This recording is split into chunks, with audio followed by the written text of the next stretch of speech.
Hello, hello, happy Friday. How are you? How are you? How's your computer holding up? It's been like almost a week now.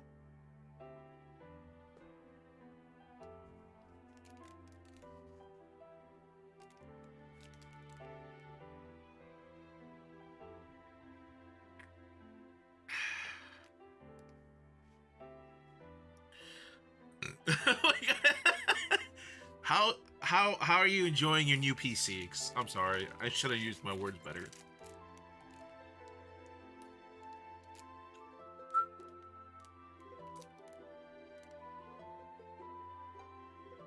Hmm.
Let's see. It's all good. It's okay. A lot faster than my old one. My old one. But I think I'm. To give it another faster than my old one. But I think I will upgrade it after a month or two. It depends when I find a good deal. I see. I see. I see. I see.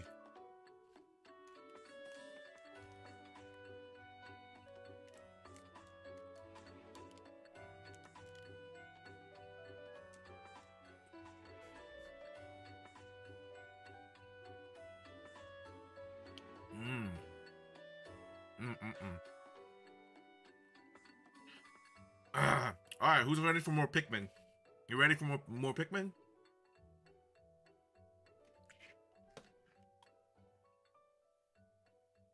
Pikmin time!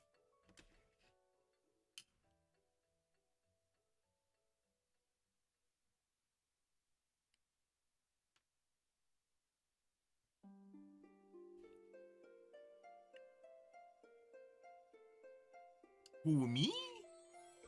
It's the custard pie. If you see any good looking piece of 1500, it feels fair. Okay, 1500. Alright.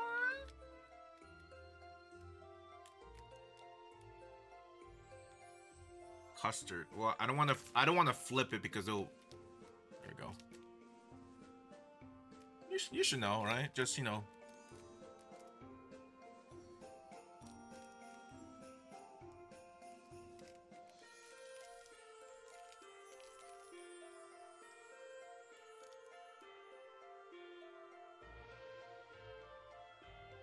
it's all right. I like custard.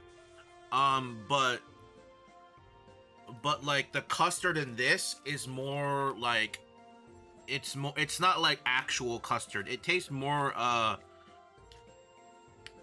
like butter. This for this custard pie, but like actual custard is I like custard. Like actual custard's really good. That one's like passable, barely passable. Even that it's a bit of a stretch. Excuse me. There is a new 4K thingamabob. Actually, you know what's funny? Last night, I do this every once in a while, right? Ever since I said I did it. I went on eBay, looked up, Elgato HD 60S or whatever, the one I'm using right now for like my Switch. I go on like the like listed and stuff like that, and one popped up for like $98 and like some change, free shipping, and it was just posted, like newly listed, and it was buy now. So for under $100, right? That is exactly what I was looking for. Right on $100. So with tax and everything, I paid like 105. It's used, but like, that's fine, right? What I'm probably gonna do is I'm probably gonna use the one I bought like last year, like the newer one for my main PC, and then use the used one for my Switch, right? Because at worst case, if the Switch capture card fails, I can just directly plug it in, right? It's no biggie. But I would like the newer one, the one I bought new, to be between the two PCs, and hopefully that will fix the audio delay. Hopefully, here, let me update this real quick. Update install setup, accept terms. Yep, install.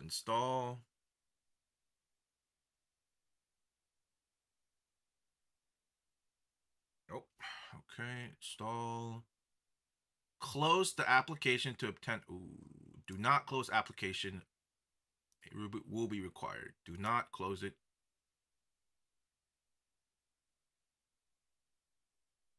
I'm streaming here, man. Why would you want me to? Why would you want me to close the stream and OBS down?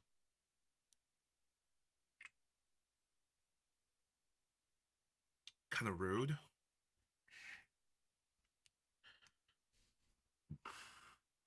Excuse me. Alrighty then. Alrighty. I think we're good.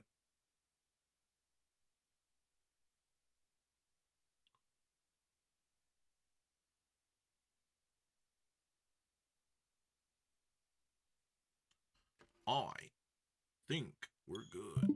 That is really loud. Ouch.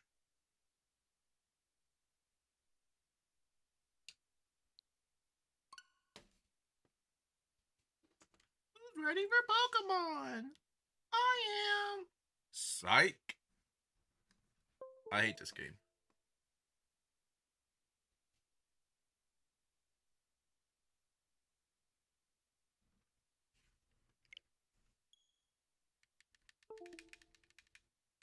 Who's ready for Diglets? Excuse me. Good heavens. Actually, have any of y'all tried out the Delta app, the emulator app? It's pretty nice. I gotta say. It's a really, really, really nice experience for an emulator. I've been playing Pokemon Fire Red for like the past few days on it. Works pretty good. Works pretty good.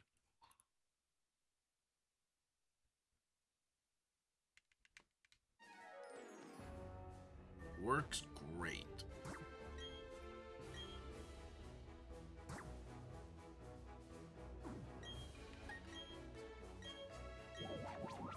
Actually, right before stream, I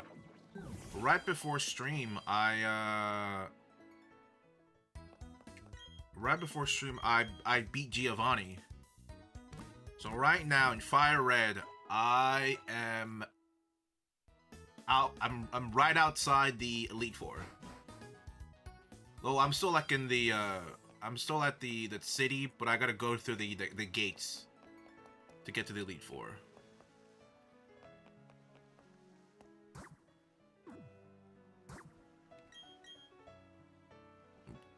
I play games off stream.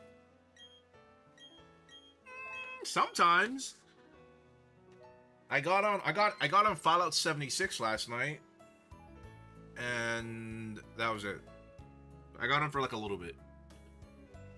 Here, I'll show you my team right now I'm working with, okay? In my Fire Red.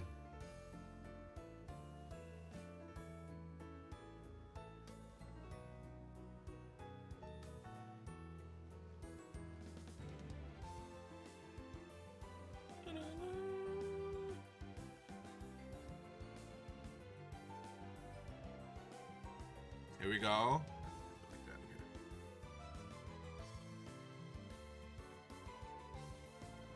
There we go. That's Squid, my Blastoids.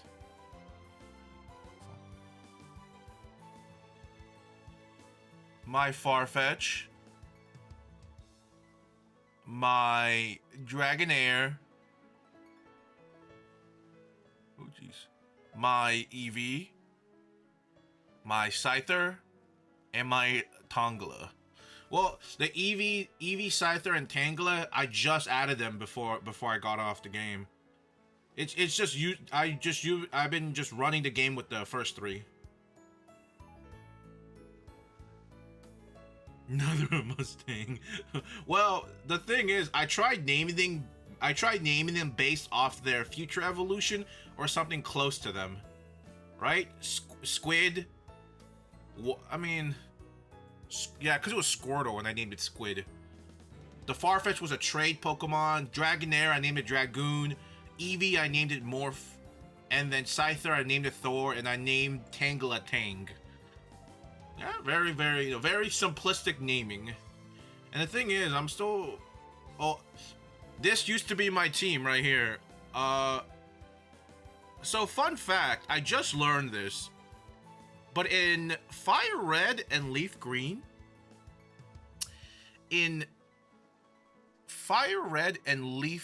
let's focus. Come on. So in Fire Red and Leaf Green, Chansey will not evolve to Blissey until you get the National Dex. Because just now, before I got on, I got Chansey high enough happiness to evolve, but in the middle of the evolution, it just stopped. It wouldn't evolve to Blissey because technically, apparently, Blissey doesn't exist until you get the National Dex. So the only way for me to evolve my beautiful Chansey is to beat the Elite Four and collect 60 Pokemons and then be eligible for the National Dex for the Blissey's existence to exist, for the chance to be like, oh, now I can evolve. I get it. It all makes sense. So that's a new thing I learned. I didn't know that. I didn't know a National Dex will prevent a Pokemon from evolving. That was new to me. I was like, wow. Pokedex must be like an omnipotent godlike being able to stop a Pokemon from evolving. Like it's really weird. I don't know why they have it set up like that, but who knows.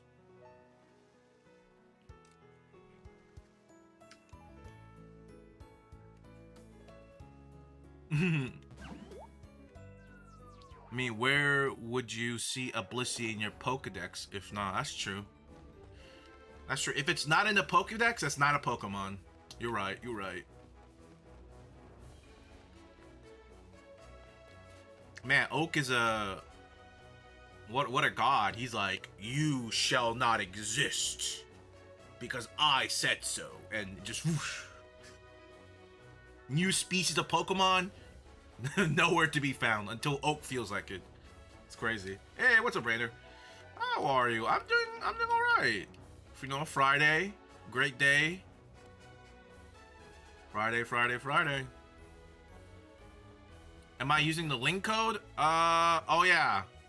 Let me finish this. Let me finish this thing. Let me finish this. My fault. It's already at 28. This is a great opportunity for me to leech off somebody's leech off somebody's random world.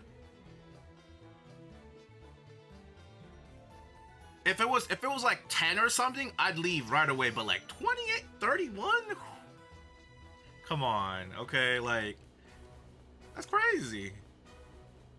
That's crazy good. 32. Oof. How could I leave now? Ah! Oh God.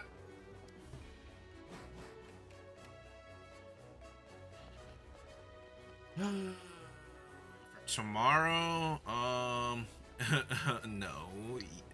Actually, yeah, I have to lock in because I have to do the data science assessment by the 23rd. So I kind of have to lock in for a little bit, which is a bit worrying. I hope I'm not like losing out in potential job opportunity by not finishing the assessments right away. I probably am. I'm probably doing myself a disservice not doing the assessment right when I get it, or as soon as possible. But it's holiday. There's no such thing as holidays. It's 24/7 grind time, prime time. Okay, listen. If I remember, on Christmas in Christmas Eve and on Christmas Day, I was working, okay? I was editing, okay? Some of you might not see that. Some of you might not think that's working, but like, 24/7 grind time, prime time, okay? In the holidays, there's no such thing. There's no such thing. It's work. Come on, you know how it is. Work.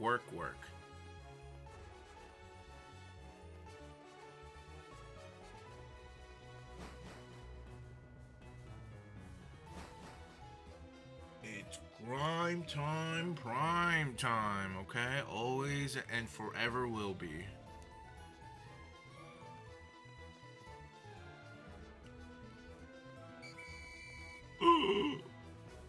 We gotta get it. God, I hope I get a shiny today. God, please. Please, God, if you're up there. Speaking about God,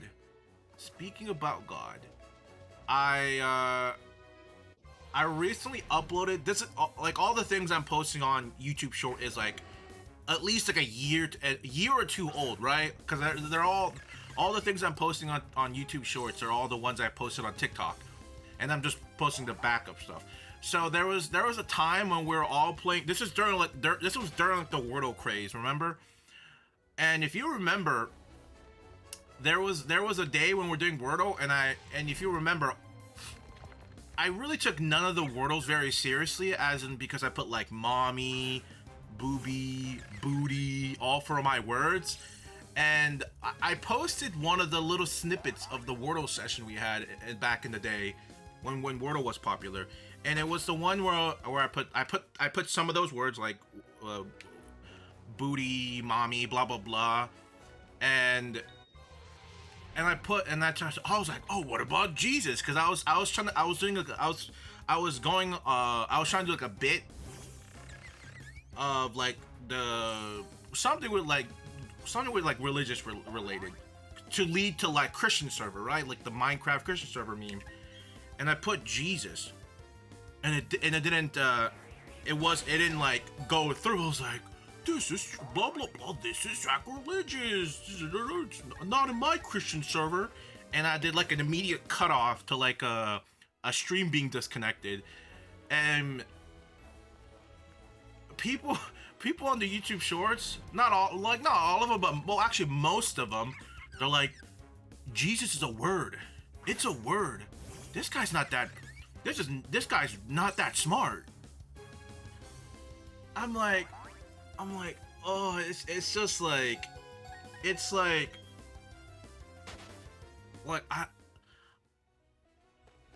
I mean, like, I understand on the internet, like, because that whole short for me, because I think the title of the short was called like Wordle is anti-Jesus, right? Like that's itself is just a stupid title, and and people are just taking it way too seriously. It's just I don't get it. It's like, I mean, maybe it wasn't obvious when you saw me type in. And, actually, the same short I just saw, somebody's like, people gotta realize that reusing the same letters for like 2 to 3 attempts is just not the right thing to do. Like, as in, like, he was like dead serious about like, why did I use booby and mommy together? Because they reuse a couple of the same letters or like repeating letters. So the dude was like kind of baffled by that. And I was like, I don't know. It's not that serious. It's a joke. But I just thought the whole anti-Jesus thing, like the whole like Jesus not the people were like, Jesus is not a word. It's a name. Yes, I understand Jesus is a name. Okay, but there's literally nothing in religion that's a 5-letter word that I could have used at that moment. Okay, it was a literal like transitional. It was a word that lead to the this is a Christian server meme or like bit. It's like I always do this is a Christian server bit a lot, right? I've done it enough on stream that it should be. Well, but then again, they don't know that, right? The thing is why I'm giving them all the benefit of the doubt is because, one, the sarcasm probably didn't go over because they're all random strangers. Two, it's like a 30-40 second clip that that's the only context they have. But I it was like people are too, like, it's YouTube Shorts. There's so much I don't understand. It's like there's so much brain rot content on like Shorts and TikTok. It's like, just think of what I posted as just brain rot. That's all it really was. It was legitimately that Wordle is anti-Jesus was such like, it's such just brain rot. I don't know why they're taking it so seriously. It's so stupid. It's so stupid. It's so stupid, dude. It's crazy. It's just, yeah. I mean that TikTok has been blowing up for the wrong reasons. People like the joke went like over their head. It just come on, brother. Come on, brother. Use some of those brain cells. Come on, brother. Let's see if I can find it. Where'd it go? It's just.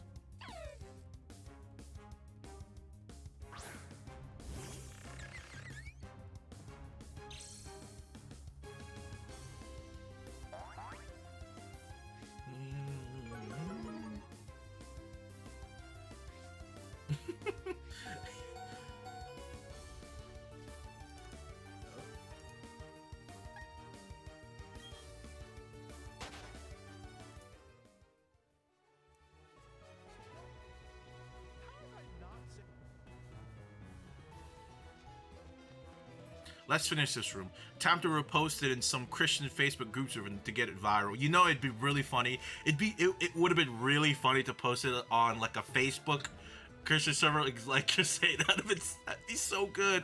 Dude, how did I not think about that? Join a Christian Facebook group and post that, and they're like, yes, true. Jesus should be in everyone's life, even in Wordle. So good. Dude, that would have been so. Dude, that'd be such a funny idea. To infiltrate like Christian Facebook groups. Just, I don't know, just do some like harmless, okay, harmless jokes, harmless memes, okay, harmless.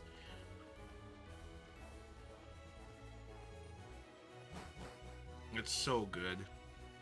Okay, let me back out. But yeah, this is the short. If you don't remember, it's the short. How have I not? Look at that, mommy, booby, booty, thorn. If I remember, the reason we put thorn, I think it was like one of like the best opener words.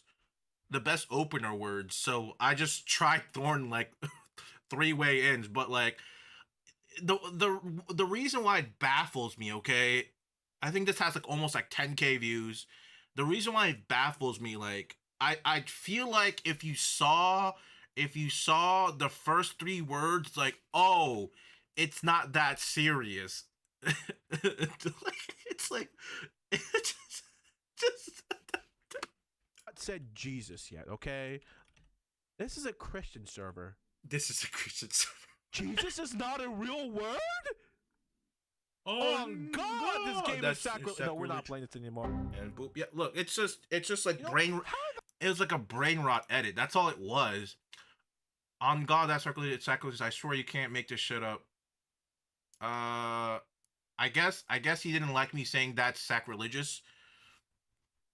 I don't get why people try to find out words with only one or two letter known. Just write more words without the letter. You have to find that letter. See that? It's a name. Good work. I'm glad you exist to say that. Dude doesn't seem very smart. Jesus is literally a name. It's like, come on, guys. Come on, guys. Like, I get it. I get it. You guys don't know me. You're strangers, and it looks like I'm being like dead serious. Blah blah blah. But like, the joke kind of went over their head. Like, obviously, like, mommy, booby, booty is not a very, you can automatically tell it's not a very serious thing. It's just me just messing around and then going for this is a Christian server bit. Like, I don't know. Is it, hold on, I'm curious. Is this is a Christian server? Is that Unk status? There's no way that's Unk status. It can't be. The whole this is a Minecraft Christian server, that can't be Unk status, dude. No, there's no way. There's no way. Is that why the joke went over their head? No way. No, no, no. There's no way. There's no way. No. Can't be Unk status. No. Oh God. No, no, no, no, no, no, no, no.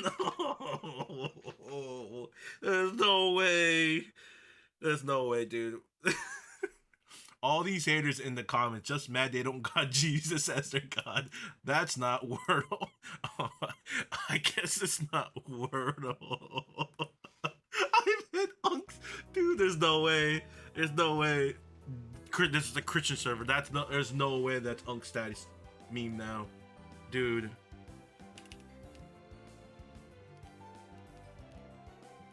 Dude. Hold on. When did the Christian server meme come to be? 2017. Okay, so it's been like 7. Okay, maybe okay. Okay, hold on. Like, how many years does it take for something to reach Unk status?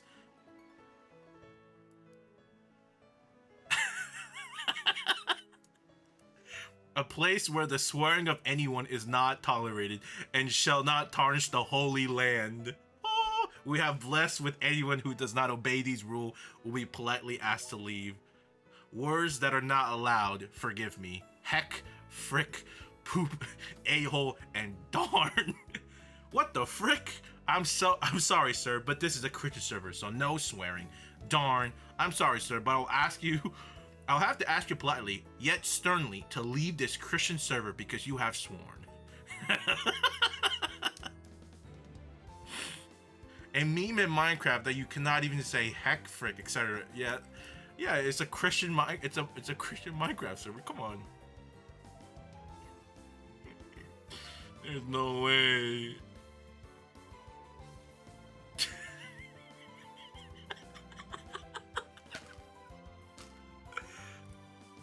Dude, I don't care. The Minecraft Christian server memes, rebuttal is too funny for me not to use it. Okay. I don't care if that meme is unk status. I don't care. It's such a great rebuttal for everything. Okay. It's a great rebuttal. Oh jeez, wrong one. Dude, there's no way that meme got unk status. Oh god. The Hall of Fame for unk. Oh no. Ain't no way.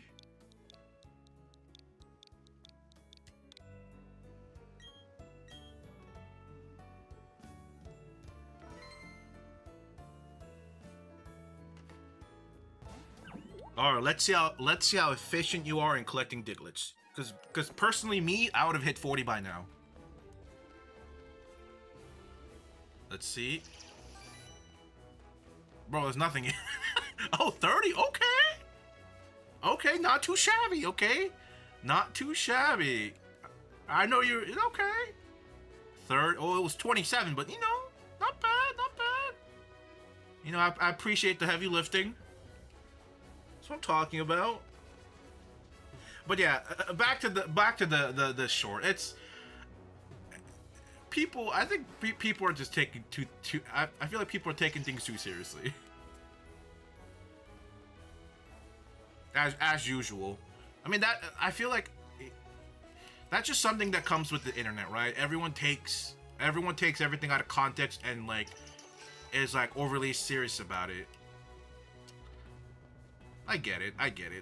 That's why I'm not like genuinely upset about people like saying this guy's stupid. It's a word. Like it's just like, come on, man. I just find it humorous. Oh, wait a minute. Hold up. Hold up. Ben playing Fortnite.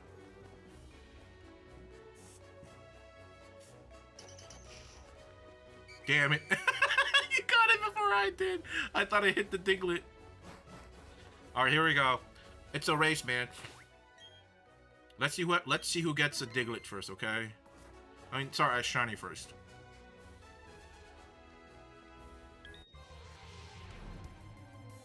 You wanna make this a fun contest? You wanna see who gets? You wanna bet on who gets a shiny first?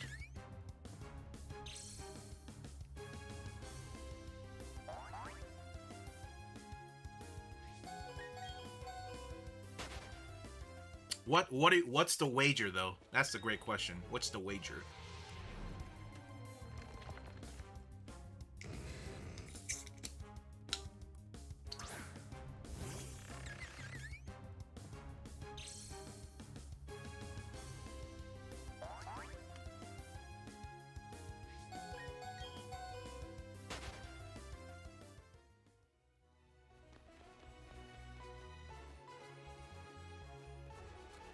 We could probably do it something like really...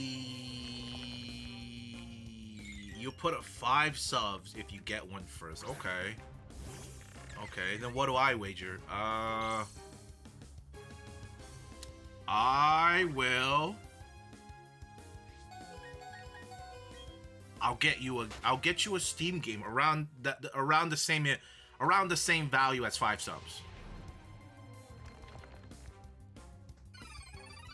Get Mon, okay, that works too. Either one, I'll leave it up to you. I could either get you a game around the same value, or a little more, or mod status.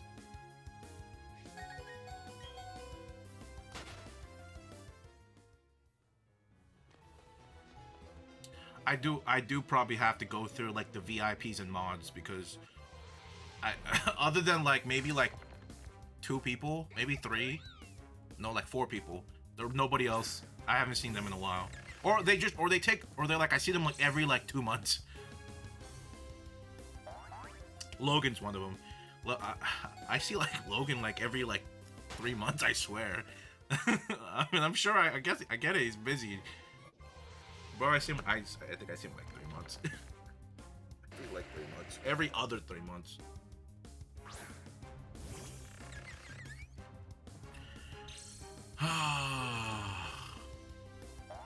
one of us will have to get shiny.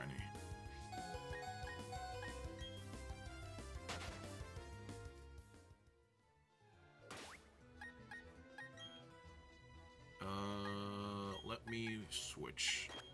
There you go. Osh is too low level and speed, that is. The runaway is a little bit finicky.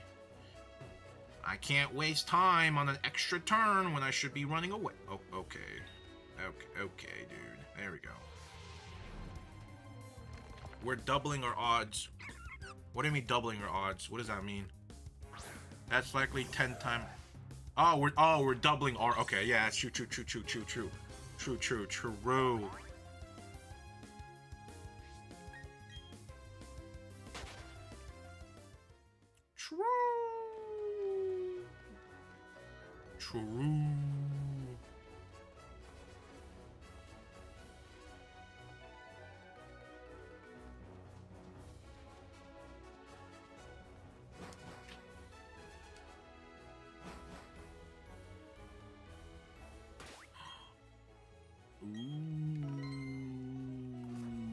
Ooh, shiny Houndoom would be a sick catch. Nope. It's like I don't know. It's like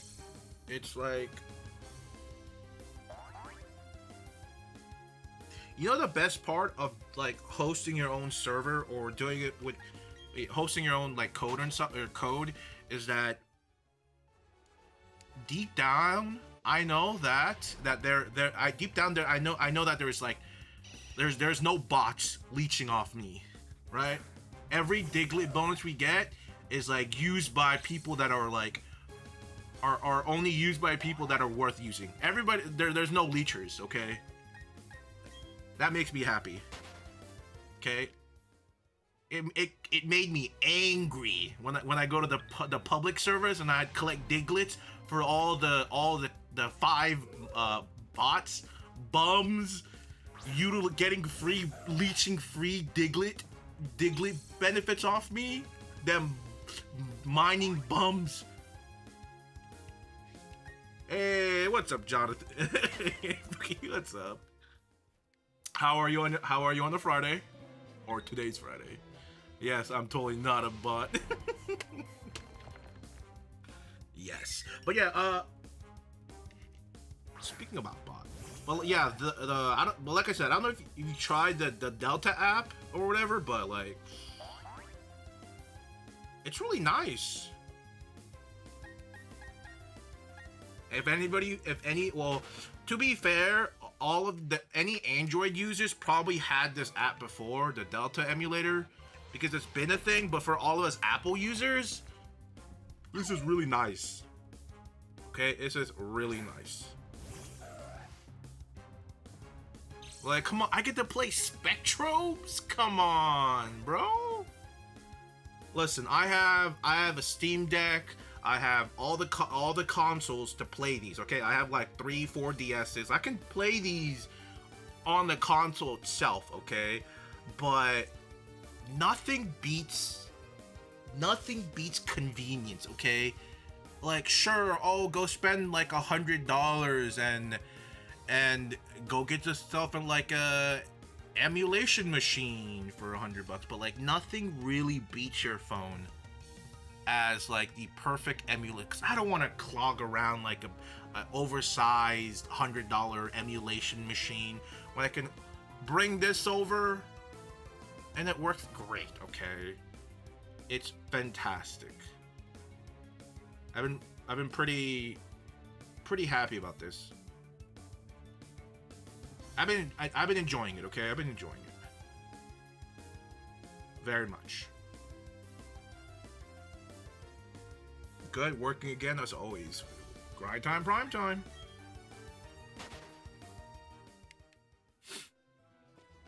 And yes, all the games I showed you just now, I own them in real life.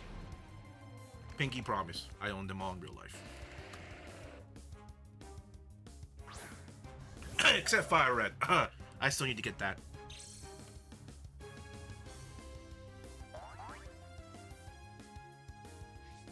Another thing I noticed, so like I said, I'm playing Fire Red. I'm playing through Fire Red, pretty much for like the first time, right? But a weird thing I've noticed is that I am using a cheat code to get shinies in that game. Okay, I've noticed that some of the shinies in Fire Red, like their hue and contrast. I guess especially their hue. The hue of some of the shinies are really just weird. Like I don't know. It's just, it definitely from Fire Red 3rd gen, it has definitely changed from current gen shiny. Like the way they look, not like really drastic, but like a noticeable a difference. It's really strange. Really strange.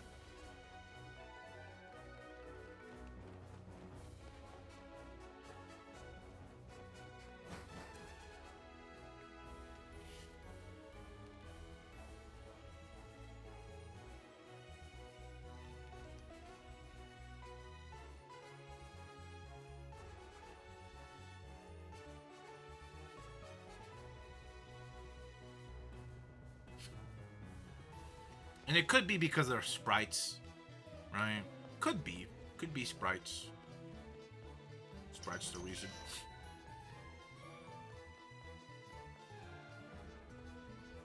Alright, has anyone here watched any more of the Fallout stuff?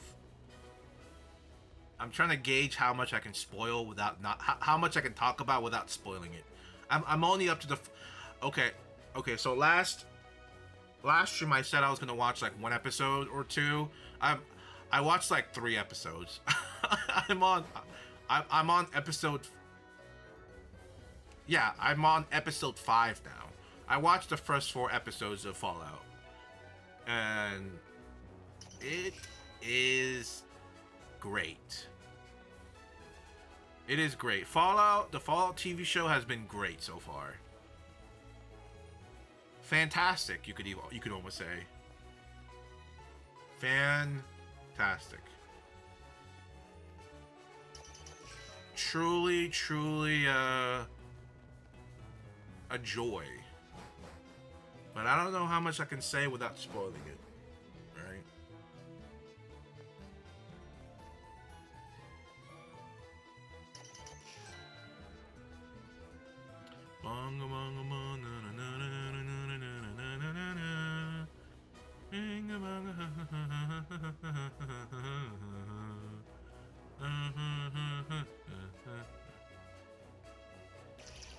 Let's go.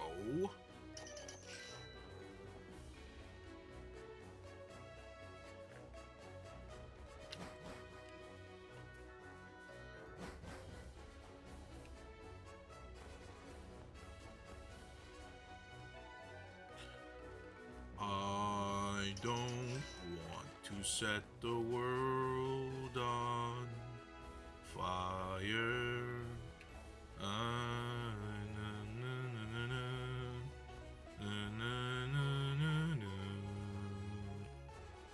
In my heart I have one desire. Bomb. Surnarian. Oh no. Another great thing about the Fallout TV show that I think about is that not all of it, but most of the music they used is all from all the ones they used in game. Like that they have used in the game, which is great. Because every time one of those songs pop up, 10 out of 10, 100% of the time, 120% of the time, I'm singing along with it. It's just, it's so beautiful, okay? Oh, God. Oh, God. I can't wait. I can't wait for the Fallout, Bro, who is that? Who's that? Who's the bot that's following me? Who is that? Who's that bot?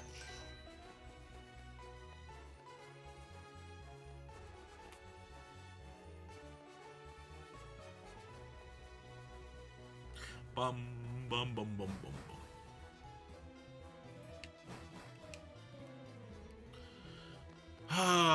I gotta finish New Vegas. I gotta finish New Vegas. New Vegas. Wait, how do I do that? It was like, no, it was, no, no, no, no, no, no, no, no. I don't know what.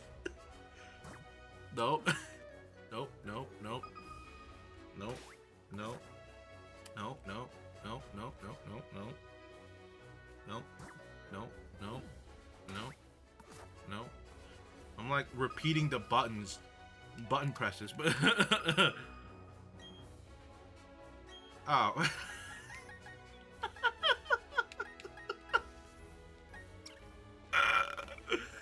uh I thought it was a okay, I thought it was a single button press. I forgot it yet. You had to do the call thing. This is okay, listen. You can check every single VOD, okay? I've only done the call thing twice now. Twice. This is my second time. I've only done it twice. What can I say, man? I'm very one-track minded sometimes, right? I'm out here collecting Diglets. Diglets for the victory. Speaking about Diglets, I don't know if y'all ever did this, but if you guys ever played Red, Blue, Yellow, or Fire Red, or Leaf Green, one of my favorite tactics to do for the Vermilion City, you know, Lieutenant Surge, the third gym leader, you know the battle Ash won by letting Pikachu go like this across the wall and then beating it somehow. Right, that one. My favorite tactic whenever I legitimately 10 out of 10 times I always do this whenever I get to that gym, okay? What I do is I go to the Diglett cave, right? And I hunt for a Ductrio. They're sort of a semi-uncommon rare spawn in the Diglett cave, but they're always between like level 28 to like 32 or 33, always. And legitimately, that Pokemon is just as strong or stronger than all of the Pokemon in the Lieutenant Surge gym. Like single-handedly, he can solo the whole thing just with that Ductrio. Maybe with like a potion here and there, but like it's like once you get that Ductrio, you're pretty much guaranteed, right? Guaranteed the badge. Just a little quick little tip. If you ever decide to go play Kanto, and you're like, oh man, I picked Squirtle, and you can't beat it, right? Oh man, this Raichu's really strong and fast. It's simple. Just get a Ductrio. Very, very simple.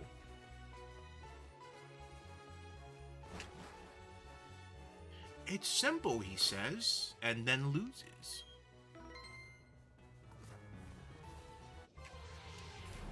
It's that simple.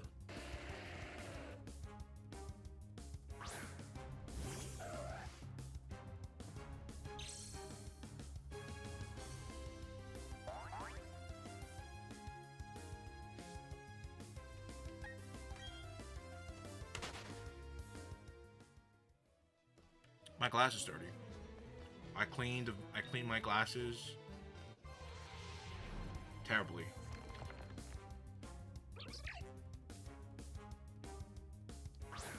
Bum, bum, bum.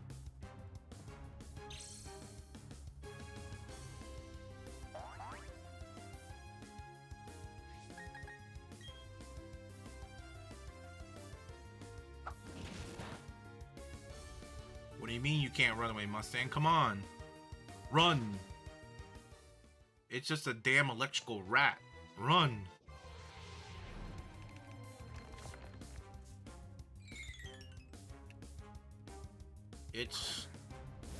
I'm telling you, this shiny is non-existent. It's just not. It's like, you can say all these magical words of like, oh, it's just right there, right? What's that saying about gambler? Like, oh, 90% of all gamblers quit before they hit the big break or something, right? That's like for shiny hunters, man. You just gotta keep going. Just keep racking up the encounter numbers, okay? Because just hold, because I swear the next encounter is shiny. The next egg is shiny, okay? The next legendary, it's shiny. Just keep increasing the number, okay? One at a time.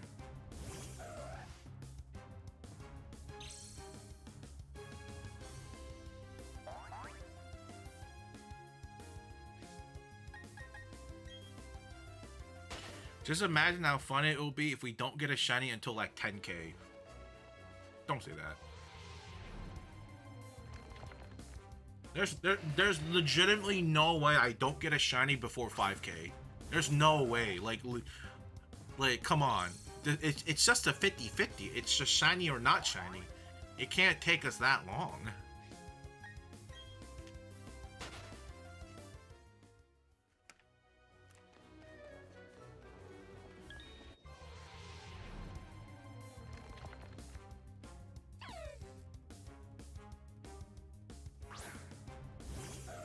It's just impossible, okay?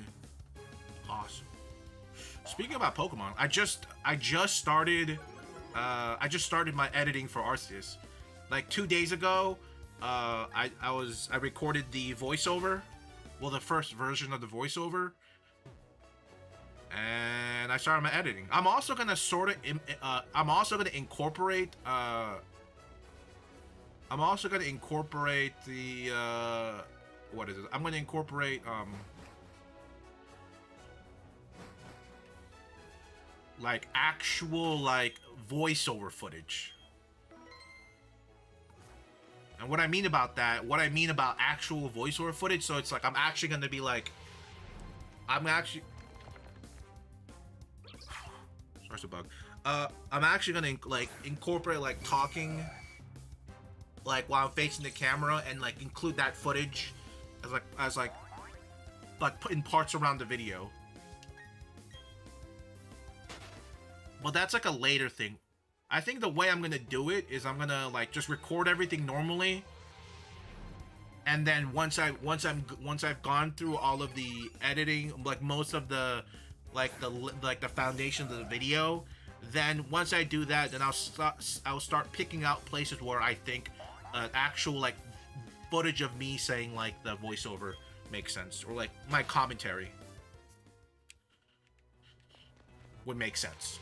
So I'm gonna start incorporating that. Because before that, I just did like a black screen with like my little icon, like a PFP, and I just it just stopped there really. But I was like, okay, we gotta. Where is this bug coming from? We gotta up the ante a little, you know.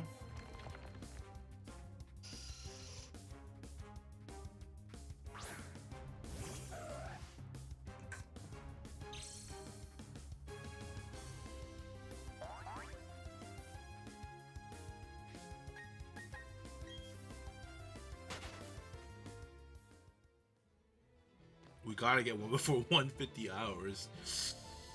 That would be amazing. That would be amazing. It would be amazing.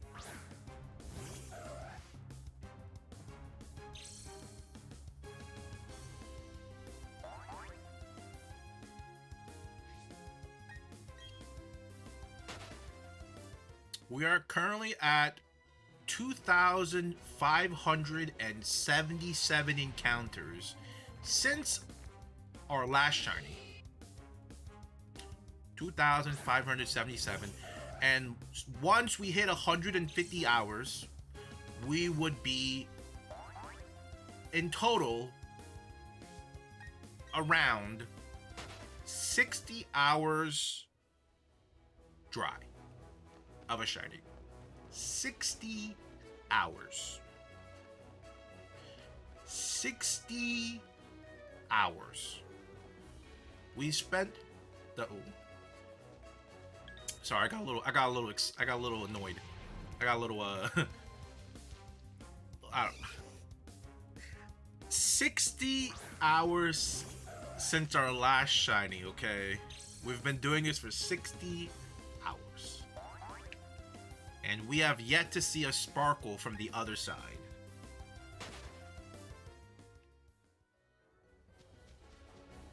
Nice.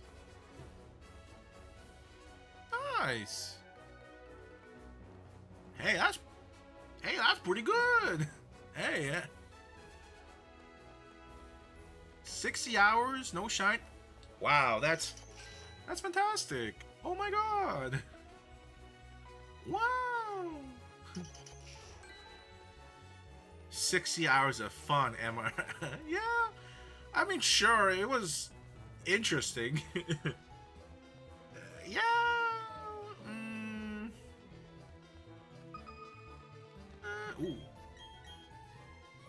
60 hours.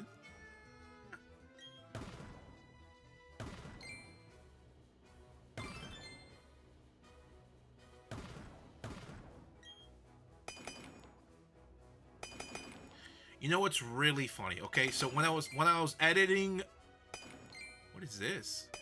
What is this? What is this? Ew! What is this? I've never seen this. What the heck is that? Is that that can't be an ice stone? No, it doesn't. Is that an ice stone? What the? Why are there so many items? Is there 4 things?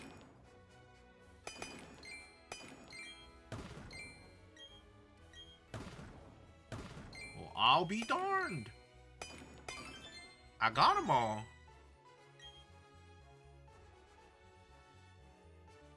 A damn proc. Okay.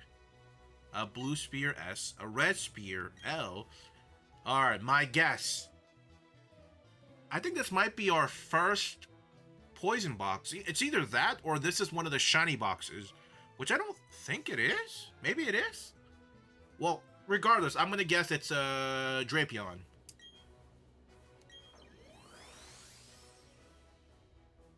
Oh, it is the shiny. We got a shiny. We did it. We broke our 60-hour streak. Or, sorry, 59-hour streak of no shot. We did it. It was that simple. It's that simple. A skunk tank statue, shiny. That's it. We did it. We did it. We got the shiny. Only if I could use it in my team. Only. We can play the game now? Of course. We can finally beat the next gym. Oh my god. You know, I'm actually kind of curious I'm curious how rusted out my badges are. Like, how rusty are they? Oof. Oof. Oof. That's rough. Oof. Just curious, you're in handheld mode, right? Can you tell me if you can clean the badges in handheld mode just by rubbing on the touch screen? I don't know because I haven't tried it. Now 60 more hours till the next one. Let's not say that. Let's not say 16. Let's say 6 hours. 6 for the next one is. I can go with that one. 6. Let's cut off the 0. They rust? Yeah, they become dull. They don't become like rust, like, you know how like metal oxidize, not oxidation rust, but more like they get dirty, and you can rub to clean them, and they sparkle. And if I remember correctly, they could sparkle up to like 3 sparkles. It was either 2 or 3. I don't know. I never tried to do it in handheld mode if you can clean them. Because I just have mine in docked behind my monitor, and I don't feel like taking it out. And I also have like an external fan above it, so I have to like, it's like a whole like process to separate the switch off of the dock. just to rub the screen to see if it shines or not. And it's supposed to make like a squeaking sound, like ew, ew, ew, ew, like that. If it does work. 90? Oh hell no! You can get that voodoo magic away from me. 90?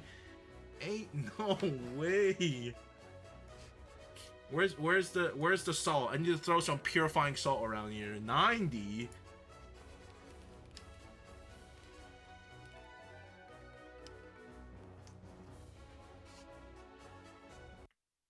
$180? Oh, you can clean the badges. Okay. Hello guys, so this video is just a little update. So I'm going to tell you that you can actually brilliantly trade. Press Y. Sorry about that motorcycle or thing is just dirty. So if you just wipe it with your finger, there we go. There we go. Yeah, you can clean them. You can. It's just unfortunate you can't clean them in docked mode.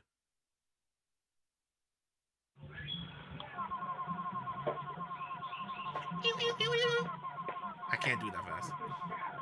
The way I cleaned it is on the DS. I do like a circular motion.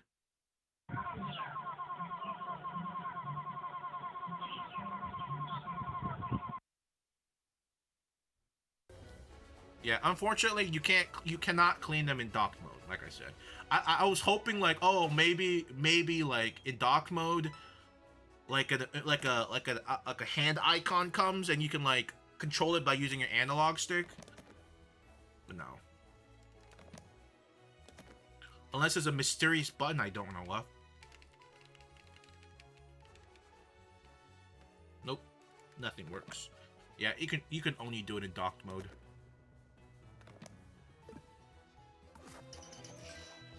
So sad. So sad.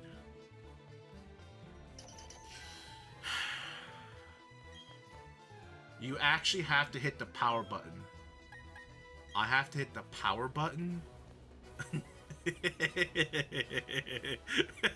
What is this? What is this Nintendo Alt F4 ploy you're trying to make me do? What? Ain't no way he's trying to ruin my game. Soon he's gonna tell me I'm supposed to delete my save file for it to clean itself. Ain't no way. I'll have you know, I have Cloud because I'm a overpaying Nintendo membership subscriber, okay? But I don't know, actually, I don't know if this game supports Cloud. Not interestingly enough, not every Nintendo game or a majority of Nintendo Switch games does not have cloud support. Not to my knowledge. The only one I know for sure that has cloud support for save file is Pokemon Mystery Dungeon, DX Mystery Dungeon. That's the only one I know that like 100,000,000% I know has cloud. Because that's how you shiny hunt. Or I don't know if it's still working, but that's how I shiny hunt back. Well, that was like the method to shiny hunt in that game. So I don't know. You have to release all my shiny Pokemons to clean in docked mode. You make a fair point. It's pretty tempting. That's the only way I can clean my badges in docked mode. Interesting.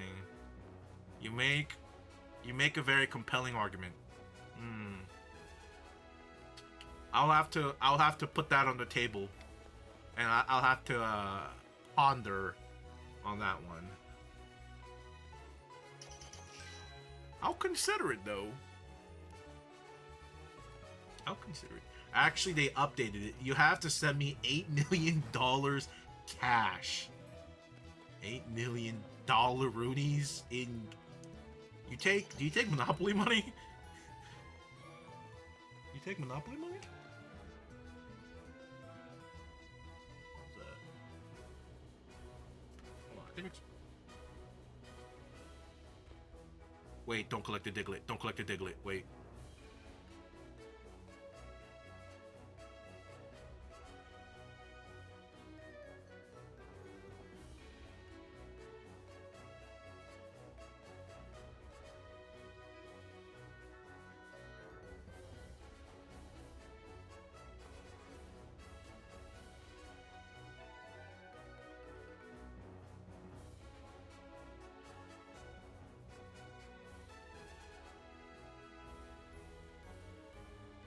I swear I heard somebody knock on my window or my door.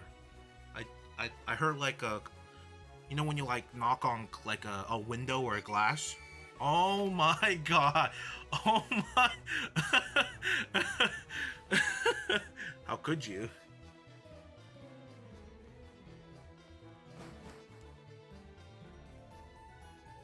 Don't worry, I made it. It's fine. It's fine.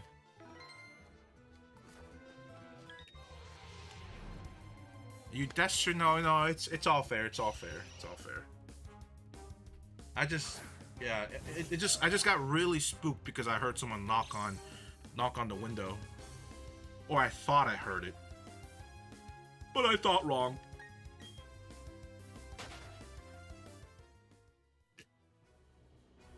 Ain't no way! He did that! No way! He tried to kick me off the server! No way! Getting off work now, so that's my hey, alright. I appreciate it. I appreciate the help. It was me. I'm out there. Whoa, buddy. Whoa, buddy. Come on, man. It's a Friday. Come on. I think bro's taking Friday too seriously, or too literally.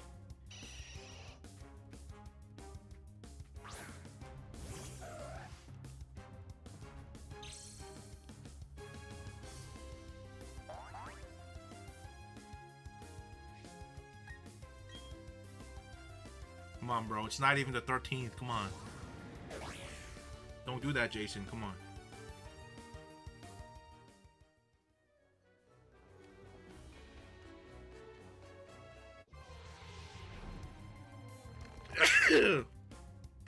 Oh, excuse me.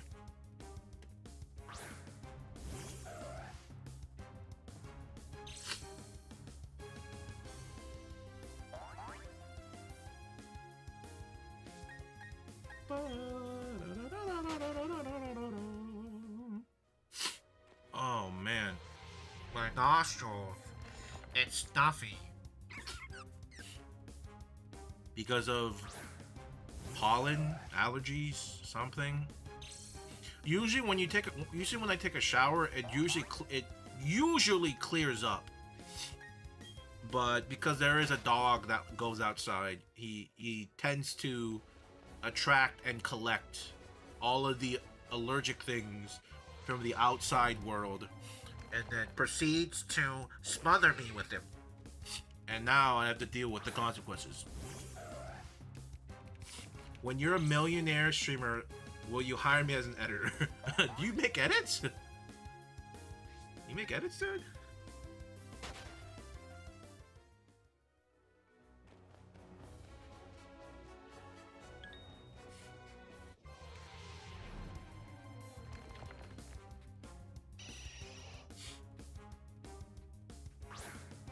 I will if I paid right.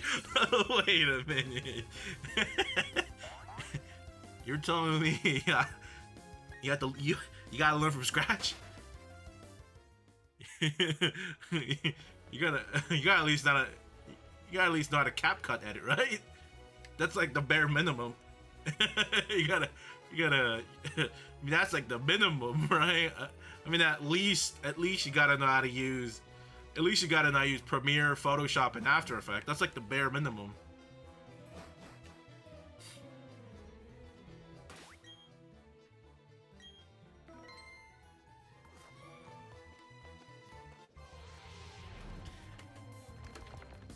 I'll make your TikTok for you. You'll make your TikTok. Oh, you want to be a TikTok editor? Oh no, the TikTok edit. Hey man, we gotta. First I gotta hit the IRL Spider-Man status. Okay, I gotta hit that level first. Okay. Before we talk business, I gotta hit that level. Will that happen? I don't know.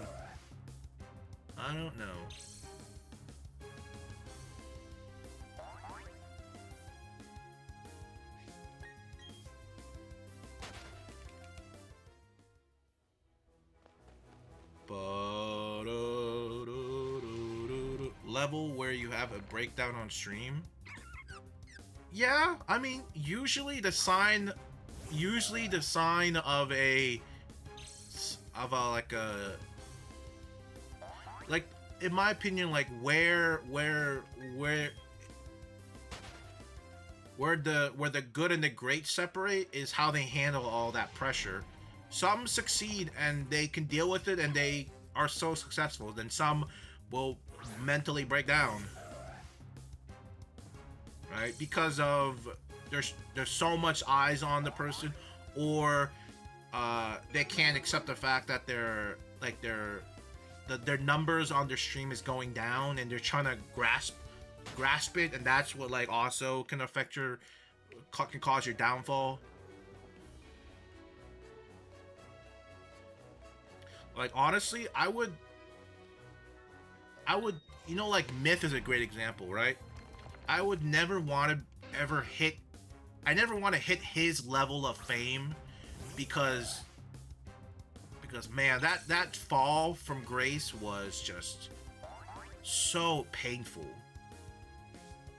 That is some like the peaks he hit and then falling. Wow, like that would have done numbers to me. I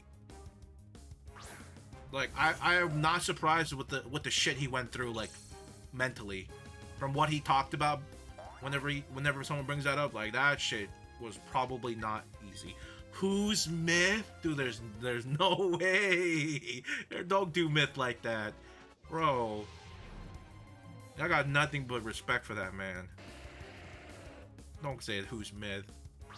Don't do that. Don't do that. No way he said that.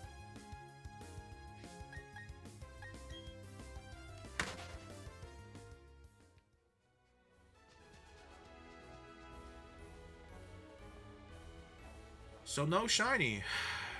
That's so sad. You gotta be Drake level of. That's like. Nobody in the streaming world is like Drake level famous. Nobody will be ever Drake level famous in the streaming world.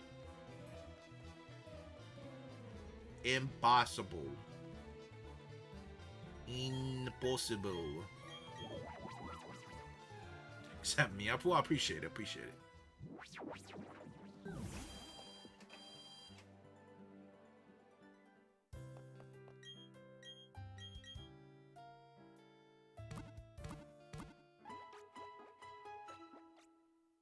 Bum, bum, bum, bum, bum.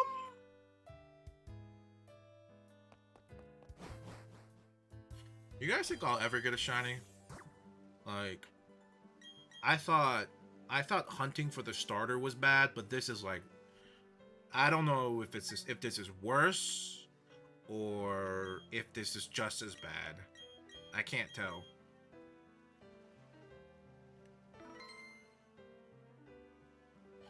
Drake is a streamer now. I guess he's a streamer. What? Streamer. That's Drake level famous. I need the max win. I need the max win. How do you guys feel? How you guys feel about Drake's diss anyway? Diss to like Metro specifically. I to this day I still think it's funny. I still think Drake's disses were really funny. Okay, like.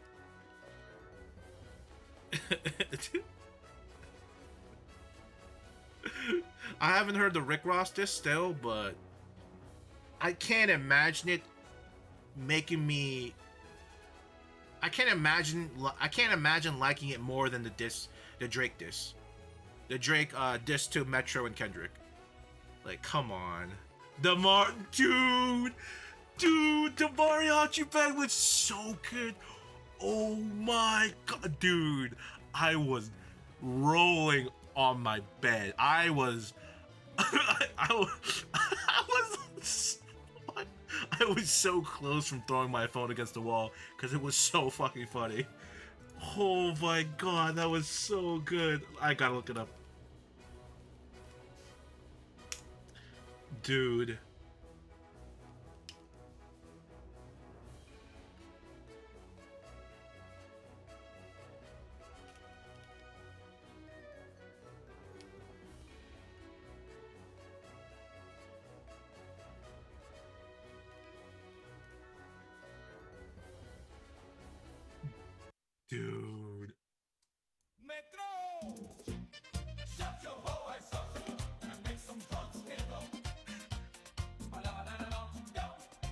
Wait, let me actually find the video.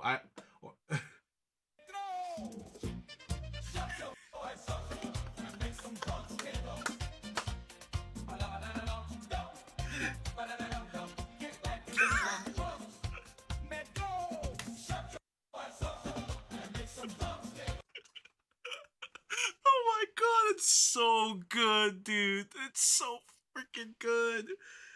Dude, it's I mean, it is the same man that made I Need the Max Win, like of bro bro got it all, man. He got the meme skills. Bro got the torpedo, bro got the music, bro got everything. Bro's on Degrassi, bro, the world famous Grammy worthy Degrassi, okay? The Kids Choice Awards, Degrassi. That's where Drake was from, bro. Come on, you gotta respect Drake from that. Come on, bro. Imagine being in a petty competition and you're going against Drake. I'm telling you, dude. Kendrick can drop like legitimately the craziest like Nobel Prize award-winning like disses against Drake, and Drake can somehow flip the table like a cartoon, like an 80s cartoon, and then somehow come out of it scot-free. It is it's ridiculous.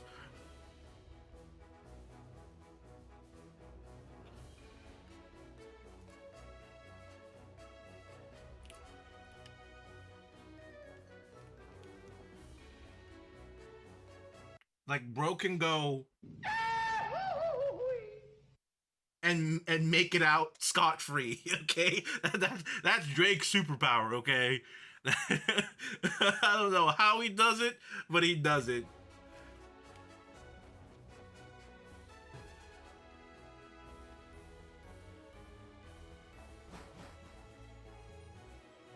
Like you money.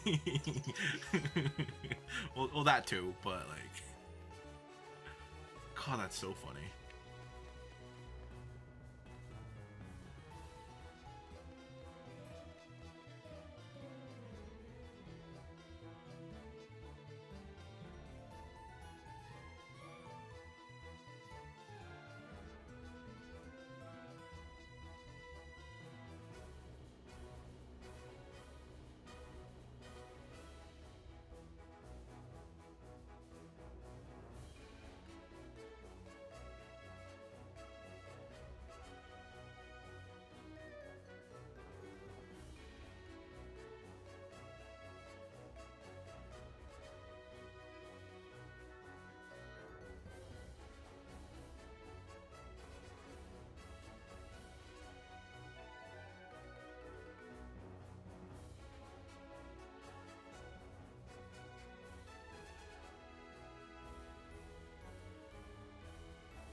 Sorry, I'm back.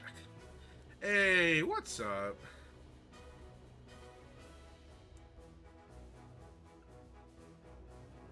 Solo, you're not gonna believe me, okay? A couple days ago, I was scrolling through TikTok. Maybe it was a couple days ago, maybe it was yesterday, I don't remember.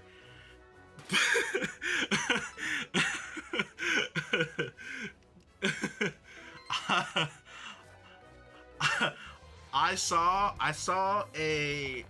like a, this is something I hate about TikTok, where TikTok is forcing all of these users to become like indirect, stealthy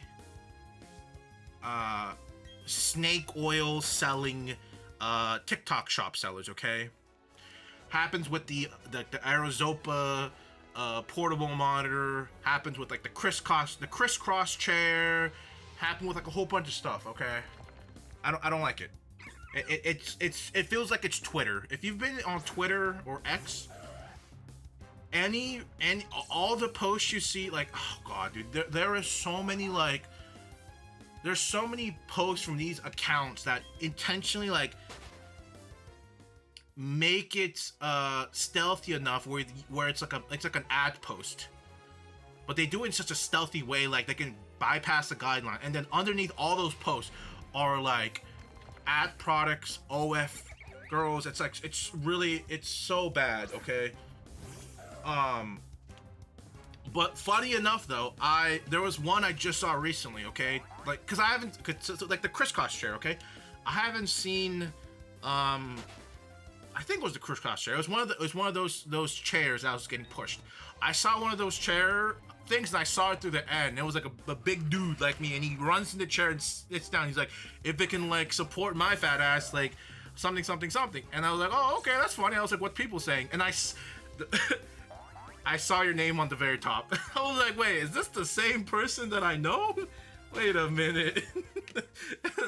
I was like, oh shit, it's the top comment and like. I was like, there's no way it's Solo. And I double looked at the name. I was like, oh shit, it is. I was like, oh shit. I was like, rip notifications.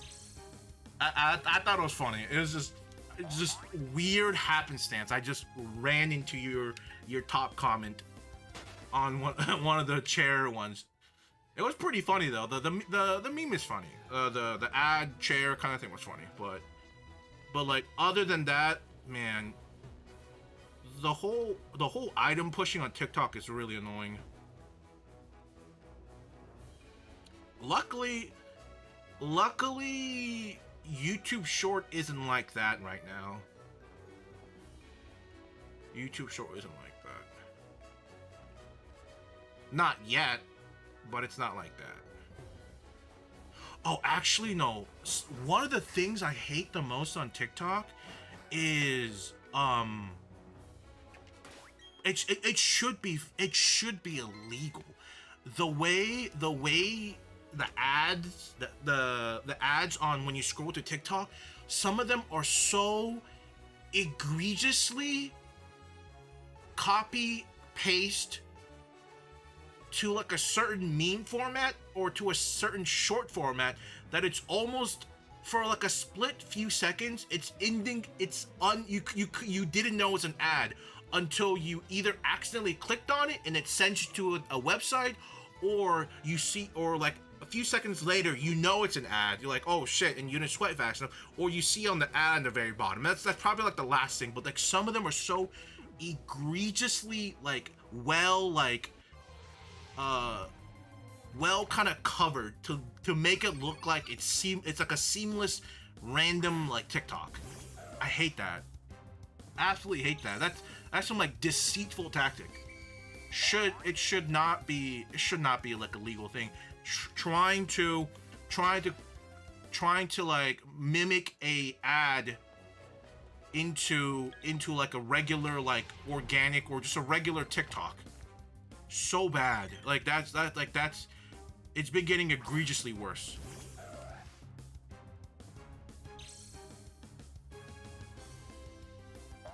I mean, his sales pitch was to the point, honestly, no ways. Yeah, that's true. I get it, but it's just slowly but surely, the whole concept of ads being sent directly straight to your brain, like in Futurama.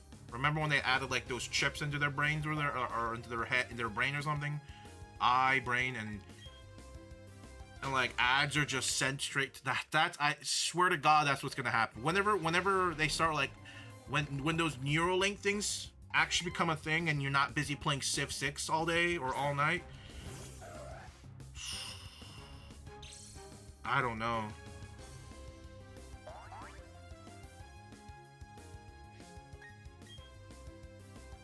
brutal.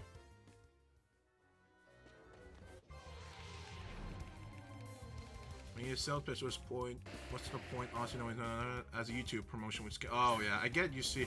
Yeah, I talked about it before, but if you follow any sports, I heavily follow basketball, and all of the basketball YouTubers, within like the first 30 seconds of their video, like Fantasy Dog or some sort of sports betting app, within like the first 30 seconds, it's just like, in my opinion, I feel it's a little bit kind of fucked. It's a little fucked. But I mean, I get it. Oh, get your bag, blah, blah, blah. Look the other way, kind of thing. And this all goes back to the philosophy of like you only really care about what's within your proximity. You know? This is another point I brought up, like, for example, you don't care about the homeless man until he's within your proximity. You don't think about it. You don't go to bed like, oh man, the homeless guy at the bridge. He doesn't, 9 out of 10 times, he doesn't come into your thought process until you encounter him or within your proximity. It's kind of like that. It's like, so that's why, that's what I feel like most of these people that promote all these gambling, sports betting think so blatantly in every single video. Like every single video you see, like without a doubt, like they must be getting paid a fortune for those ads. Okay, like that's probably what their kind of just the thought process is. It's not because it doesn't affect them. Like there's no proximity, cause and effects. That's why it doesn't really bring about it. Really do it. Really bother them. I feel like maybe in the back of their head they're like, oh yeah, there's an increasing sports betting for the younger kids. It's like, I mean, I get it, man. Money is a root of all evil. It really is. It really is. Yeah, because I saw it, like, oh man, like I just recently saw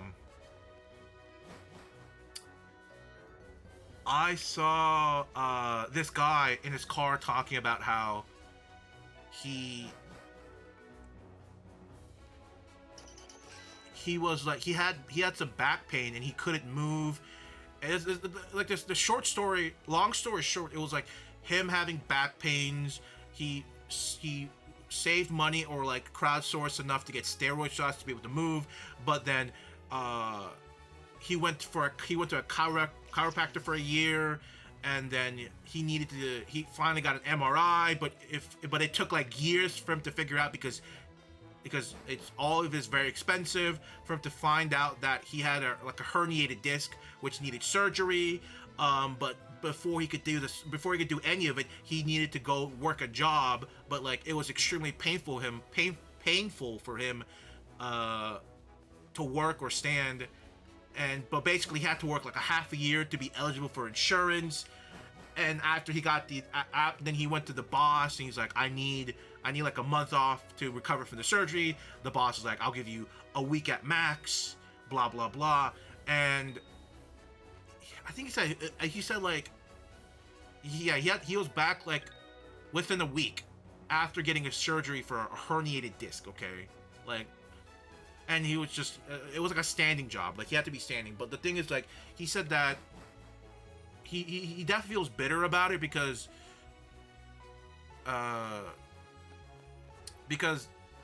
just with like the proper setup in the US, this could have all been prevented.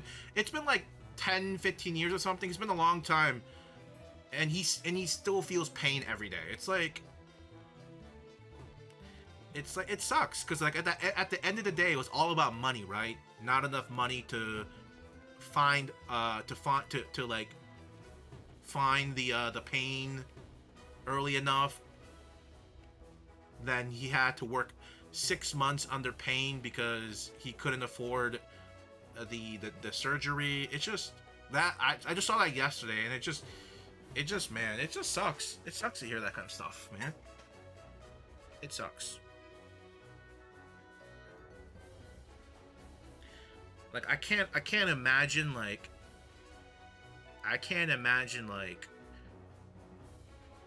well, I can't imagine it because I don't know what the guy was going through or is still going through.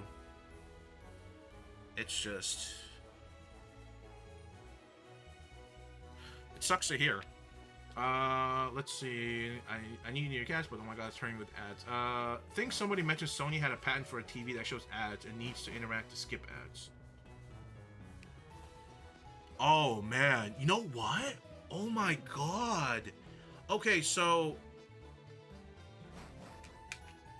oh my god. You know what's going to be really funny? So eventually I'm gonna add something called a pie hole, which is like a DNS level ad blocker. Okay, so it blocks your ad. It blocks the ad from like the router modem level. Okay, in simplest term. But if they start patenting or if they start implementing ads to the TV directly and instead of to your internet, I don't know how that will affect it. Because in a way, like all they would have to do is like push like daily software pushes that just updates. Like, let's think of it like a TV would have like a bank of TV ads that's like preloaded to your TV, and all they have to do is just set up like daily like weekly software updates or like ad pushes, and it gets sent. It gets hot. It gets hidden behind, or it get pushed as an update, so you wouldn't be able to like set up like a DNS level thing, because at that point the update to the TV has been already pushed, so the ads are already in your TV, so there's no way to skip an ad if it's already preloaded, pre-implemented into your TV.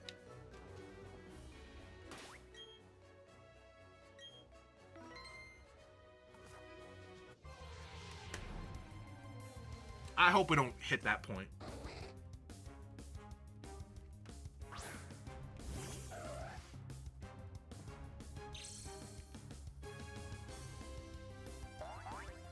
I hope not. Sorry, I don't know where I was going with this, but you know, the money is the root of all evils. Okay, money is the root of all evil. Evil. Why do you still play this? Well, Kai, that is a that is a fantastic question. Why am I still playing this? Godforsaken, dead, nobody likes, chibi, Roblox head-ass Pokemon game. I can't stop, okay? Even if I want to stop, I can't stop. I can't. It's not a choice. And Mustang died. God damn it, dude. Bruh. This game needs to be put down. And you know what? I agree with you 1000%. I agree. This game needs to be put down like Old Yeller, okay? Old Yeller. Okay, sorry.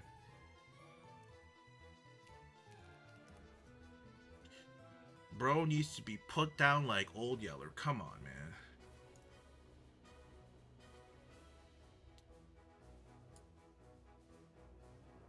Well, as long as VPN exists, we might have a newer way to avoid ads. Yeah, that's what you're thinking? Hey, wait, great minds think alike.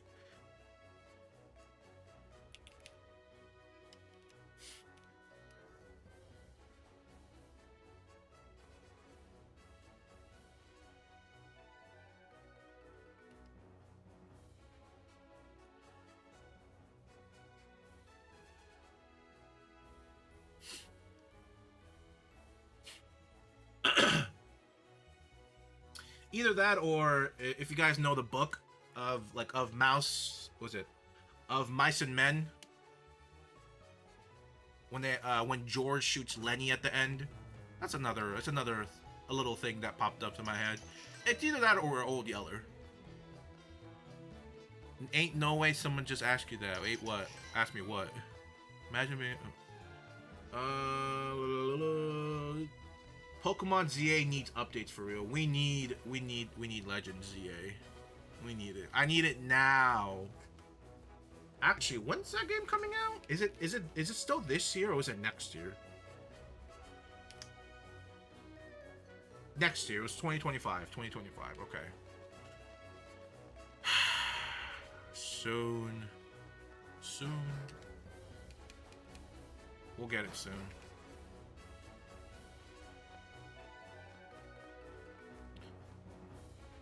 Listen, it's gonna be alright, okay? Flygon and Dragonite needs Megas.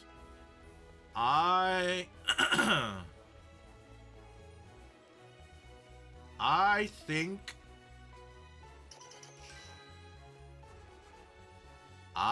think every Pokemon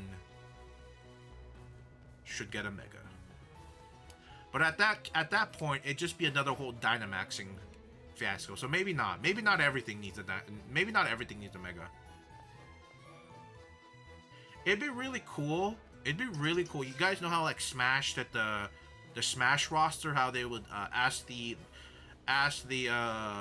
world for like their character recommendation or what character voting. They should do that for the Megas. Like, which Pokemon do you want to have like a Mega form? They should do that for the upcoming Pokemon Z game. That would be kind of cool.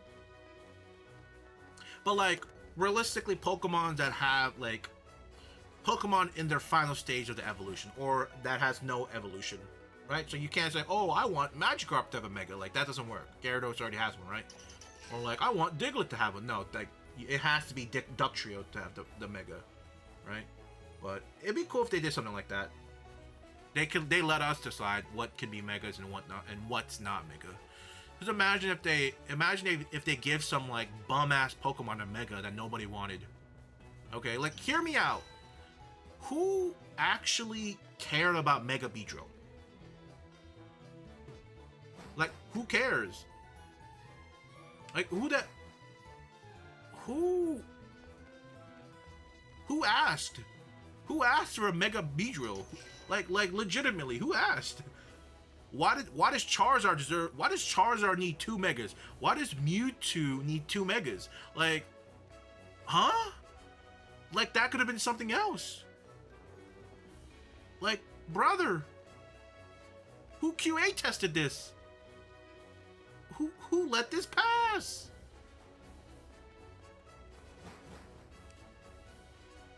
I'm going back to Alola to defend titles because they haven't explained who Ryuki was. Who the hell is Ryuki? Okay, you might have to probably explain a little bit more about the Ryuki thing because I barely beat Sun and Moon, as in like I did like the bare minimum, and then I didn't pay attention to the story at all. I don't know who the hell that is.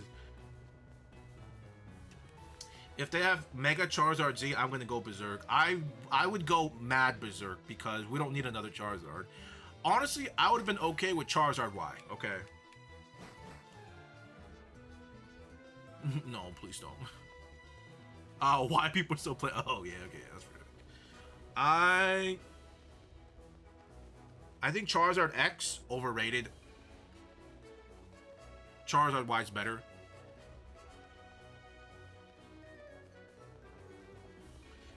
God, I hope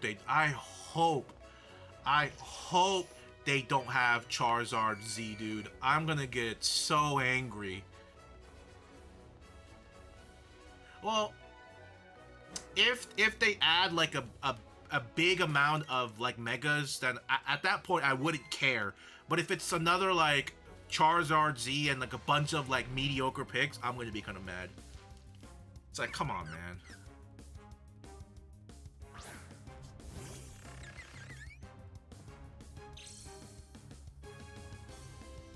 Ryuki was a random rock star trainer from another region, but we know nothing about him or the region. Oh, Charizard Y. That's what I'm saying. Charizard Y. Charizard White Squad, man. Come on. He wasn't from Galar or Paldea. He could have been from Gen 11 or 12. I was so stupid. In X and Y, I was looking all over for Machoke, right? Because I thought Machoke had a Mega. Wait, doesn't Machamp have a Mega? Right? Or was that a Gigantamax? I can't remember. Charizard X is not better, okay? It's not better. Just because Charizard X looks like it's shiny, it's not cooler, okay? I hate to be the bearer of bad news. Just because he looks like a shiny does not make it better.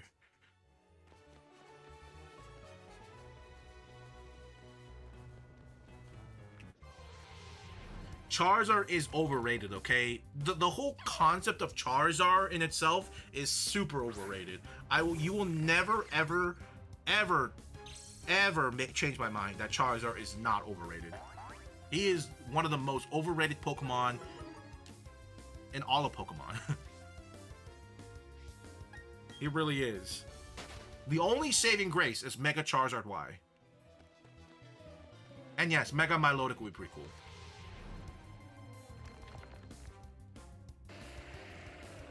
Why did Metachamp get a Mega? That's a great question. Like I said, why did Beedrill get one? Why did maybe Heracross? Wait, maybe Heracross, Pinsir, like Kangaskhan. I think we can all come to agreement. Mega Kangaskhan should have never been a thing. Can we all come into a peaceful agreement that Mega Kangaskhan should have not been a thing? It is stupid. It is balance breaking. It is ridiculous.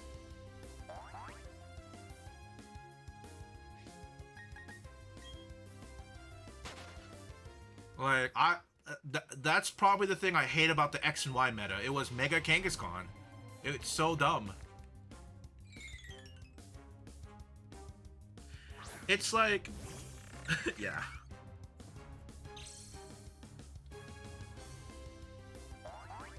In Sun and Ultra Sun and Moon, they never explained where Giovanni from Team Rainbow even went to at the end.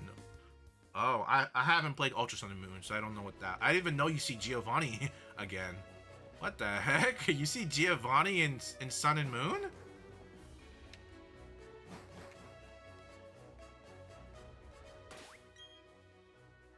Where the hell is Ed? That's true. He's on the Ferris wheel. Mega Aldino. What the hell did Mega Aldino do? I don't remember.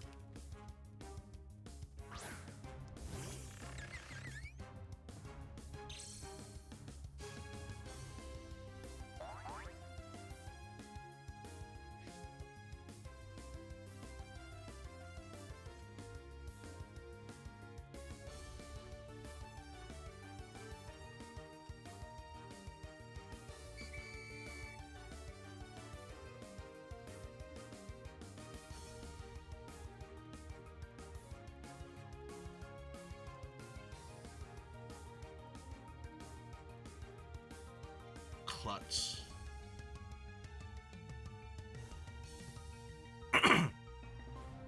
Prevents the effect of the held item of the Pokemon with this ability from applying. Wait. Klutz prevents the effect of the held item of the Pokemon with this ability from applying.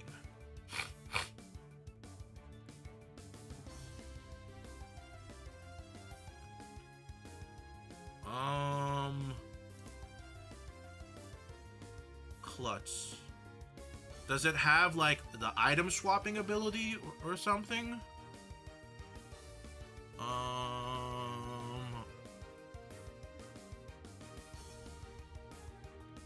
No? What was so bad about Mega Aldino?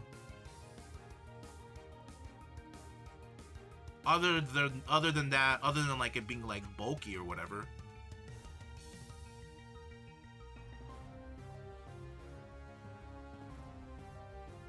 Surprisingly, okay, so Ghost, Dragon, other than Fairy type is it's a pretty good.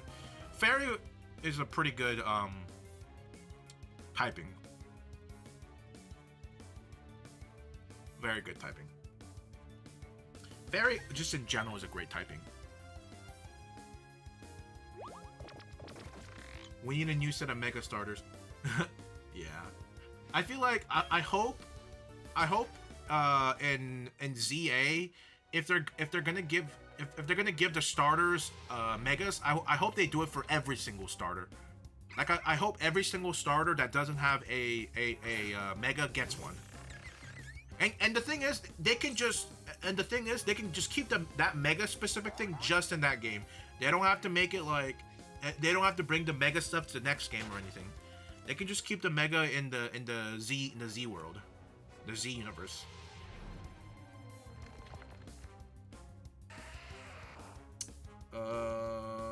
In Ultra Sun and Moon, you battle old evil team leaders from alternate timelines. Oh, Aldino didn't deserve one. I agree. Aldino didn't deserve one either. I don't get it. You know. Yeah, I didn't know that. I didn't know you get to fight your old.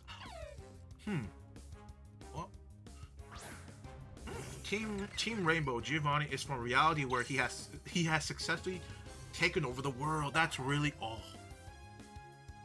You know what's crazy? Ultra Sun and Moon sounds like a gazillion times more fun than regular Sun and Moon. Because regular Sun and Moon was boring, but the way you guys are explaining Ultra Sun and Moon and the thing that happens seems really fun. A lot more fun than I would assume.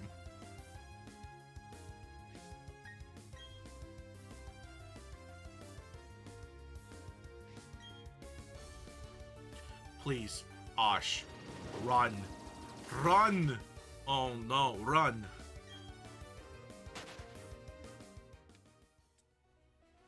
Blissey deserves it more than Aldino. I would say maybe. I think Blissey's still pretty good. Maybe it could have done. Maybe it could have been revitalized with a mega. Maybe. But to be fair, Blissey fell off after they made Blissey fell off after they made the levels from competitive from 100 to 50. Blissey fell off, unfortunately.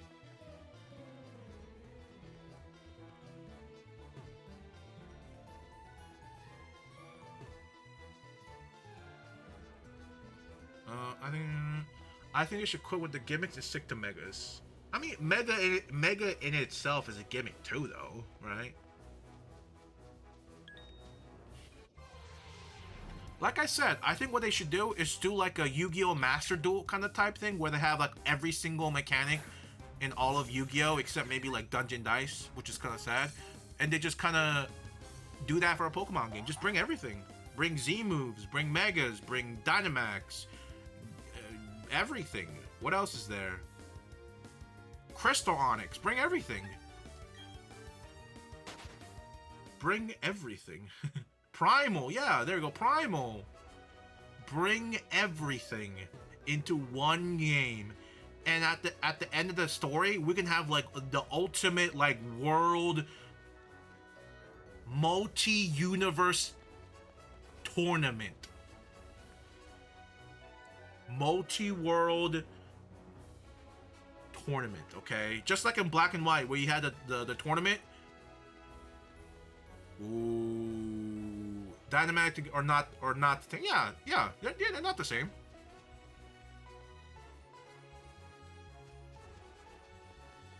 Isn't Dynamax the one of them is like the more the way I looked at them, like one of them was just they just made they just kind of increased in size, and the other one was like a more specialized one, isn't it?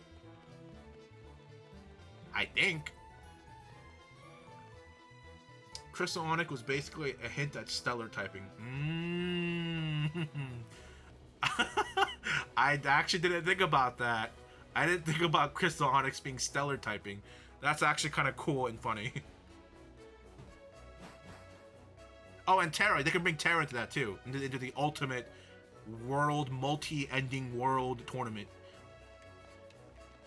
It could be, you know what? They could do like a, you guys like Dragon Ball Z. And they could have like the fight, a giant like battle, not battle royale, but like that battle fight between different worlds. And but each world it's like only megas or only some sort of like only Terra or only whatever. And there'll be one world, our world will be the one with none of them, right? So we would have to fight all the planets with their little gimmicks, and then every victory we can yoink it. We can yoink their ability. So we can fight the mega world, take their mega, then we can fight the Terra, and we can use the mega to fight the Terra. Z moves too, of course, all of that, everything.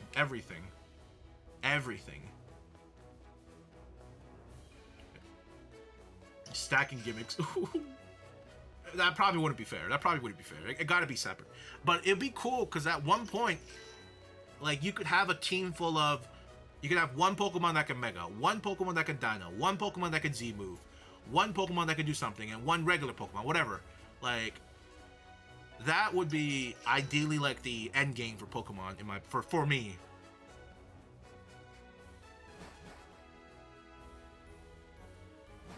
The only other time we see Onix deal with water is when Brock battled his mom. Brock battled his mom.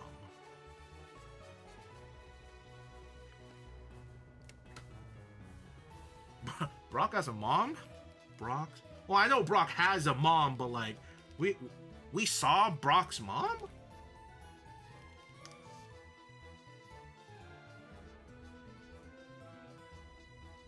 What the hell? That's Brock's mom?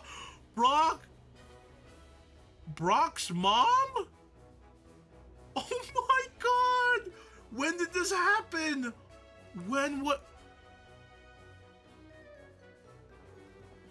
Dude, I had no idea. Dude, I did not know Brock's mom was a thing. Or if she ever appeared. Brock's mom? Lola is a reoccurring character who appeared in the Pokemon anime. She's a water-type Pokemon specialist who first appeared in A Family That Battles Together, Stays Together. She's the mother of Brock, Forrest, and the 8 other... Well, she's a terrible mom, right? Just like how Flint's a terrible dad. Because they're terrible parents, okay? This is why, I'm really glad that Ash... We never got an ending with Ash where he has kids. Or yet, because Ash would be such an irresponsible parent. He would just be like Lola and Flint. Bro would just go out on the venture and like ditch his kids and like, here Pikachu, take care of my son. He's gonna Piccolo, like, he's gonna go on his son. That's what's gonna happen. He's gonna be like, all right, Piccolo, you take care of my son for me while I go do some shit in that region over there. That's crazy. Yeah, Why? What? Hold on. I don't know why his mom wanted a gym. I don't know why his mom wanted a water gym when Cerulean had a water gym. That's kind of funny. Z-moves are underrated. I mean, they were trash, but they were OP. How Lola had them all kids and still like that fine is crazy.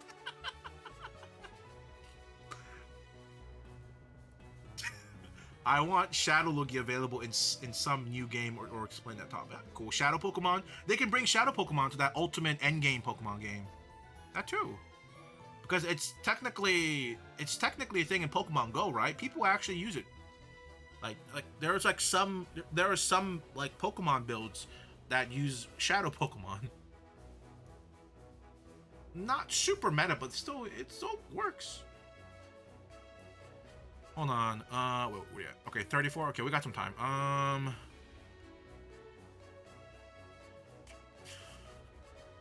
This is a bit of a spoiler. I haven't seen this episode, but it's fine.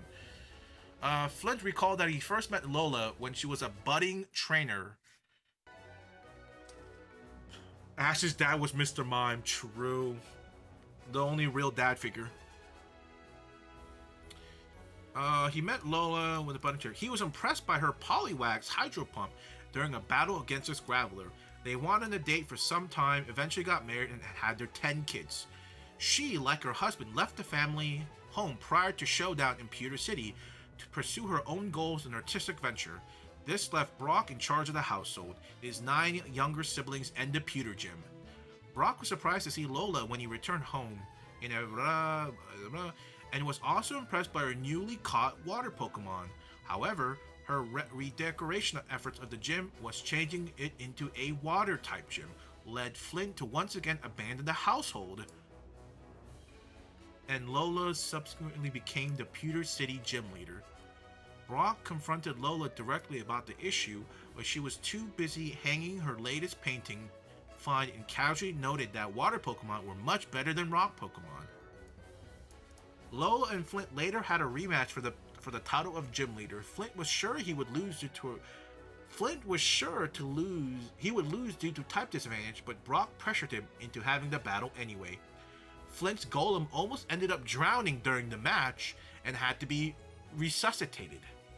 Flint was almost ready to run away again, but after some flirting, Lola and Flint ended up rekindling their relationship. As a result, the pair agreed to change.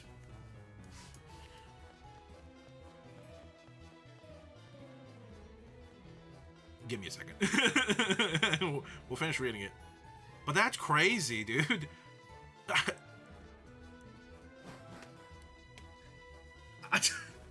It's crazy that Pokemon, this very child-friendly Pokemon game or Pokemon show IP, would so casually show 2 irresponsible parents just casually and kind of like make fun of the situation, right? That's kind of messed up. Shadow Pokemon are not the best in Go.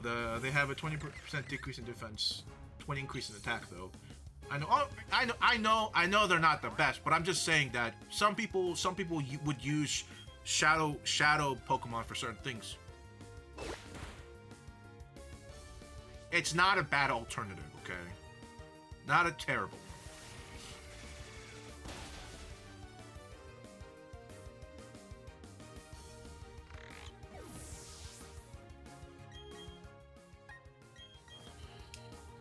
Man, I mean, honestly, when I first saw like Brock and like Pewter City and like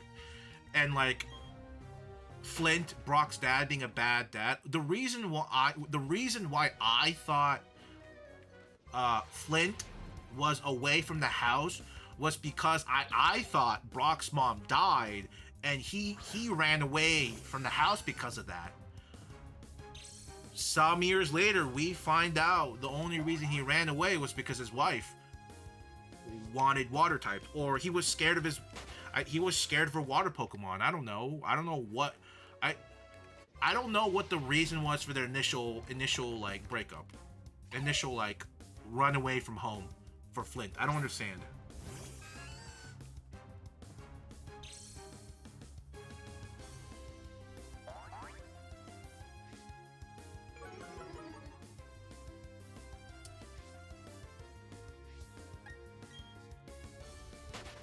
You're not convinced in the original timeline.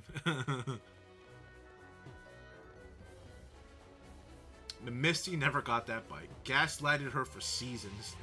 I rarely use Shadow and Go. I usually Purified, then I Purified Legends because they had bad IVs. I kept a shiny Salamence, a Shadow Salamence because it was shiny, and thought that was cool. Very nice. Actually, before I forget tonight, I need to go move some of my Pokemon from Go to my Pokemon home. I forgot to do that last time.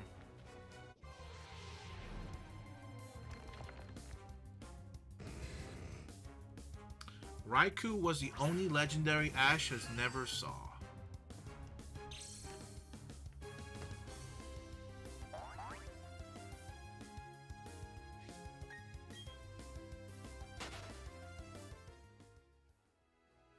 I'll be damned.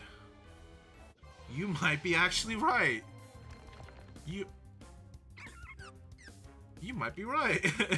Raikou might...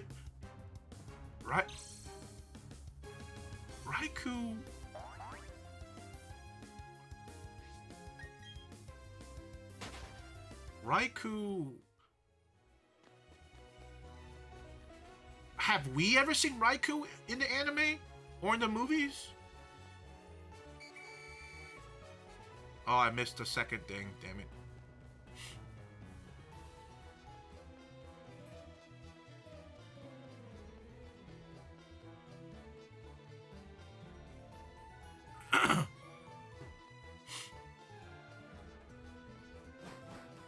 He was in the Chronicles. That's crazy. He was in the album?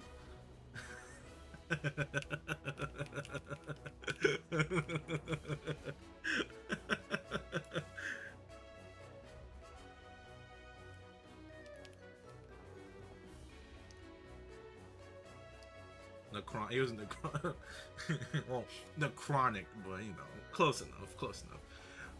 Oh, for Silver and Lyra, okay.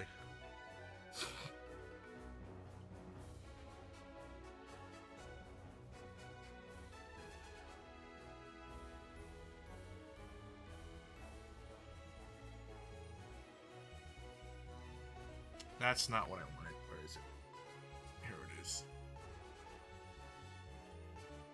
La la la la la la la la la la la la. Let's see.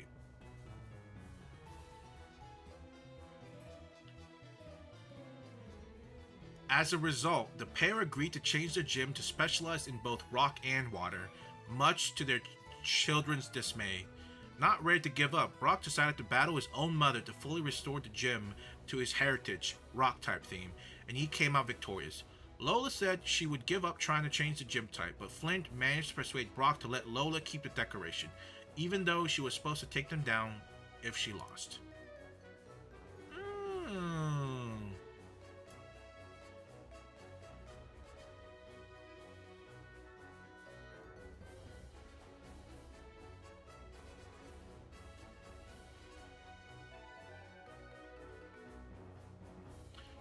In the English, okay, yeah. See, this is why I thought this is okay. So there we go.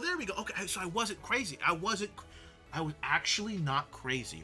In English language dub of Showdown at Pewter City, Flint claimed that Brock's mother passed away. However, this was not the case in the original, and no attempt is made to rectify the mistake in the dub. This has caused much confusion, and some fans still believe that Lola is Flint's new girlfriend or second wife. It makes so much more sense. See, that's what I thought. I thought Brock's...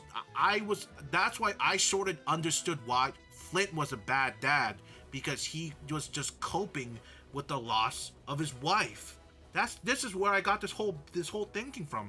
The English dub said his mom was dead. And I was like, oh, okay. Sure, it doesn't justify, like, him ditching his kids. This just makes it worse. It just makes it 100 times worse when you find out that Brock's dad didn't run away from the house because the wife died. It's because the wife left, and I guess maybe that depressed him. I don't know. Well, saying you're not crazy is crazy. Hey, what's up, man? That's crazy though. Brock has a mom that is not dead. Huh.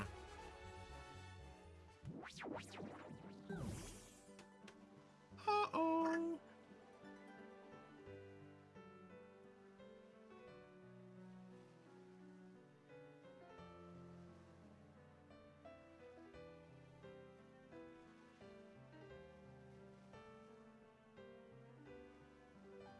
Sorry, I'm killing a non-threatening creature. I mean, sorry, very, very, very threatening creature. That had me on the ropes. How old is Ash supposed to be at the end of his run? 10. Send your effort to Paltia so it can evolve. No, I'm not sending it. I need it for the challenge. After I'm done with the challenge, I'll probably send it over. But not right now.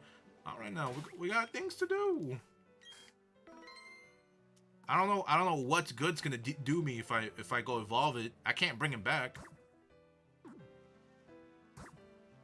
An ant? I don't think it was an ant. It was something else. I didn't get a good look at it. I just went squish. Put it in a game that's actually worth something. God, I can't disagree with you. This game stinks. This game stinks so much. I can't disagree.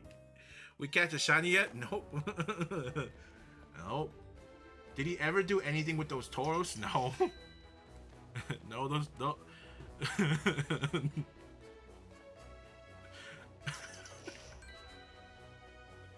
No.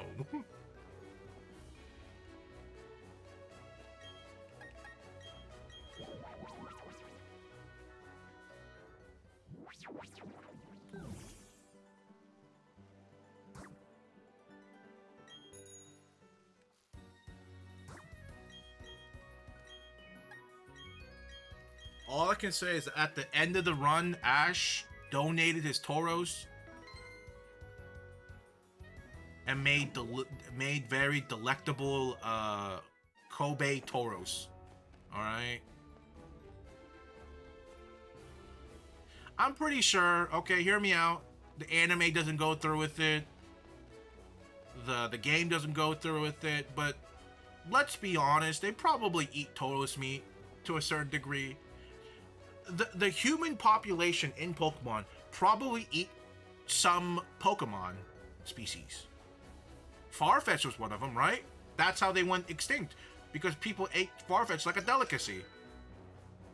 So, like, pretty sure some of the Ash's Tauros might have gotten eaten. And Slowpoke tails, exactly. So, it says, I'm kind of curious what Tauros tastes like. Crabby, delicious, right? Preferably. You know what the most fucked up thing is? Because in our world, we have like specialized like factories or like organization that grows like fish or animal. It's like non wild grown products. But in Pokemon, it's more fucked up because you can't like let the Pokemon sit around and it evolves. You kind of have to put some sort of like effort into it or some sort of a bond. So like, just imagine a company in Pokemon that grabs hundreds of Krabbies and form a bond with them to evolve them into Kingler, just so at the end of the day, we get more crab meat. The turnover rate in that workforce must be incredibly high. I mean, unless they found out a way to like mass produce rare candies, then maybe they could just do that. But wouldn't that be the same thing how we kind of pump our animals with GMO and like these like, I guess that'd be the same equivalent, right? Rare candy is basically just steroids and GMO we just feed into our animals. I see. Farfetch didn't go extinct. No, they're endangered. They're not extinct. They went endangered because people were trying to eat them. Delicious, right? Some of them gotta taste good. Let's fry up some Empor. Oh god. My fault. If I said extinct, my fault. I meant to say endangered. My fault. Just like Lapras. I think Lapras is also endangered, but they were more so I'm pretty sure Lapras were hunted as a sport and not as meat, right?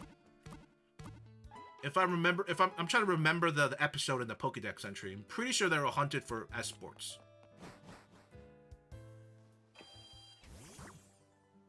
Kentucky Fried Torching. Oh god! Oh god! An Ursaring rock. That's so. Oh my god! Oh no, dude. Okay, hear me out. You know, okay, just think.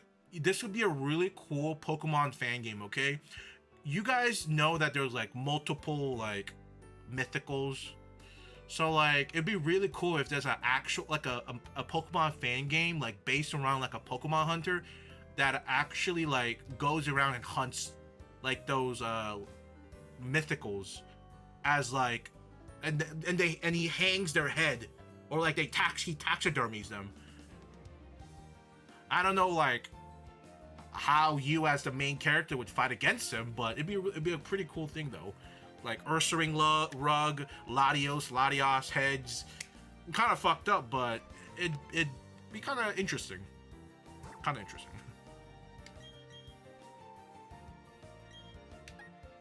Pokemon with the gun? Oh no. Power on? Let's see. I guess you were never part of the 4-H animal judging and show. A person grows a bond with a cow, then shows it, and then auctions off for money, and the rest is chopsticks. Oh yeah, no. I mean, that's generally what farmers do. They it's not easy being a farmer. It's not easy. You gotta bring no soul into it, okay? No soul.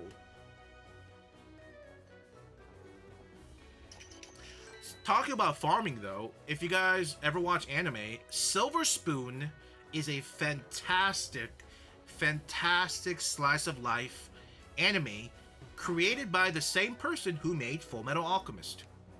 I've rewatched Silver Spoon like 5 times.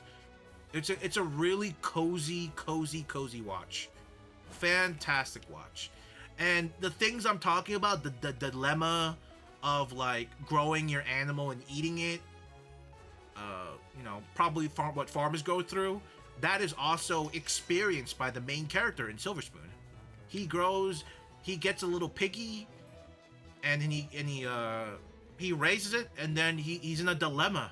Like he has to like they won't like he has in a dilemma, and he has to like somehow justify it in his mind. He needs to get it killed or something. But it's a great watch though. Silver Spoon is a really great watch. Absolutely adore that anime. Hey, what's up, Oscar? Good to see you. Good to see you. Glad you can make it. Wingle stop. Making a suit of armor out of Scizor would be badass. That would be pretty cool. That would be pretty freaking cool. Bufflet Wild Wings. Oh god. Oh god. Oh no. Just curious. Okay, so if Pokemon really went like full on like what we're talking about, like eating them as like actual, if the thing about eating them actually becomes like a real thing in Pokemon, what do you guys think the first Pokemon that would go near endangered? Either extinct or endangered. If every single over 1,000 Pokemon was like you know, it was fair game. Vanillite? Magikarp? Vanillite and Magikarp.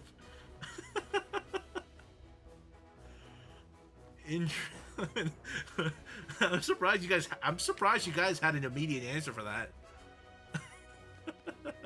Magikarp's all bone and scales. It probably is. There's probably not a lot of meat on it. I mean, I can't imagine Wailord tasting any good. Probably, you know, it's like, you know, whale blubber. Never tried it, but heard it's not the best.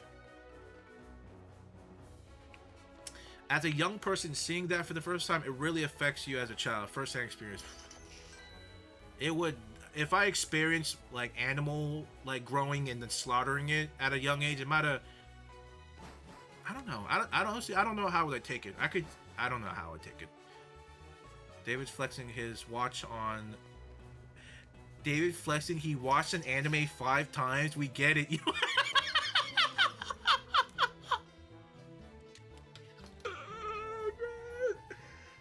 Oh my god. No, Okay, listen. The last time I watched Silver Spoon was like 5 years ago, 7, 8 years ago. It's been a really long time since I watched it, but it was a great watch though. Dude, Lapras Slowpoke? Well, Lapras is already endangered. Sawsbuck, okay, so you like venison, okay. You like deer meat. It was revealed in the anime by Misty that Magikarp is all skin. Oh, I didn't know that. How would she know that though? You think Misty ever tried to eat a Magikarp and that's how she knows?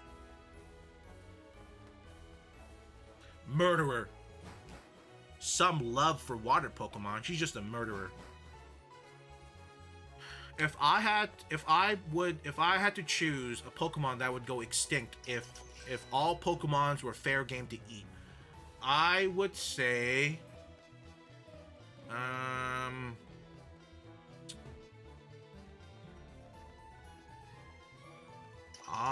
would say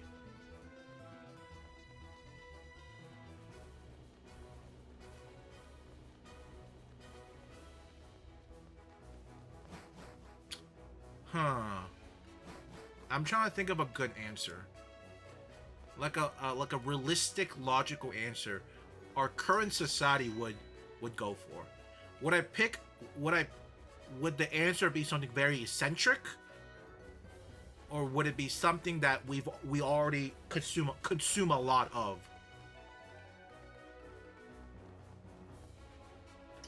One time I was little, I saw a channel at my grandma and it was a butcher talking about how beautiful it was to kill animals. How beautiful that is. I mean, I guess some people see cuz some people in some country looks at like butchery, like animal butchers, as like a very like respectable job, right? But I don't know about beautiful though. I mean, but I guess I don't understand. I don't understand it in his point of view.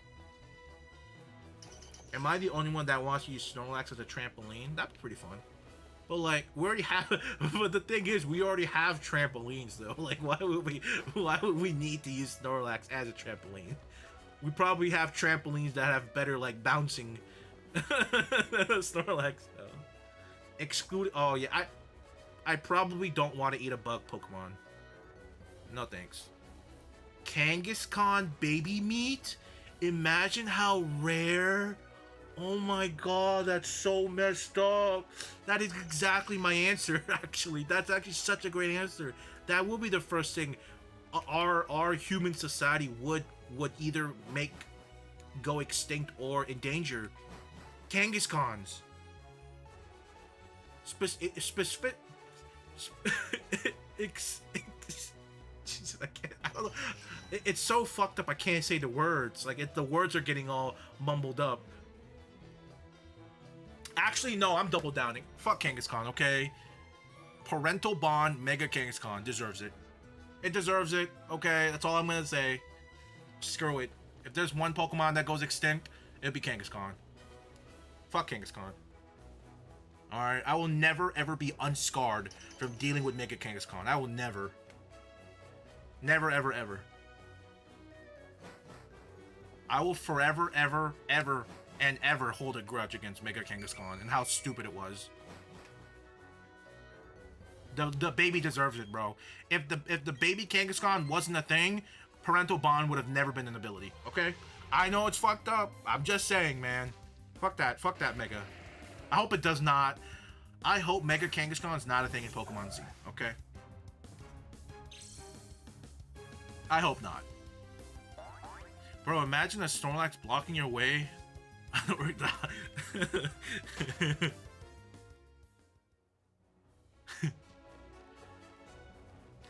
You guys want to see my shiny Snorlax?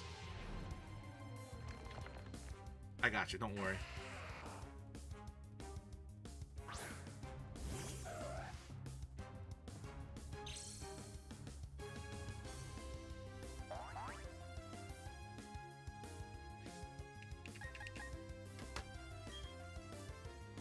Not really. Well, you don't get a choice, okay?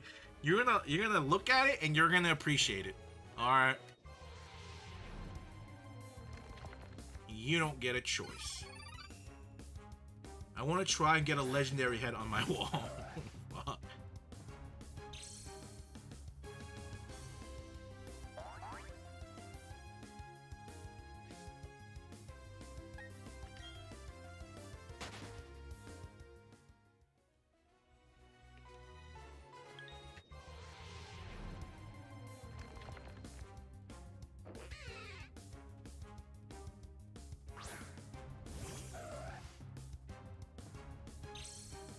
You guys see it?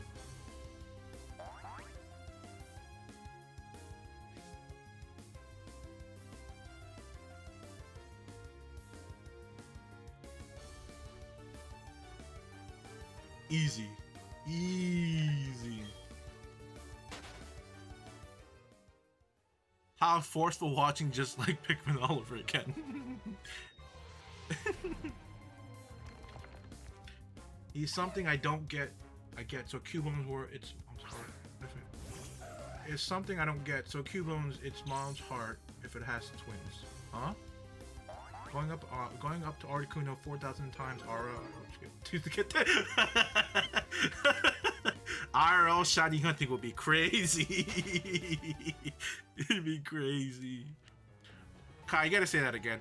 I have a feeling what you're trying to say because I talked about it before. I did talk about it before.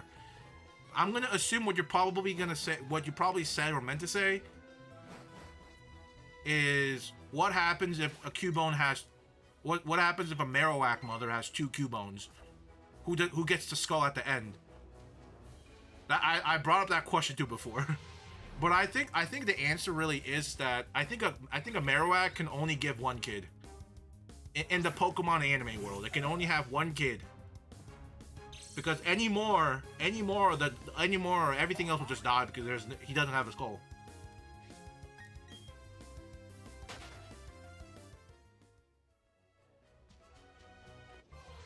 Or imagine a Pikachu frying your phone thinking it can, wait, what? Oh, frying your phone thinking it's helping.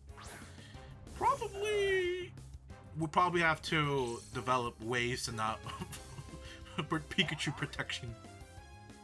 Fight to the death for the mother's skull. That would also be, yeah, maybe, you know, that would actually make sense, you know? Survival of the fittest.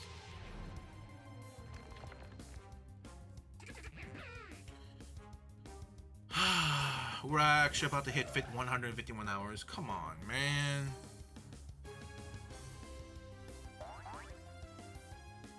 Back to the, you know, back to reality, guys. You guys think I'm ever gonna get this thing?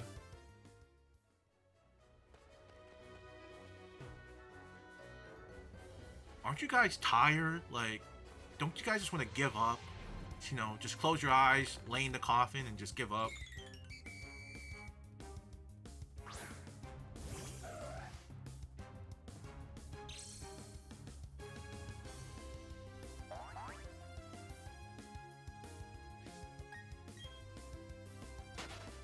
No, you don't? Oh, well, shit.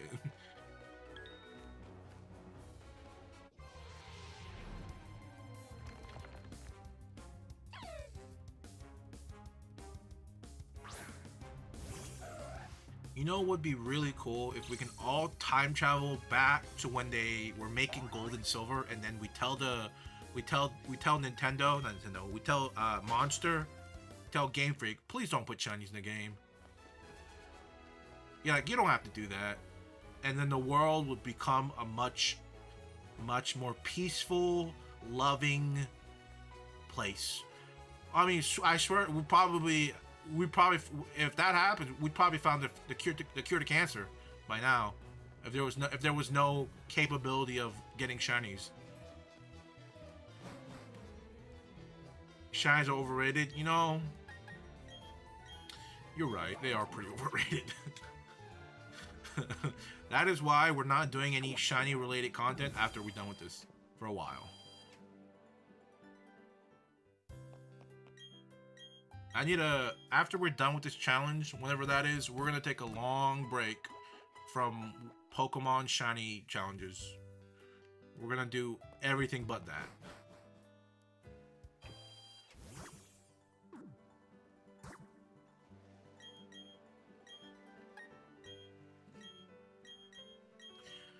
Sometimes I think I want to live in Pokemon, but then I remember there's random guys that can freeze time and just kill me.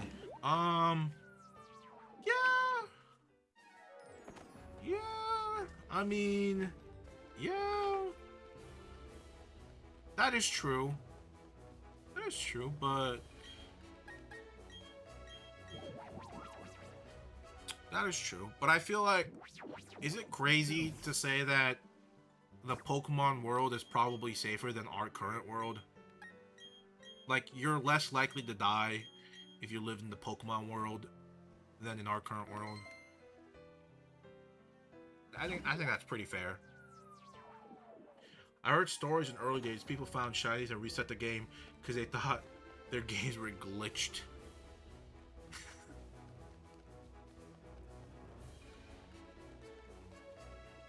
Well,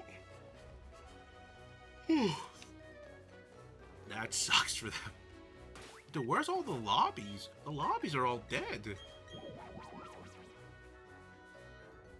The thing is, sometimes you're lucky enough for there to be like 2 or 3 like different lobbies. And you can join someone's lobby and, you know, leech off their Diglett gauge.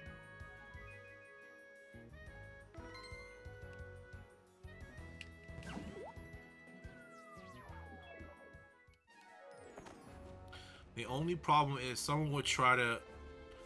I think that's the case for probably every single Pokemon. That is probably, you know, I didn't think about going that way with the Pokemon world thing, but yeah, there would be a giant like there'd be a giant movement for people to be able to marry and fornicate with Pokemon. That's such a real thing that would happen if our current human society suddenly were teleported to the Pokemon world. There would be a giant advocate. I won't even be surprised. I won't. Yeah. I will not be surprised. People.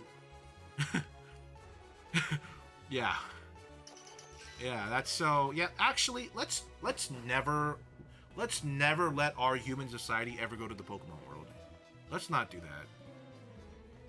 Let's keep all of this in just a video game. It's just, yeah. Let's just do that. That's probably for the best. You gotta remember, only 30 people play this game, including you. 30's a big number, okay? 30 is a giant number. Actually, you know what, Kai? Let's go check. Are you curious? Because I'm curious, Kai. Let's go check.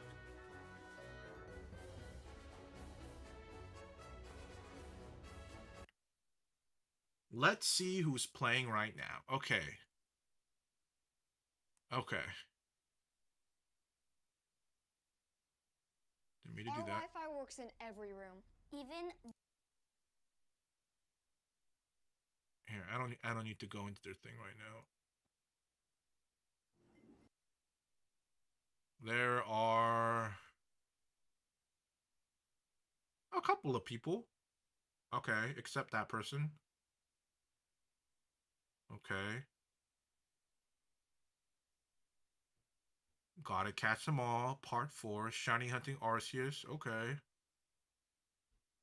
Shiny Arceus hunt. Okay. I'm left. I'm right. I'm left. I'm right. Okay. Interesting. Interesting. Interesting.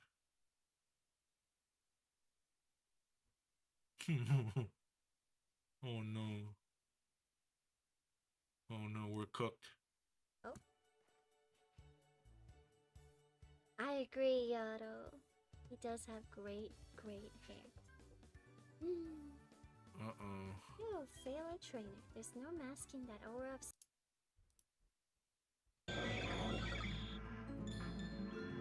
This will be us in the future.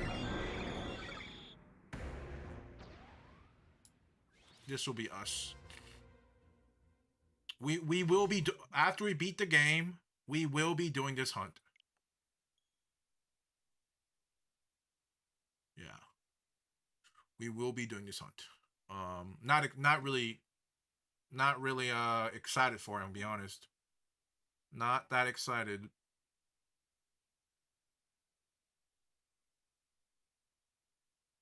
Not sure if I want to do this hunt on stream or off stream, because I don't know. Not looking very fun. Not looking very fun. Let's see. Did you know the number 5 thing looked up on the app that starts with C and ends with H is Pokemon? Starts with C, ends with H. It's Pokemon. Huh? The number 5 things looked up on an app that starts with C. Okay. What? Ew, what? Okay, no, I got you, Oscar. I got you. Oh yeah, I forgot. While you're here, though, did any of y'all? I asked this question earlier, but did any of y'all watch the Fallout TV show? Now that there's someone here that has seen some of it, I can talk about it.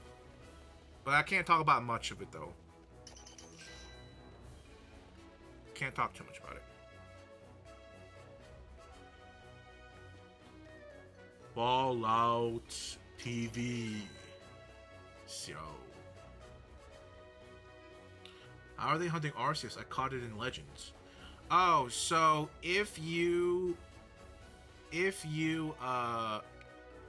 unlock the Azure Flute in Pokemon Arceus, you can get the flute in Bdsp.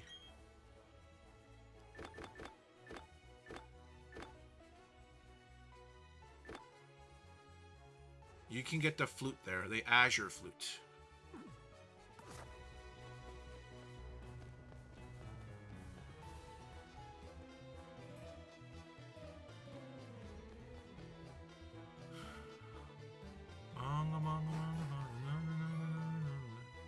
It's a rhetorical question, Dingus. Are you talking to yourself, Kai?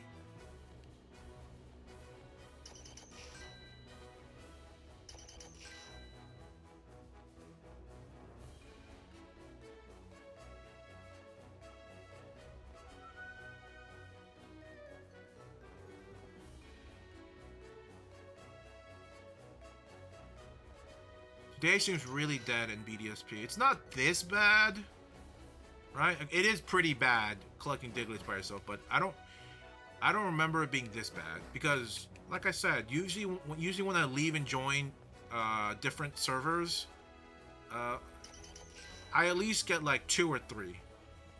I can kind of jump between, but it seems like at this point it's only this one, and I just have to kind of stick with this one.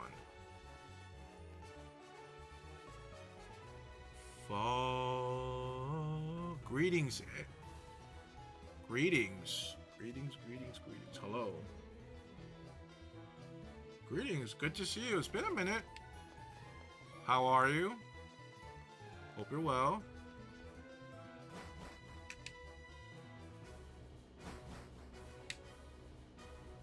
Bum, bum. You've been working. Okay. Okay, I see you occasionally pop up on the thing. I don't remember what you play though. I think it was like, I don't remember. I think it was Fortnite? Maybe it was Fortnite? Cookies! I think it was Fortnite.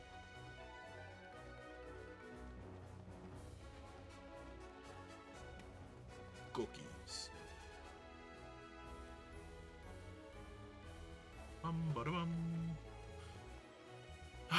come on. Please give me a shiny. Please give me a shiny. Please, please, please.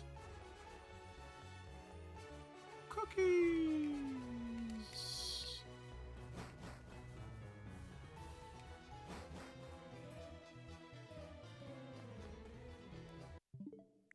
Let's see. Wait. Who's Emma? Wait, who's Emma? There's some people I don't remember who I added. Hey, there you go. You know, is that game actually really good? Fire Emblem, was it Fates? Fire Emblem, I don't see it on the list.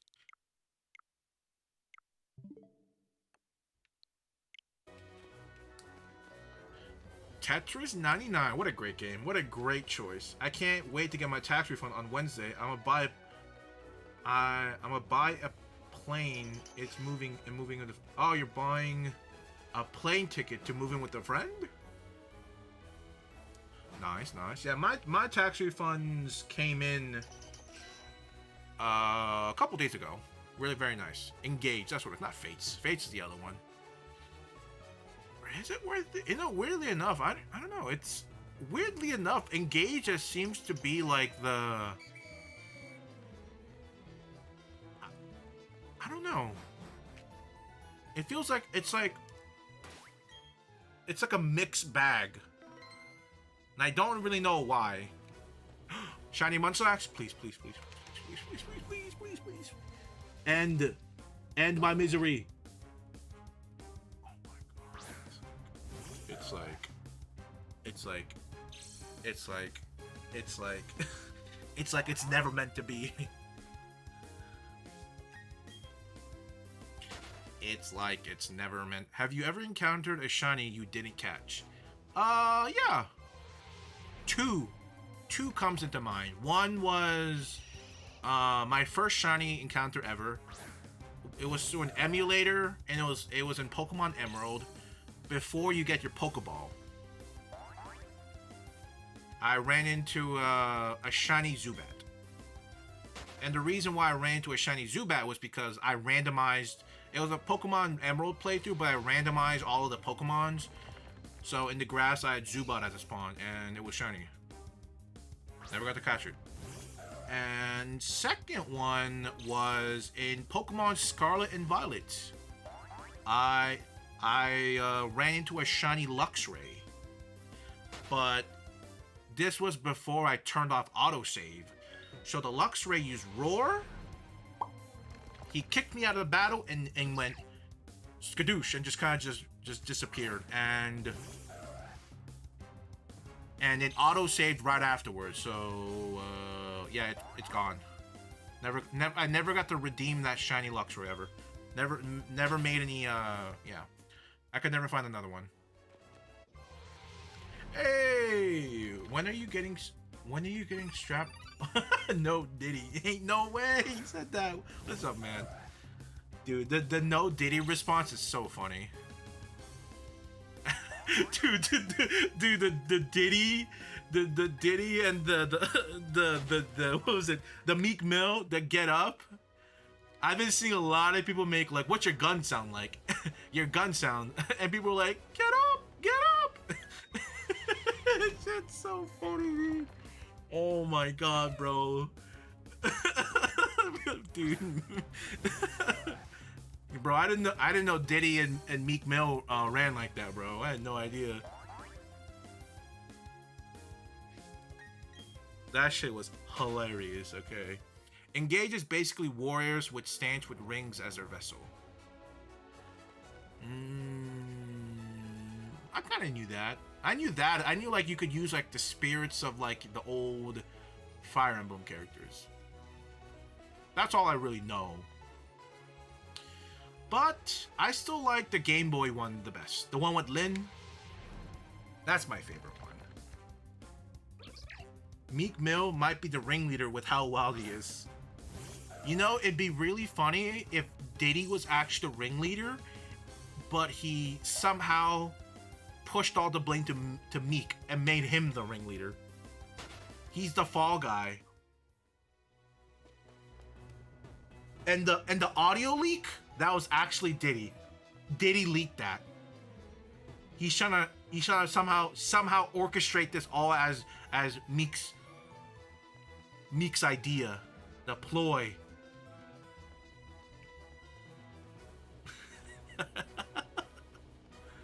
Oh jeez. Okay, hold on. Back to normal talk, okay? back to a little normalcy, okay? For anybody who has seen the Fallout TV, I've only watched the first 4 episodes, and it's a ride. It's a wild ride. Man. I hate how it's 1 hour long, but I love it because it's 1 hour. You get so much in the hour, but like you want to watch everything in one sitting, but you can't because it's so long.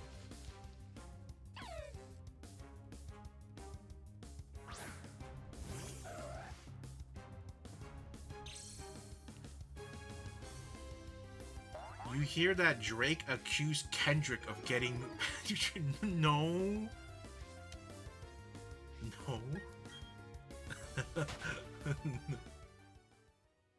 Drake said the way you're doing splits, your pants might. What a corny ass lyric, dude. But that's Drake though. That is pinnacle Drake. The clubhouse, the Mickey Mouse clubhouse Drake.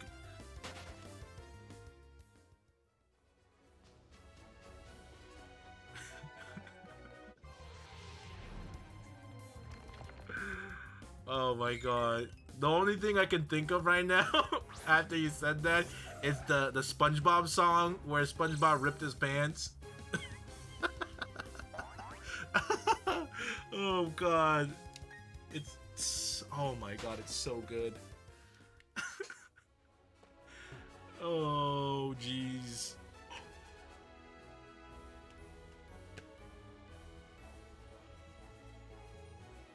Could it be? Could it be the shiny Munchlax we've all been looking for? Please.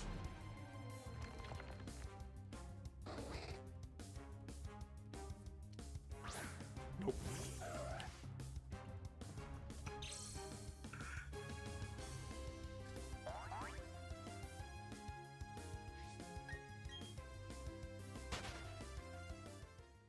Whenever I'm done with this challenge and whenever I'm editing this video, I'm probably gonna have a Munchlax counter.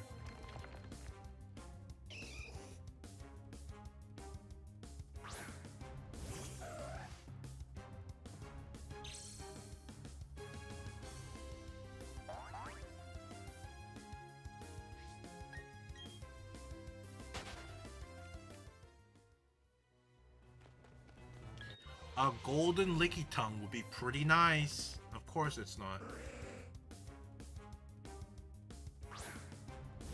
Of course.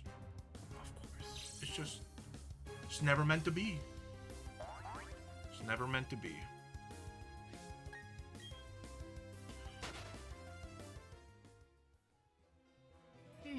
But how's everyone's Friday though? Everyone's getting geared up for the weekend? Excited?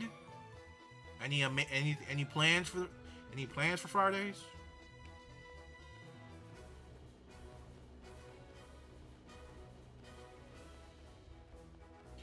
Just had to have a talk with my boss. Wait, are you? Did you just get written up? Uh-oh.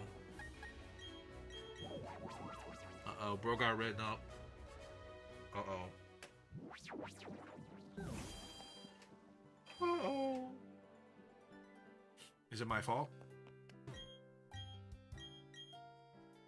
Yeah, to grind One Piece. Ooh, how far are you in One Piece? I've taken like a couple weeks breaks from it, though, so I'm like...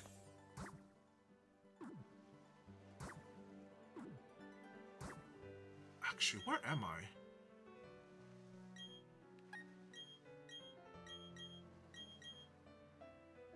last time I was in it, they were in the middle of fighting the wait, 338. Is that the anime or is that the manga? You're always at work. Okay. Always at work. Grind time, prime time. 24/7. Okay, I respect it. I respect the hustle. What's the stream delay? There's a stream delay. What do you mean stream delay? We good?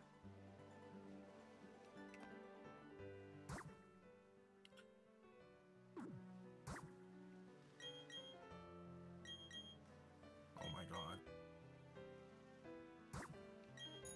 Oh my god. Stop it.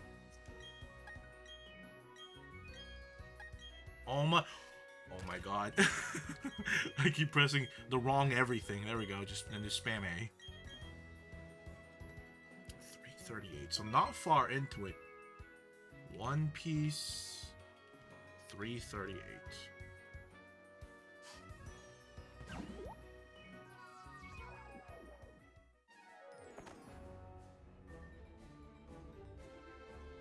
Anime, okay.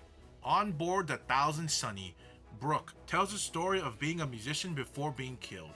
However, his spirit was able to reanimate his skeleton due to the power of the Yomi Yomi no fruit. He also tells having a shadow stolen. Oh, you're about to go into the Thriller Bark arc. Oh, that's pretty good. That's pretty good. Does that mean...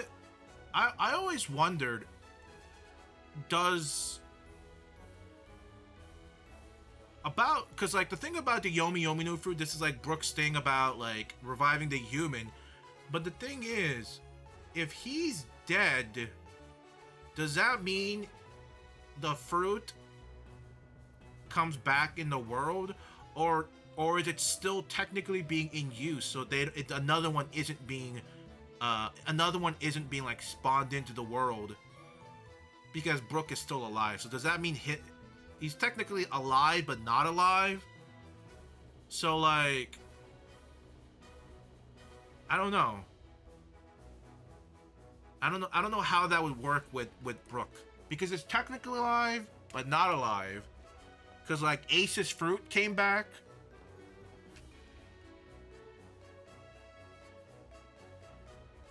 Yeah, so whenever a devil fruit user dies,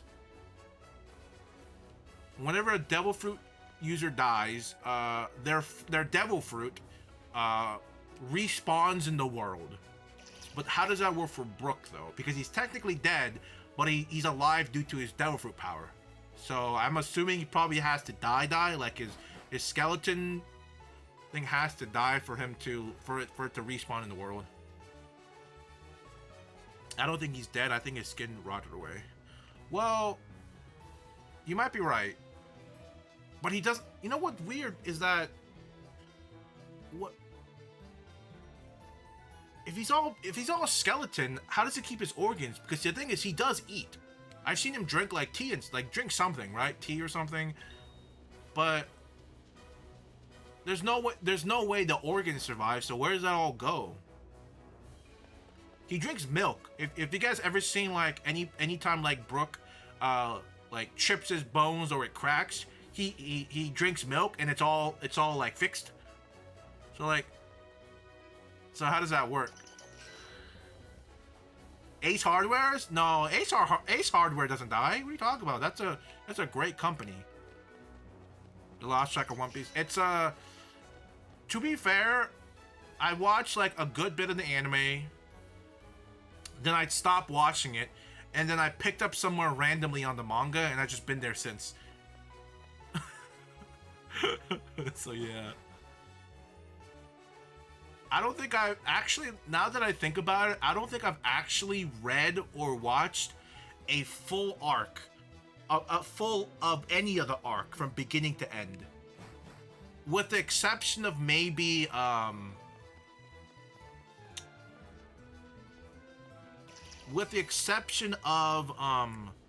the one that just ended. What was it?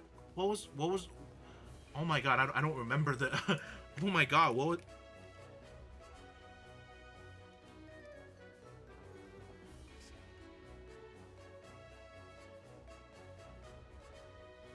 The Wano arc. Actually, no, the Wano.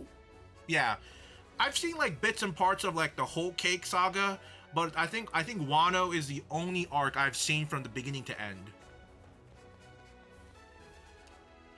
Everything else I've seen like bits and part, or maybe like 60%, maybe 70%, maybe some of the fights. But I think Wano, like through and through, is the only one I've seen from beginning to end. I read beginning to end. It's going behind the scene, all that food, Egghead. I've watched the Crocodile arc from start to finish. That's a great one. I really like that one. I'm also, because I really like Vivi. The whole beginning part of like when they go into those like multitude of islands, and then you find like the number guys. Like the very first island they get to is the dude with the saxophone weapon. That whole arc was really cool. That was a really cool arc. I really like that. When youngster Joey challenges you to a battle, but you have Arceus and Giratina on your team. I watched 250 episode of Boruto to see what Baron mode Naruto fights. I'm gonna be honest, you lost me at the Boruto part. I haven't watched anything related. I've seen like TikToks of like Boruto and stuff like that, but I genuinely don't know what's really happening with Boruto. Like I know like bits and part of it from TikTok, like Boruto cheated in the Chunin exam. He caused Sasuke to lose his Rinnegan. He got his dad killed or something, and his mom maybe got killed or trapped somewhere, or like something like that. And I also know that Boruto is like 2000% filler. And there's something about, I don't know if it's true, but something about the anime and the manga doesn't follow the same storyline exactly. Like it's not the same apparently. Like from what I've heard, the manga and the anime are like steering or separating from each other, or something like that. And that's mainly because the anime happened before they had enough source material, or something like that. It's like 100% filler. Yeah. Okay. I'll just wait until Boruto's finished for me to ever even delve into it. I'll just wait. Right. I still have plenty of other shows I have to watch, right? I still have to watch JJK, still have to watch Chainsaw Man. What else? Even though I know Power dies, I mean, something like that. Some people die. What else? I still gotta watch all of Attack on Titan except the first season, even though I already know how the ending ends. And Aaron is the bird. What else? I still gotta finish watching all the Pokemon, because I've never watched all the Pokemon. I read the first arc. You read the first arc. First arc of what? Boruto? Did you watch Demon Slayer? I have not read Demon Slayer. I have not. I read a little bit of Demon Slayer, but I've not watched it. I did kind of spoil the ending a little bit, because I saw the manga ending a little bit, so I kind of know what happens or something. A little bit. I know a whole bunch of like not important, but a whole bunch of the cast dies at the end. Or I think people die, right?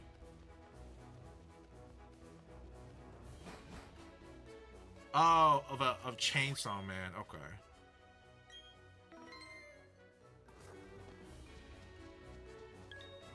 It's too focused on sexual. Yeah, see, that's the same reason I never watched Fire Force.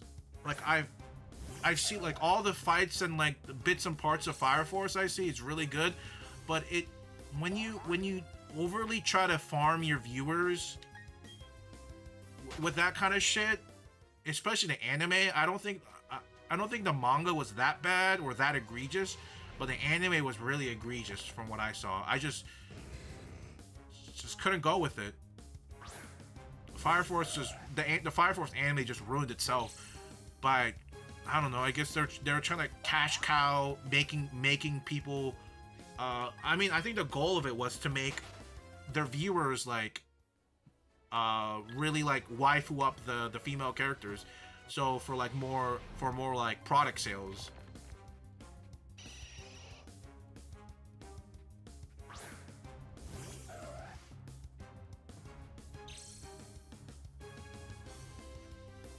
But yeah, I do have to go watch Demon Slayer.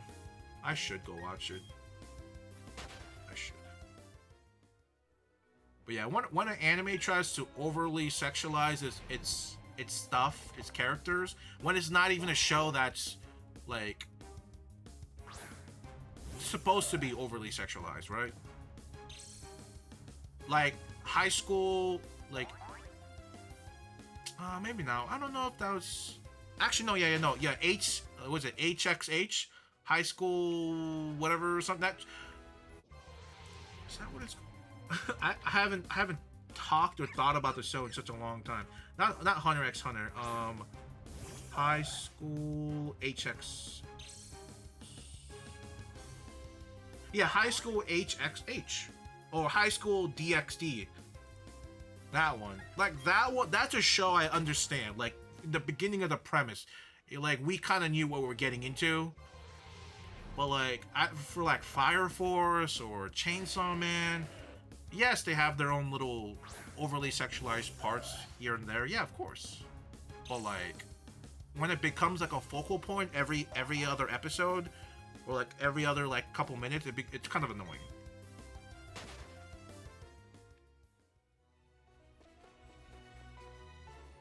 It's like, oh brother, get on with the story.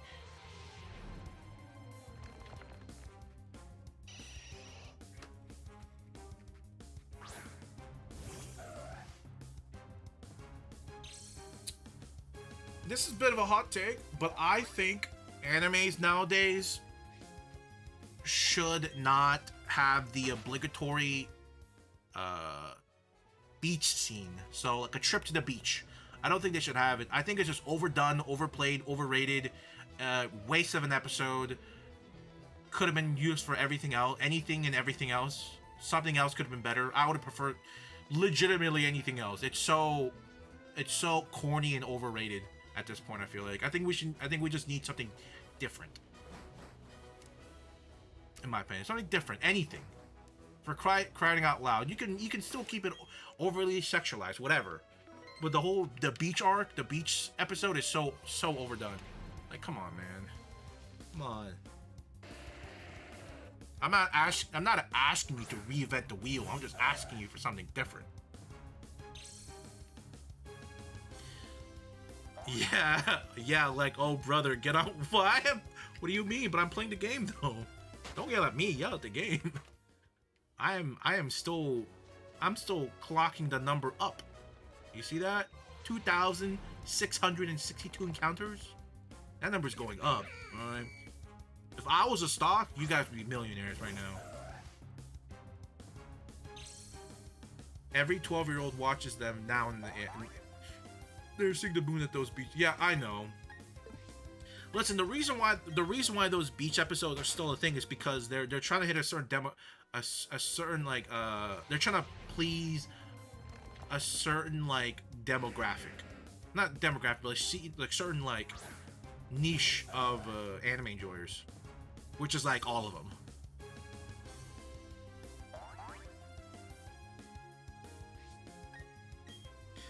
It is also a way to, like I said, to kind of like make you like the character more, and thus pushing like anime product sales.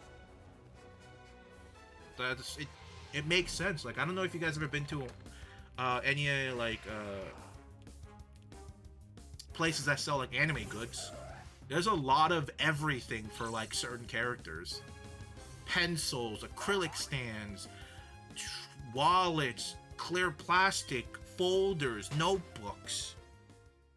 They're using those kind of things to kind of transition you into buying anime products, anime goods.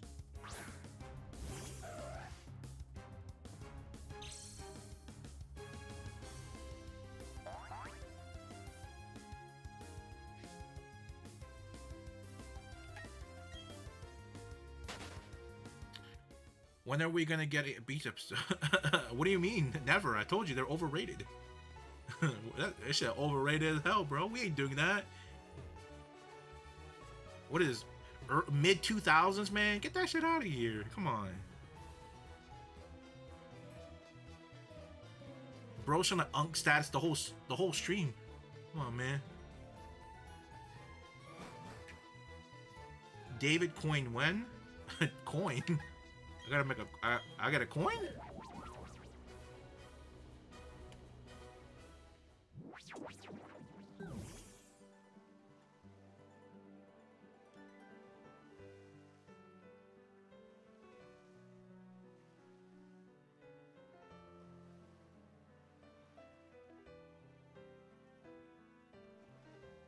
I was gonna show you guys Ami Ami with all the character goods, but there's some kind of maybe not so savory work that shows up on the search thing. So maybe not, but yeah, there's a lot of character goods out there. Actually, that reminds me, there is a show I want to watch, because I think they just rebooted it. What was it like? Hold on. You want me to? I could make an NFT. I could make an NFT token.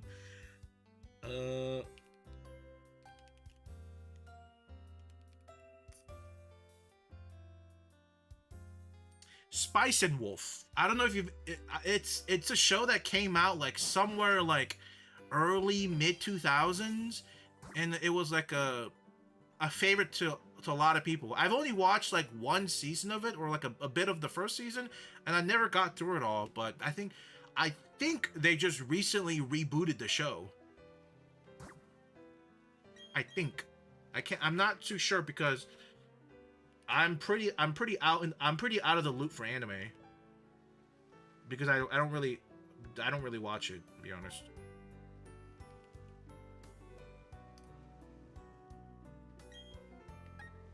Which could be a bad or good thing.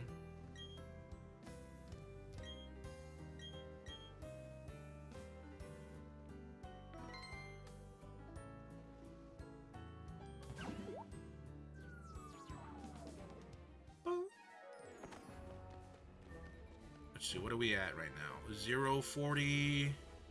Ooh, 28. I like the sound of that. 29.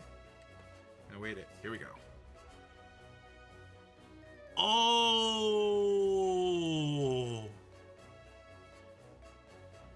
There was a third season coming?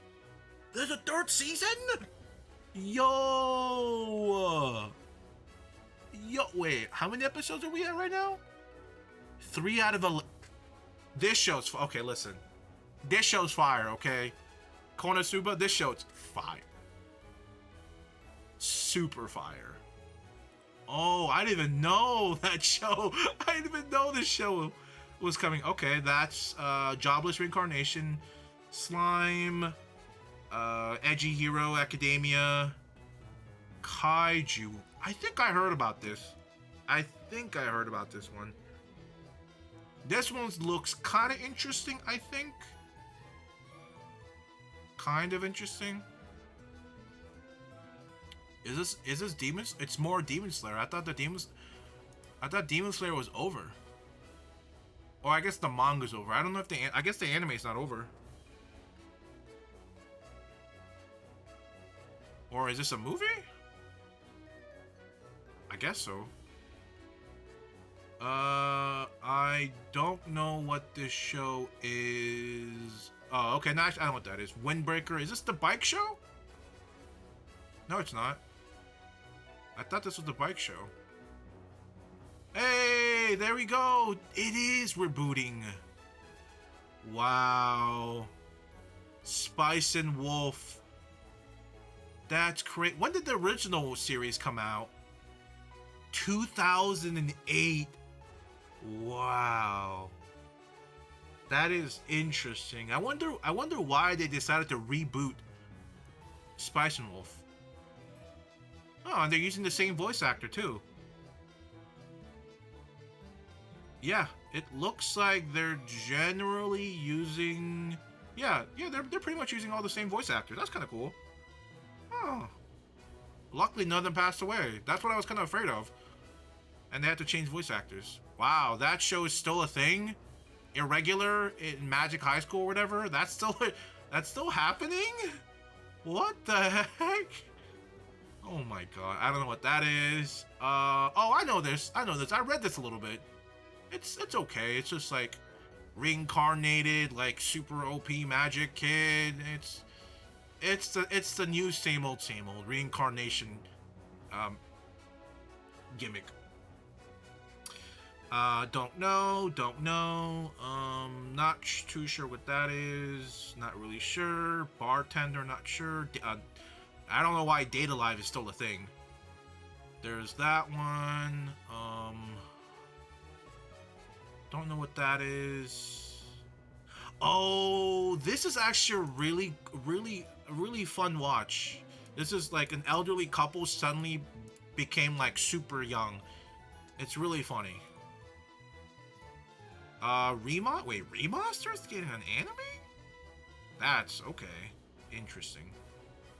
No idea what that is.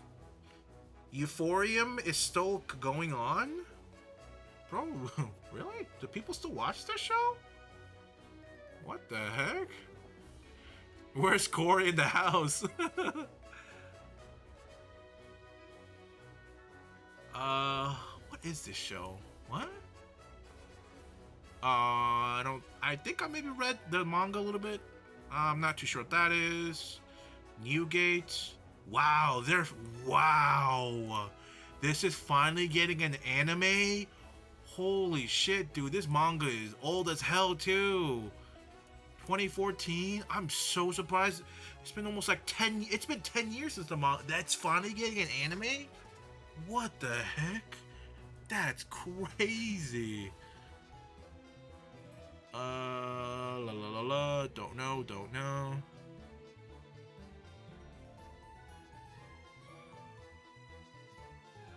A lot of these shows I don't really know.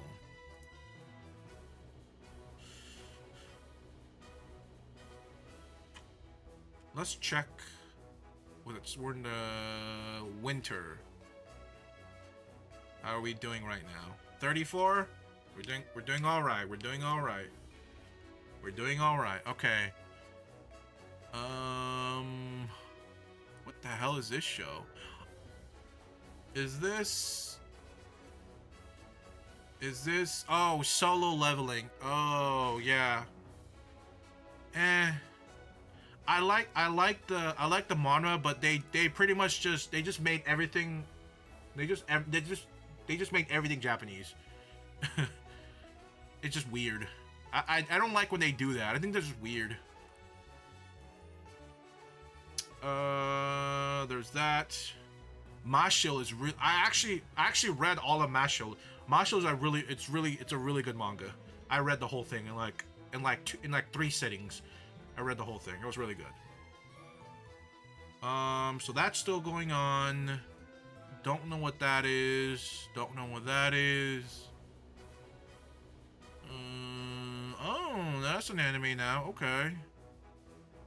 Don't know what that is. Don't know. Okay, that's getting an anime. That's interesting. Or I guess it got an anime. Oh, this was getting an anime. I just recently re-picked it up, the manga. Cause I was like letting the chapters kind of build up because it was taking forever. That got an anime. Huh.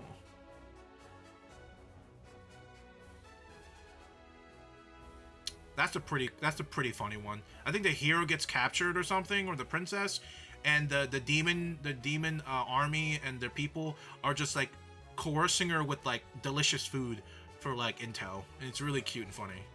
Very, very, very funny. A very yeah, pretty funny. Nothing too crazy pops. Masho is kind of uninteresting to me. It's I think it's kind of humorous, right? It's like it's it's like dumb humor. It's so dumb that it's funny.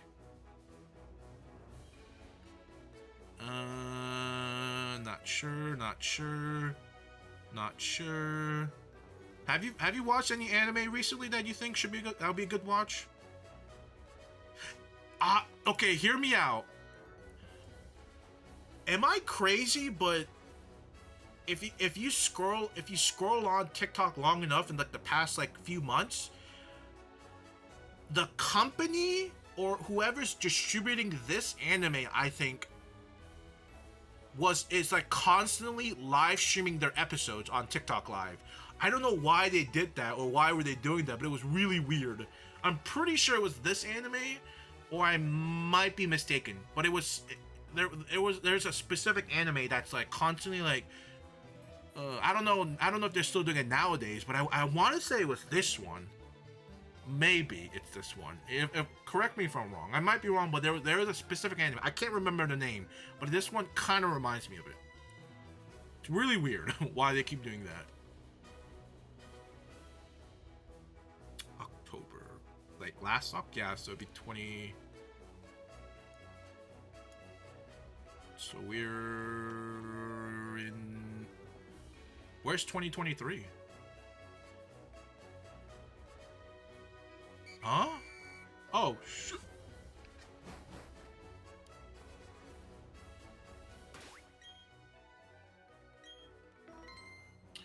It was fun when it was a twist on Harry Potter, but the one-on-one remake of the Tuning Invasion wasn't the best. I think that was like the whole. I think that was the like that. I never took that anything they did in that manga very seriously. It definitely did copy paste some stuff, but I think that was like the whole point. Like they intentionally did it to kind of make fun of it. That's how I took it. I might have to go reread it because I don't remember exactly. I don't remember exactly what you're talking about. But I just knew that all of the like references they made was just kind of like I felt I didn't really feel any type of way. And maybe it could also be a thing I'm kind of used to. If you ever read enough like wuxia type like manga or manhwa,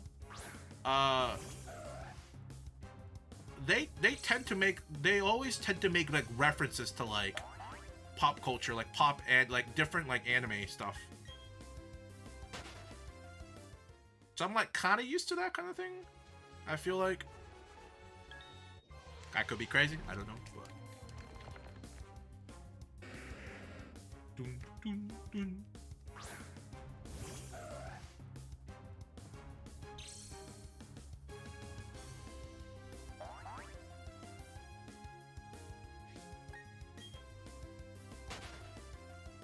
Oops. What do you mean, oops?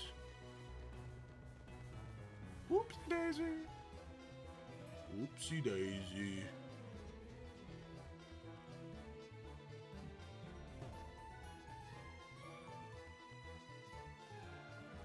Shiny Psyduck would be so cool, please. Oh god. I just caught a shiny Psyduck today in my Fire Red. And a shiny Golduck. So I got both of them. No.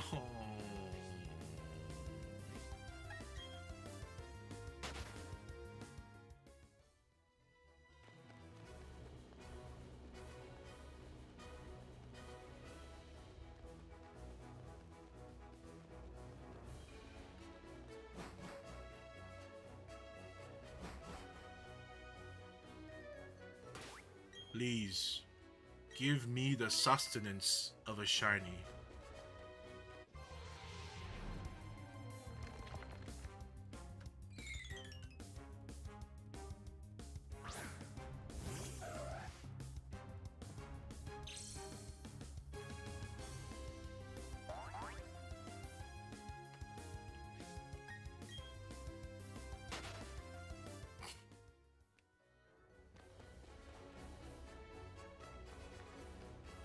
Please.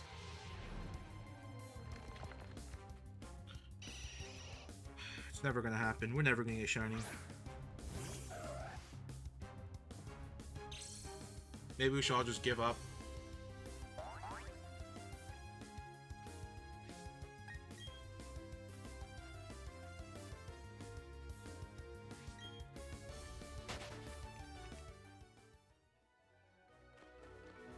I think we should just give up.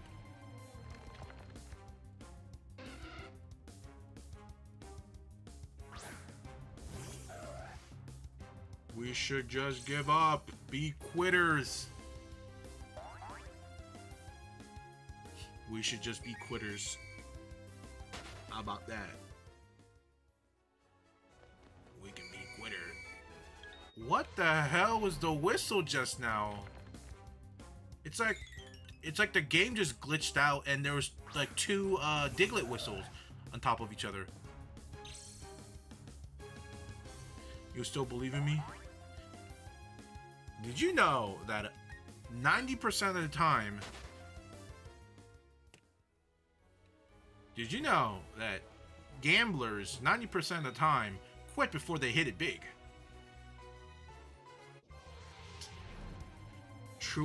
True statistical facts.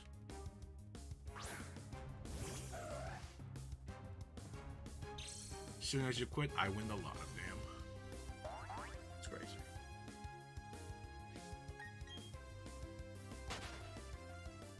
It's really simple, honestly. You just hit beep boop bop and then easy shiny. Beep beep beep boop and easy. Beep beep beep boop bop. Shiny incoming. You guys see that? Is that my Switch overheating? Or is that my capture card fucking up? What the fuck was that? You saw that Graveler lag? It went like... And it just like... Well, should I be worried? I mean, the capture card I won on eBay is coming in Monday. So...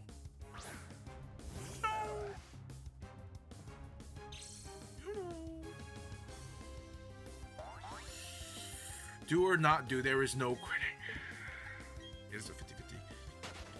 Oh yeah, while you're here, we need to talk about Fallout real quick. No, it seems like nobody in chat other than you has watched Fallout, or they haven't watched it, or they haven't even attempted to watch it.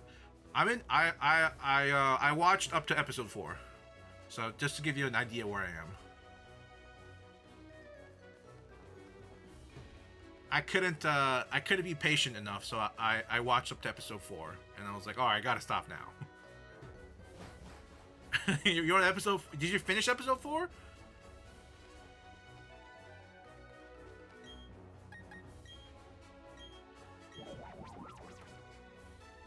You stopped at the end of 4. Okay, so we're at the same place, yeah.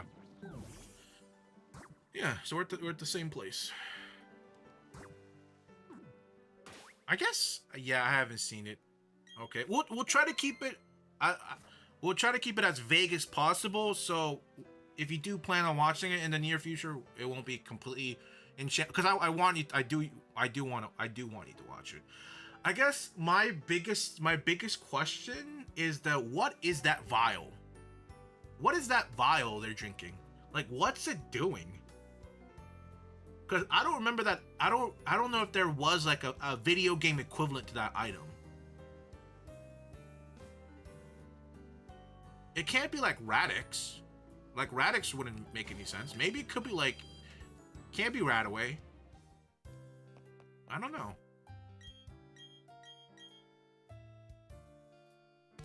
The ghouls drinking anything like that. Yeah, that's what I'm saying. They don't drink anything. So it's like... I gotta say, at the end of episode 4, I was so proud of Lucy. I was like, that's our vault girl. I was like, there are bits and parts of like, you know what's really weird? The weird surreal experience I felt when I was watching the episodes. I was like, everything Lucy's doing is exactly what would happen if any of us went into the Fallout world right now. We would all act, well, not as naively as her, but it would be extremely hard to just suddenly adjust to that lifestyle. It's like, I was like, damn, because I was trying to put myself in the show. I was like, would I act like that too? I'm like, yeah, I'd probably act exactly like that too. Like, this is like, it was weird. Like, it was almost like exactly how I would also kind of take the world in. It was so strange. That Power guy is a wimp, though. I feel like he's being a total jerk, and if he comes clean, it'd be all right. Yeah, I think Maximus, I think sooner or later Maximus is gonna have his own character growth, because Lucy technically had like a mini character growth. I think Maximus is gonna soon go through that too. He's probably gonna, because whenever he gets discovered by the Squire, his ex-bully, I think we're gonna get something. And I guess what baffles me the most is the second thing that baffles me the most is like the ghoul guy. He used to be an actor, right?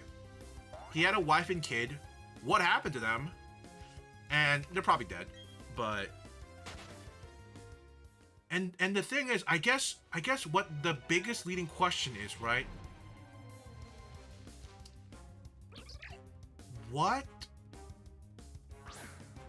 I have two ideas of what happened, of what happened. I think I think because the ghoul guy used to be the poster boy to this, right? He used to be that guy. He was the guy who created this, right? It's some aspects. So there's no way that even though after his career fell over, and my guess of why his career ended was maybe because of the episode where he went with the killing, because before that shooting he never killed his enemy, and maybe that's what caused like his rating to go down, which will kind of maybe lose his job. But what I thought was like, I was like, so my is that either he got a spot in the vault with his family, but the vault he got picked was one of those fucked up vaults, and eventually my guess is that everybody in that vault got ghoulified and he's the only one that really survived. Or B is that his career fell apart right before they were taking vault applications, and because he wasn't rich or famous enough, he didn't get on the list, and because of that he he didn't get to go in, and his wife and his kids died, and then he became a ghoul. Those are my two guesses on how the ghoul eventually came to be. From Vault 32? Oh, maybe. I don't know. I don't think so. I don't know. Actually, I don't know if I would say that, though. What game is this? Is Pokemon Brilliant Diamond and Shining Pearl from the Roblox mod. The drug that the ghoul takes is a formula that prevents him going feral. Let me try to think if there's anything else I was gonna. You know what I'm probably gonna do starting from like episode 5 and on, is I'm probably gonna like open up a notepad and kind of write down my thoughts, because there was a lot more things that I was gonna bring up, but I can't remember them all off the top of my head. It's also a really great way to remember everything, like writing things down, right? Taking notes.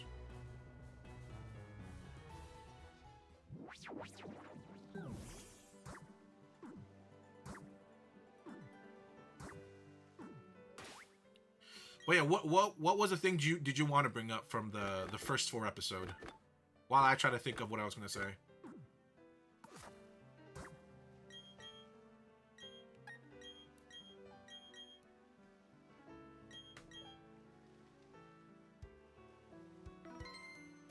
I also took from like the first 4 episodes that Lucy, what the lady said or something like, or lady or the ghoul said. He's like I think it was the lady or actually the scientist. He's like, oh, once you get like something along the lines of like once you get accustomed to this world, like you can't go back. And I think we're starting to see her kind of become like that at the end of episode 4, because like she drank the water and like she's like the only way for her to survive is to change, and she's slowly losing her innocence in a way. And my guess at the end of season 1 is that she's gonna have the choice of returning back to the vault or not, and I'm gonna assume that she's probably gonna stay up in the surface. It's my guess. The dad's probably gonna die. He's gonna find out. Her dad's gonna die.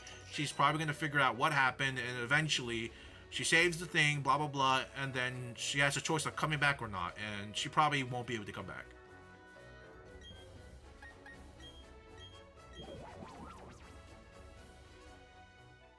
It bothered me when she lost her finger and they put another one. Oh, that was wild. That was pretty wild. The gnarly, like, expired finger. I was like, damn. Shit was kind of wild.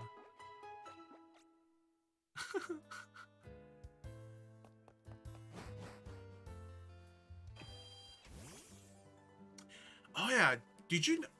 I was playing some Fallout 76 yesterday, and I was like looking up what has changed since I last played.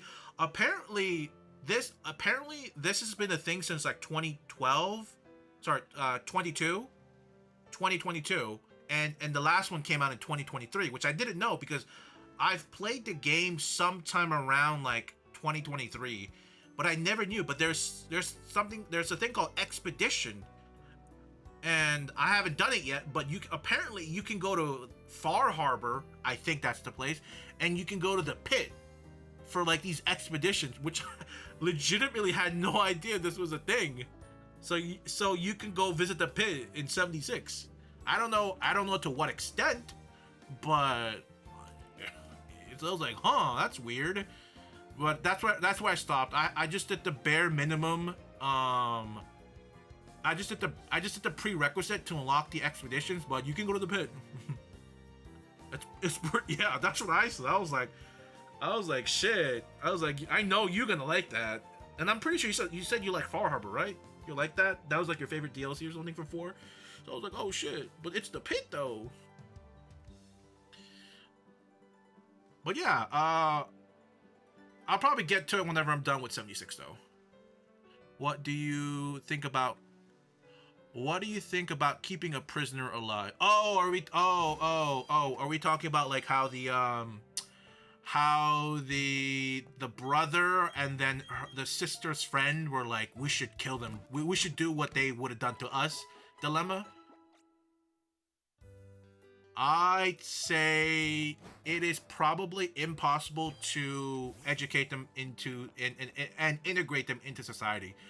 So I think either A, if they want to keep their purity, they just gotta keep them alive and keep them as prisoner until they all slowly die out, or kill them themselves. They are but the thing is, their watership is damaged, so they have to go out. They have to go out anyway. And you know what's funny? Initially when the raiders invaded the vault, I thought the reason why they're invading the vault, until we learn some of the other vault, there's more to the other vaults. But that also makes me curious about the third vault we know nothing about. Initially, when I didn't know the reasoning of the other two, I thought the reasoning, before I learned that they were raiders, I thought the reason why they're doing that was because I was like, oh, maybe they're raiding this Vault 33 for the Gek chip, like for the Gek or something. Some sort of like technology that their vault lost or something. But it was not that. I don't know if that's the case exactly. I guess it depends on what the Enclave scientists made. Maybe it is a Gek. No, it's probably not a Gek. Maybe it's a built-in Pip. No, not a built-in Pip-Boy. Maybe you can shoot lasers out of your hand? I'd put the slave call on him from Fallout 3, then send him to find things. That would be... Interestingly enough, we haven't run into anybody with the slave collar in the Fallout TV, in the first episode. Or even the existence of it in the game, or in the show at all.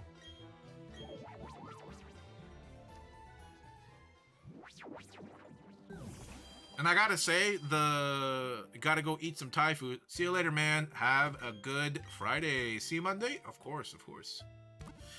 One thing that really, like, that was wild was the feet. When the scientist lost his feet, and they brought that contraption out that, like, grinded and, like, lodged itself in the feet. I was like, that tech is crazy. I mean, that's pretty much what killed the... Interestingly enough, that same foot is probably what killed the scientist faster.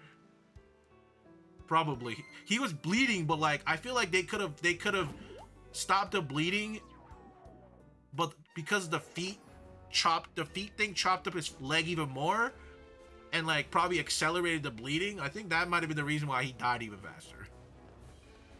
Just wild stuff. I guess my biggest question is, what do you think the chip is? What do you think, or not even the chip? What is the thing that the guy put in his neck?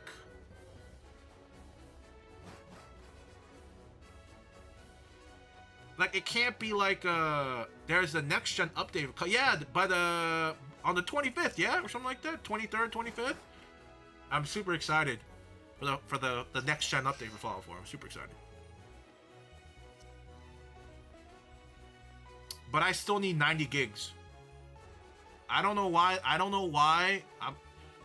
Fallout 4 is so damn big. I'm gonna be honest. Like I said, 76, I understand it being like 95 gigs. I don't understand why Fallout 4 is 90 gigs.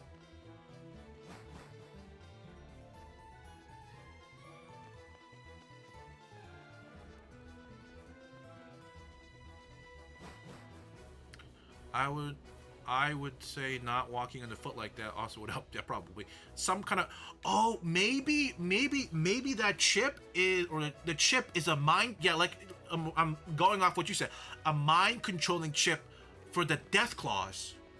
Because the Enclaves in Fallout 1 and 2 had very high intelligent Death Claws. Maybe that's what they're doing. They're trying to have those chips in. For Deathclaw to control death, bro. That's crazy. Oh yeah, another thing we're talking about monsters. I'm gonna be honest. What I forgot what the guy's name was. The original the guy in the Brotherhood that died. Bro got his butt kicked by Yaogwai. I was like, how embarrassing. Night Titus. Bro got beat up by Yaogwai, bro. I was like, oh no. Bro did... there's no way Titus finished his power armor training, dude. There's no way. There's absolutely no way. Titus lost to a damn Yaogwai, bro. It just one. Because initially when the Yaogwai roared, I was like, oh shit, the whole family pack's about to come out. Nope, it was just one Yaogwai. Bro lost to a Yaogwai. Incredible. He lost to a Yaogwai. And another thing is, speaking about the Yaogwai, how the hell did the Yaogwai die to like 3 shots from like the 10mm? Sure, it wasn't the head, but there's no way it took like a few shots to the head to kill it. Not in my Fallout game. No way like a level 5 level 5 critical hits. No way. The Squire hitting critical hits with a 10 millimeter pistol, taking out a Yagwai. Come on, ain't no way. That shit was ridiculous. It was the mysterious stranger. You're right. You're right. You know what's funny? In Fallout New Vegas, I have the mysterious like female stranger. And she's super sick. She's super sick. I think you have both of them, right? Am I crazy? In New Vegas, can you have both the male and the female strangers? I want to say yes, but I can't remember. Because the last one I got was the female stranger. Hellfire armor. Is that the one from 76 we saw last time? Hellfire. I thought it was a Deathclaw first. Me too. I actually thought it was a Deathclaw too. Remember how he paused for a little bit and landed the shot? That was representing the VAT system. Was it? Actually, what if the chip is a VAT system? What if that's the VAT system? No, that sounds stupid. There's no way. There's no way. There's no way. Maybe it's no. There's no way. It can't be.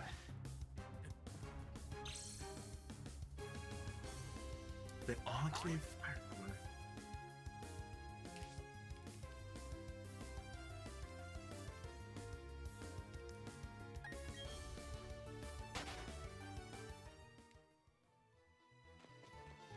Let me reset the room and then I'll look at it. Oh.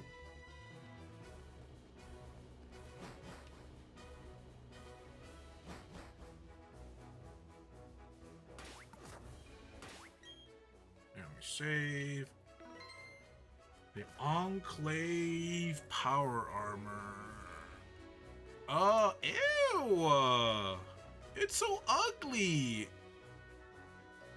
Ew. Oh yeah, with the next gen update, we're getting like all of the Creation Club armors and weapons or something. Let's see what we're getting. So we're getting the Chinese stealth armor. Okay, pretty sick. The Doom Classic. The Hellfire, the Horsepower armor. Oh my god. What is this? What is this? Ew. What is... That's kind of cool. Okay, that's kind of cool. Okay. Dude, is that... Wait, it's not... It's Grognak. Huh. I thought Grognak only used the axe. The dual axe? I didn't know he used a sword. No, it's a Skyrim reference, isn't it? No, that's a Skyrim reference. Yeah, that's not a... Oh yeah, move over Grognak. There's... Okay, yeah. Okay. It is a Skyrim reference. Oh, wait. Oh, okay. The graphic t-shirt. Did y'all ever... So if in Fallout New Vegas, there was a quest called something along the lines of Sunset Sarsaparilla, where you have to collect like a whole bunch of like special bottle caps. You guys ever finish that quest? I saw what I had to do and I was like, and I'm just like I was like, I'm not gonna do this. No thanks. I think it's I'm assuming it's the same thing as in 3 there was like the Quantum Nuka-Cola quest. That quest is, as a first-time player, that quest is almost impossible to complete because you might have took a little sippy sip of a Quantum Cola, and I'm pretty sure every single Quantum Cola in the game has to be untouched for you to be able to complete the quest. I think that's how that works. I don't think there's any extra like leeway for the Quantum Cola. So if you accidentally drink one Quantum Cola, I think like the quest is uncompletable. I think. I think. Ooh, not bad. Tesla. Ooh, creepy. Oh my god. honestly, the OG dog meat is kind of Actually, I'm surprised they didn't give us Rex. Why did they not give us Rex? That's such a mess, dude. Oh my god, dude. They could have given us Rex. Oh my god. No way they missed out. Okay, let's see. Some new camos. Okay. Okay. Armor paint jobs. Okay. Kind of lame, kind of lame. Kind of lame. Are these weapons or are these comic books?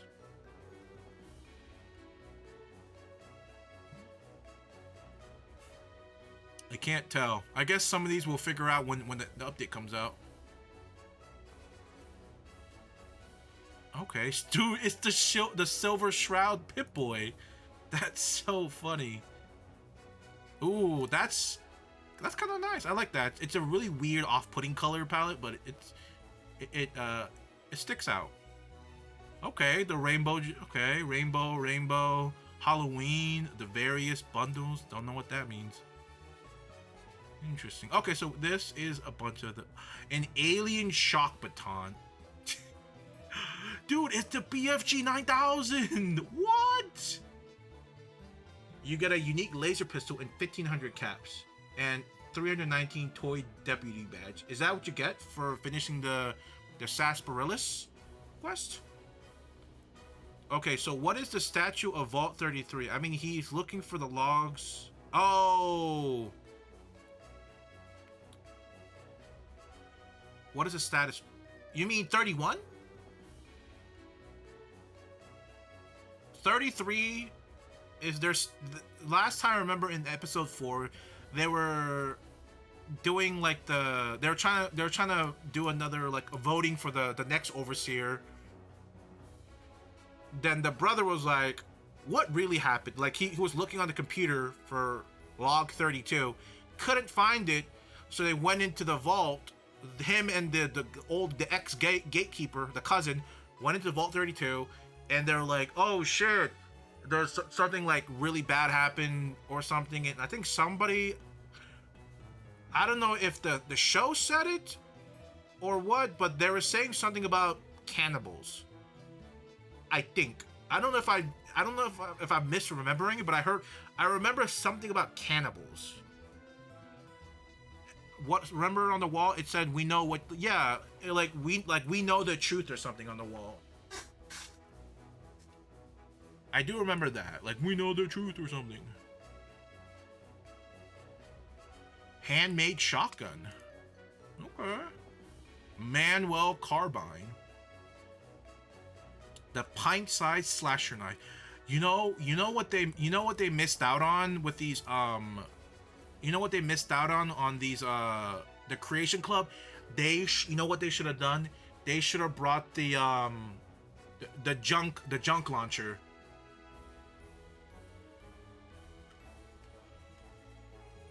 I think it was called the junk launcher, right?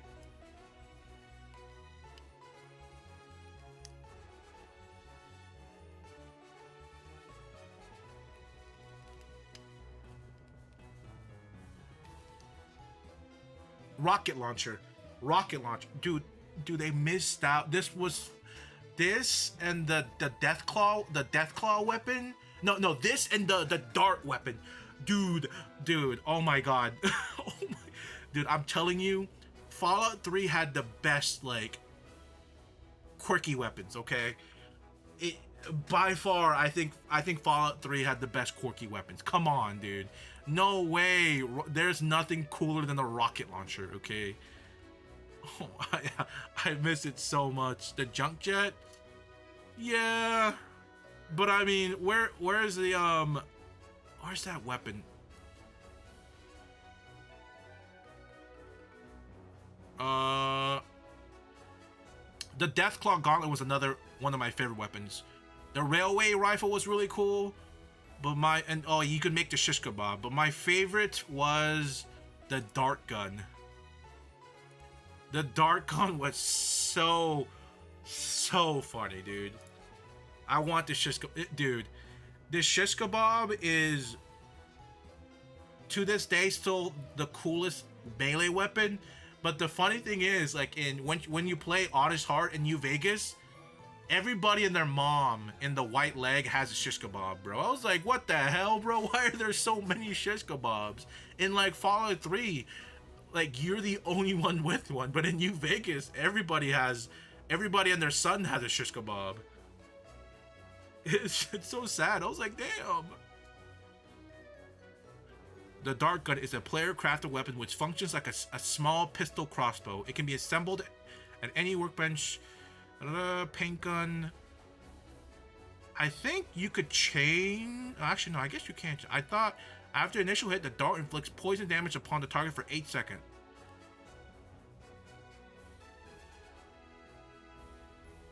Yeah, this is such a fun weapon, dude. 3 has such fun weapons. The Elucid Sea Finder. What was that one? Fallout 3 Elucid Sea Finder. Oh, that's a pretty cool weapon. Okay, I want you in front.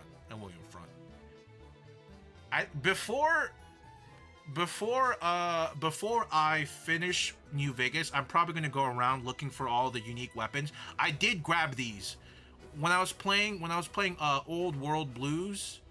I went out of my way to go get these gloves because I thought it was really funny having glove weapons. I thought it was so funny. I tried, if I remember, I got all the unique weapons in Old World Blues. I got like the antenna you can find at one of the base, at one of the satellites. Funny stuff. Cram opener. Yeah, I need to go find these. The golden gloves. Oh god. The paladin toaster. There are some really good weapons. So there's 3 vaults connected to right. 31 is rebuilding, 32 is gone, and what about 30? 33 is them. 33 is where Lucy's from.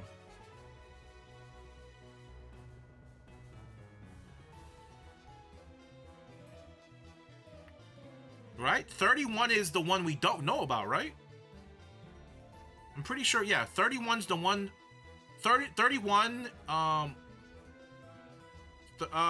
the only thing in the show they said at that point was, after the Raiders escaped and everything, they sent a message, saying that they got invaded by Raiders, like be safe, blah blah blah, and apparently like they were fine or something. That was it. That's all we got. They sent. I think they sent it to like through the computer.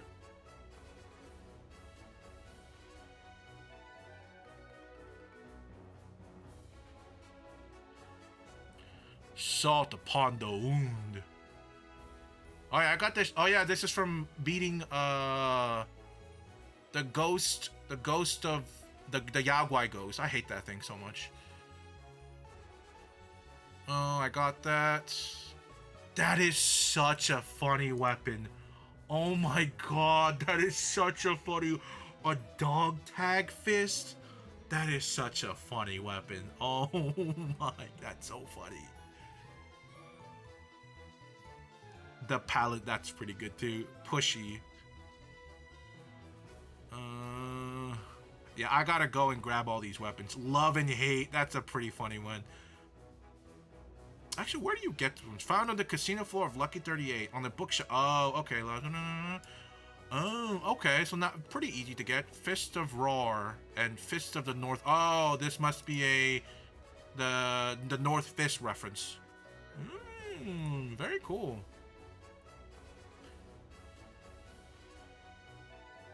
Embrace the King Mantis. I don't think I got that yet. Okay, from Mick and Ralph. Blade of the East. Bloodnap. Broad Machete Chance's Knife. Knock Knock. Figaro. Neff's Golf Driver. Okay, that's pretty funny. That's pretty funny. Humble Cudgel. Oh, there we go. The X2 antenna. I wonder if they put Fisto in the show. That's a great question. Light shining in the darkness. American. Oh, the two. So in my New Vegas playthrough, I use my favorite go-to weapon in Fallout has always been the sniper rifle. It's my favorite thing to use, but this is like my go-to weapon in my playthrough right now. Christine COS silence rifle. It's so good, dude. So I love her sniper rifle.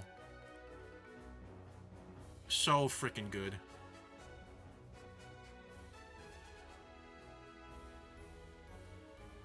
The medical stick.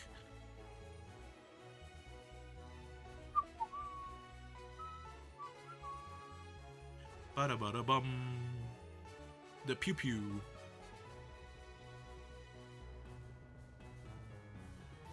Yeah, right now, the thing I'm using right now is the two weapons I'm cycling between is the COS silent rifle and the Sleepy Time. It's a pretty nice one. What's the one weapon for New Vegas that's just concrete on a rebar? I think it's called Rebar Club, right? Rebar Club. Pretty sure. Yeah, it's literally just rebar, I think. Yeah, Rebar Club. It's a pretty dumb weapon.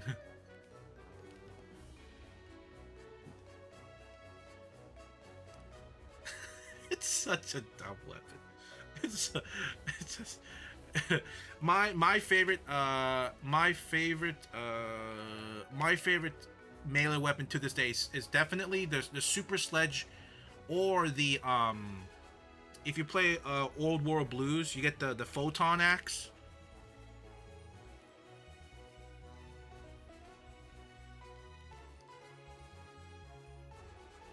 I think it's called a Photon Axe. Hold on, maybe in the unique I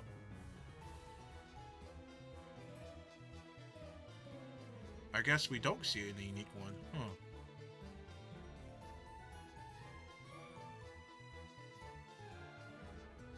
Here it is. Sorry. Protonic Inversal Axe. This is like one of my favorite ones because you get a special move that does extra damage when you use it in VATS. Super nice.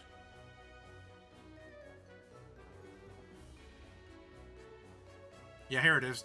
The Protonic Inversal Axe has a special Inversal Scarifier attack that does 200% damage in VATS at the cost of 10 more action points. Really nice. Okay, but back to this though real quick. Oh, 21. Oh my god. Beautiful. I like the golden gloves, but they have the lowest damage output of any melee weapon. Yeah, not surprised. I think the younger brother is planning something to prisoners, but he just can't kill them yet. I think what I initially thought was I thought the brother was gonna somehow join the raiders in the prison and help them escape in the vault. That's initially what I thought what they did, or what he was going to do, but it seems like probably not, or maybe he might still go through with that. In my opinion, maybe he'll do something like let the raiders escape and then escape during the chaos, or make like a deal with them, like I'll let you guys out and escape, but you gotta help me like find my sister or my dad, or like help me like navigate the surface. I don't think you could trust. No, probably just one of them. It's either one. He's gonna like. I feel like just one of them. He's gonna somehow convince one of them, or like something. He might blackmail them, or they might blackmail him. Something. I don't know. Something. He's gonna make one sort of an association with one of the raiders. I feel like the raiders wouldn't honor that. Probably not, but maybe it goes back to that point about slave collars. Maybe the vault has some slave collars that they don't know of, and he might put one on. He might put them on all of them. He drugs the food, puts a slave collar on all of them, and then blackmails them like blah blah blah. You're gonna help me up in the surface, or you're all gonna die. And they're like, no no no. And eventually he kills all of them one by one until like the last one's like, okay, I'll help you. That's my guess.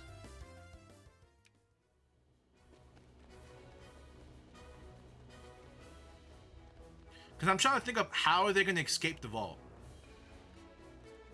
How about that one scene with the oh my god, bro, that shit was crazy, bro. When he saved the dog, because it was like when he like fudged the numbers up so he could save the dog, was such a sweet moment. I'm really sad the scientist died so fast and early, dude. I thought the scientist would have so much. I thought the scientist would have somewhat of a more longer role. That was my thought. He knew too much. That's probably why. Yeah, you're right. He knew too much. So sad.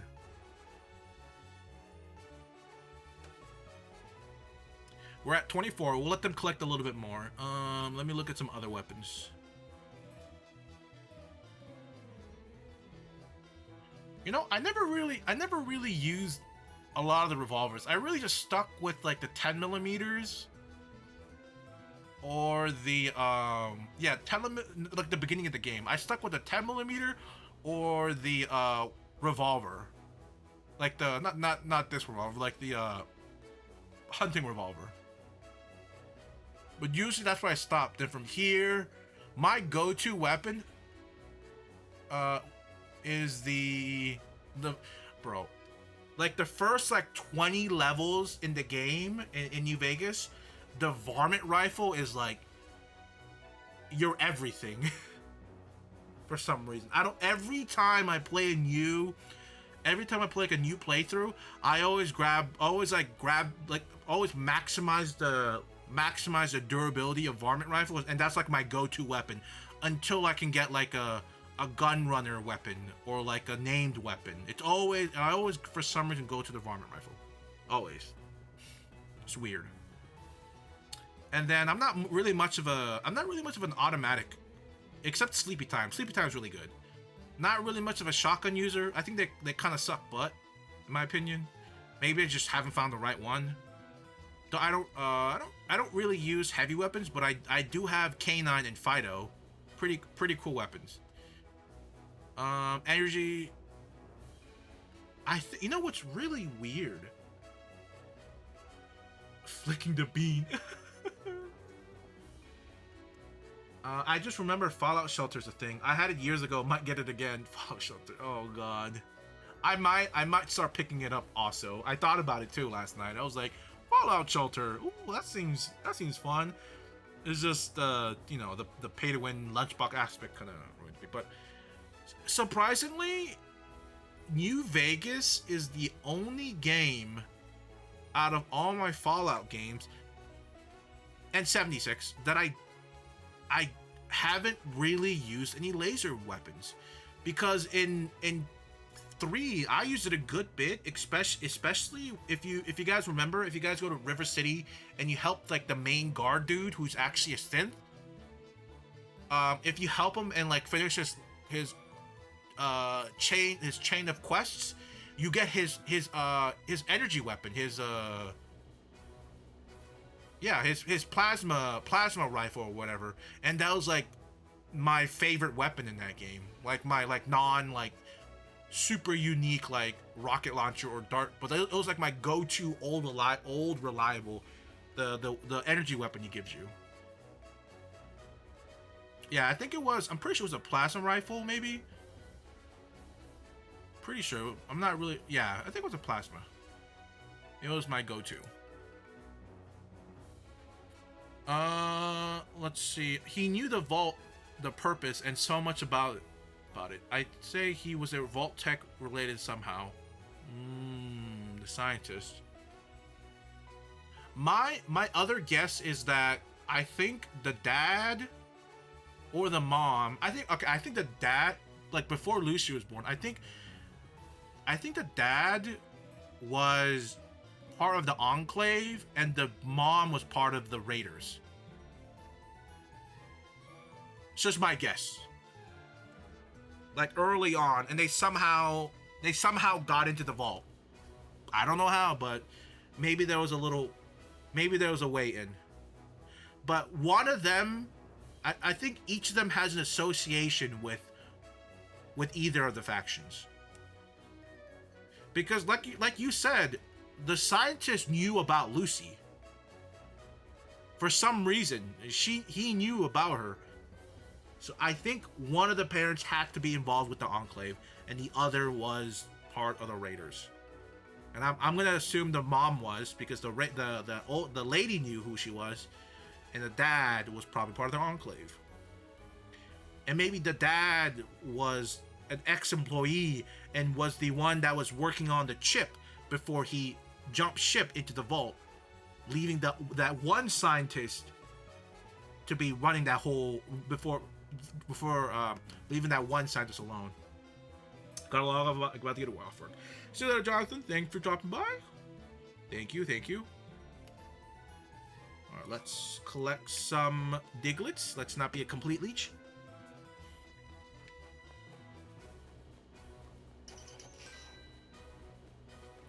Even the Enclave normal scientists knew that much about the vaults. Didn't know. Could have been. How about that current missing Evershot? Maybe the chirp in the neck had something to do with it?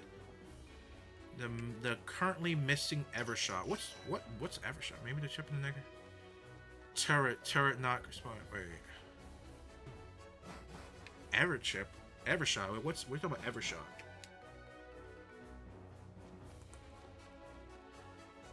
Evershot.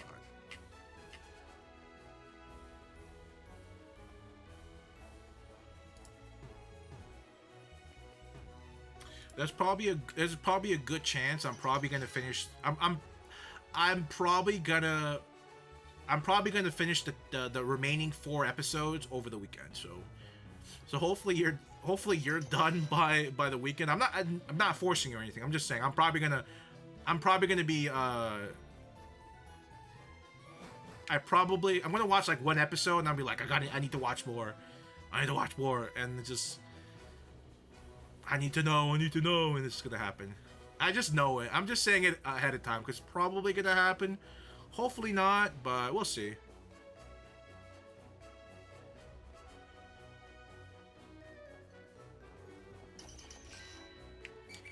Let's go. All right, final Diglett for tonight. Final Diglett. Hopefully we get a shiny. Final Diglett. My head hurts. This Diglett hurts my head. Unless we get a shiny, then we move on. Nope. Let's see. Machine gun turret missing. Oh, the thing in the neck prevented the thing from hitting him. Did it? I thought it was just I didn't really think of the chip thing like that. I thought it was just like, oh, it missed, you know, the plot armor miss. How does it miss that bad? I don't know. I'm not sure. I mean, in the video game, they're kind of bad too, a little bit.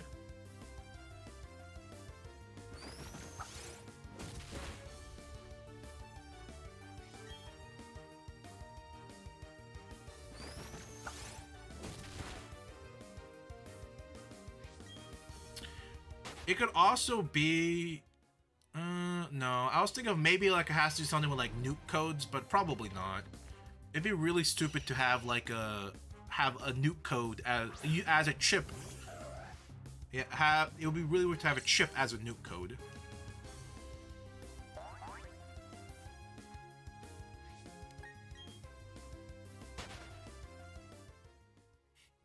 I still think that I would want, like I said, I want to say the whole like VAT system is what I think would be interesting, right? Because they can make their Enclave soldier into like super soldiers, but just using VATs everywhere, which would be really nonsensical, right? It's not a video game, but it would make sense.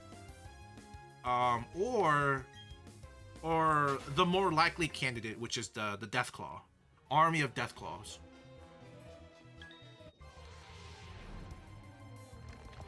I mean, that would make sense, right? I feel like the reason why they're training dogs might have been like a precursor, a prerequisite for them to be able to like move on to like breeding and training Deathclaws. Because like, why were they training dogs? Because I don't ever remember running into an enclave in any of the games where they had dogs. It's always the raiders that had dogs. So why did the enclave have dogs? The Brotherhood never had dogs, not that I remember. It was always the raiders, and even the Caesar's Legion had dogs. I think some of the like the ones you find out in the wild, I think they had dogs too, but never the thing. So I think our initial guess about it being Deathclaws it makes the most sense, in my opinion. It makes the most sense. Enclave, Deathclaw, it's hand in hand. It's just like, has to be. I don't think they're gonna introduce some like world-breaking tech in a TV show, because like it wouldn't make sense. Like, it's like suddenly after all of the things that happened in Fallout, suddenly there's this world like breaking tech when the civilization is still in ruins. I don't think it's anything like that crazy. So it has to be Deathclaws. Controlling Deathclaws. Can't be nukes. Doesn't make any sense. Can't be anything with nukes. I don't think it's anything about like controlling like. I mean, like maybe one more thing would be like one person can control like an army of Enclave power armors, maybe, but that seems a little bit far-stretched, a little far-fetched.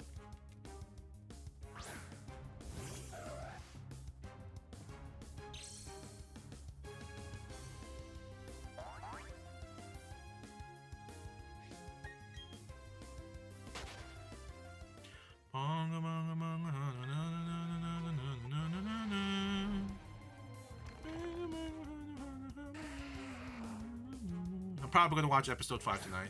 I wasn't going to. I was like, I'll watch it tomorrow, but like, after talking about Fallout so much, I'm just like dying to know, because it seems like episode 5 we're actually, from the looks of it, episode 5 is gonna be us actually delving into the past life. I guess what happened to the ghoul, right? What happened to him is what we're probably gonna figure out. Either the two things I mentioned, one about the vault was like a ghoul testing vault, or B, because he became irrelevant in Hollywood, they denied his access. It's one or the other two.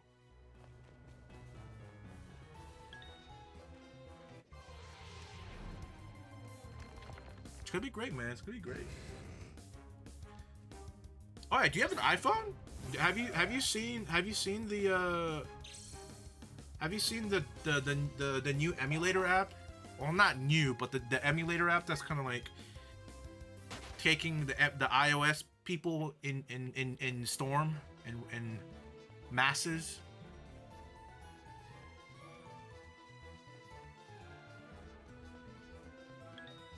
Android? Okay, so you probably have a bunch of emulator apps. Yeah, I don't know if you ever heard of the app called Delta, but the Delta, because recently Apple allowed emulators on the App Store, we finally got Delta. We finally got Delta in the App Store officially. So there's no more like side loading, any of that nonsense. It's really nice. The Delta emulator app is really nice, bro. Like, good God. Good God, it's really good. It's just really convenient. Right. Easier now? It's just more convenient. Because ideally, I would probably play. Ideally, I would play it on my computer, right? Big screen, controller, or option B, I'd play it on my Steam, or yeah, I'll play it on like actual console, right? That's option 2, and then option 3. And actually, no, it would be option 1 would be play it on PC. Most convenient. Option 2 would be play it on my Steam Deck. And option 3 would be play it on my actual hardware, and then option 4, which is the phone, or that's initially. But with the phone emulator, it kind of takes PC, phone, Steam Deck, then actual hardware. So the phone emulation has kind of usurped the Steam Deck as the third option for convenience. It's so convenient. But ideally, I would like to have a controller, but legitimately any like 8-bit DOE controller, any Bluetooth controller just works with it. So the whole like touchscreen is not even like the touchscreen control is not even that, it's not even that bad either. The touchscreen control is perfectly fine, but using like a Bluetooth controller is pretty nice. Very, very nice.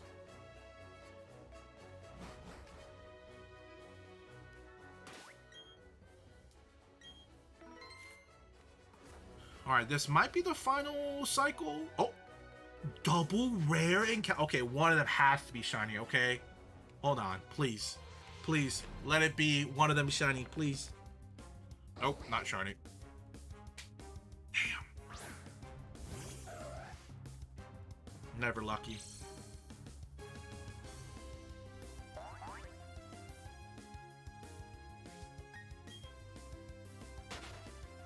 And the best thing about that app is that it has like the cheat codes, and like fast forward is like super seamless too. So I'm like playing Pokemon Fire Red with like fast forward speed, and it's so nice. Being able to play it really fast.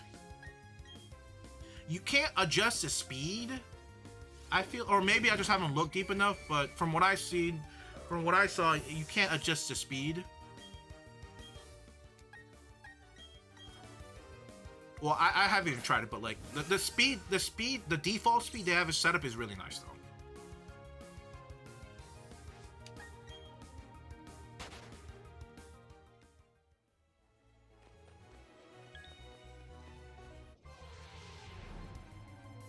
Fallout.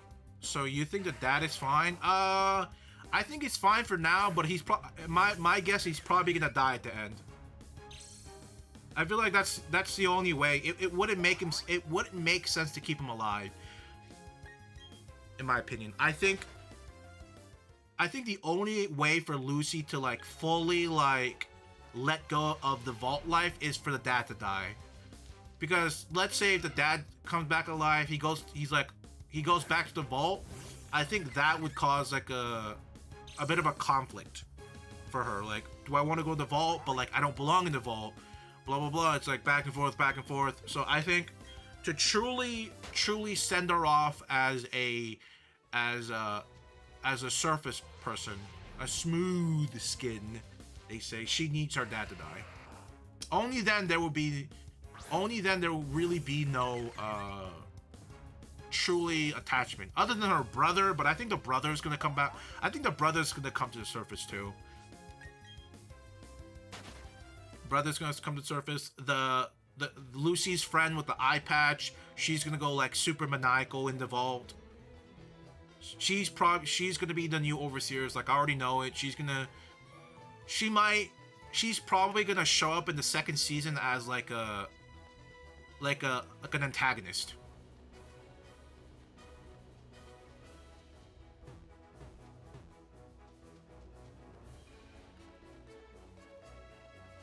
And the gatekeeper's probably gonna stay in the vault, because I feel like, in a weird way, I feel like the gatekeeper cousin guy is he's probably gonna marry her anyway.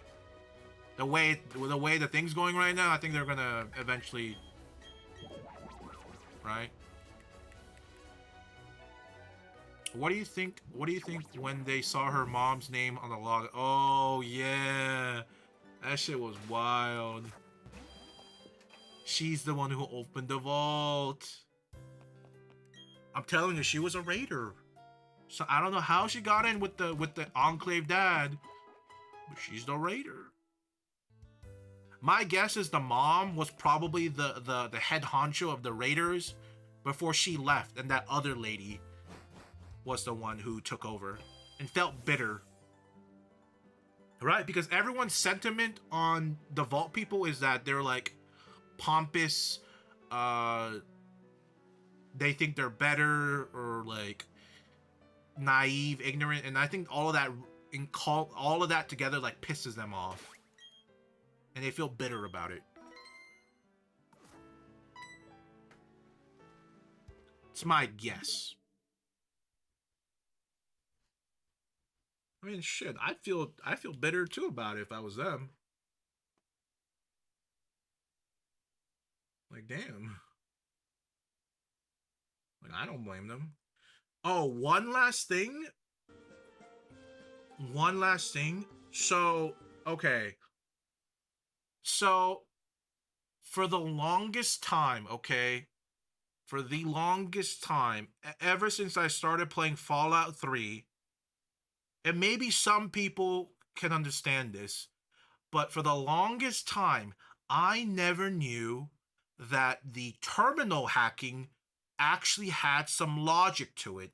I thought it was just a bunch of guessing games, okay? Sure, when you click on the name, it says, oh, it tells you, like, how likely this word's gonna be, the thing, or, like, how related is it to the actual thing. I understood that, but I thought most people just, like, guess, and right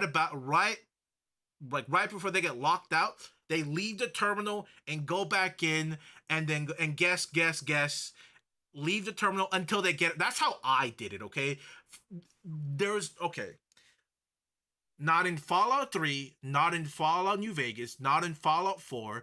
I don't think there was any moment in any of those games at the beginning where they told you about finding duds. That's what they call it. Apparently, you can remove duds when you're in the terminal interface. I don't even know how to do it. Like, how do you, like, where in the manual, or maybe it's in the manual, but like where in game does it tell you, oh yeah, or an NPC, oh you can like remove duds, like how does that, like, did I miss a tutorial somewhere where they teach you how to hack the terminal properly? Because I've never got any indication from any NPC, from any computer I hacked, about how I'm supposed to properly hack a terminal. I just guessed until I got it right. I feel like that's most people's experience. And then there's a few, like, 10% like, you didn't know that? What do you mean? You actually just guess? You don't remove the duds? It's like, come on, bro. Like, we get it. We get it. MIT graduate. We get it.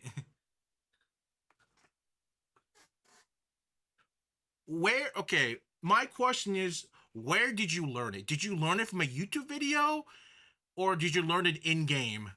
Because, like I said, I don't think they ever explained it in game. It's either that, or it's like so obscure. Like, there's no way.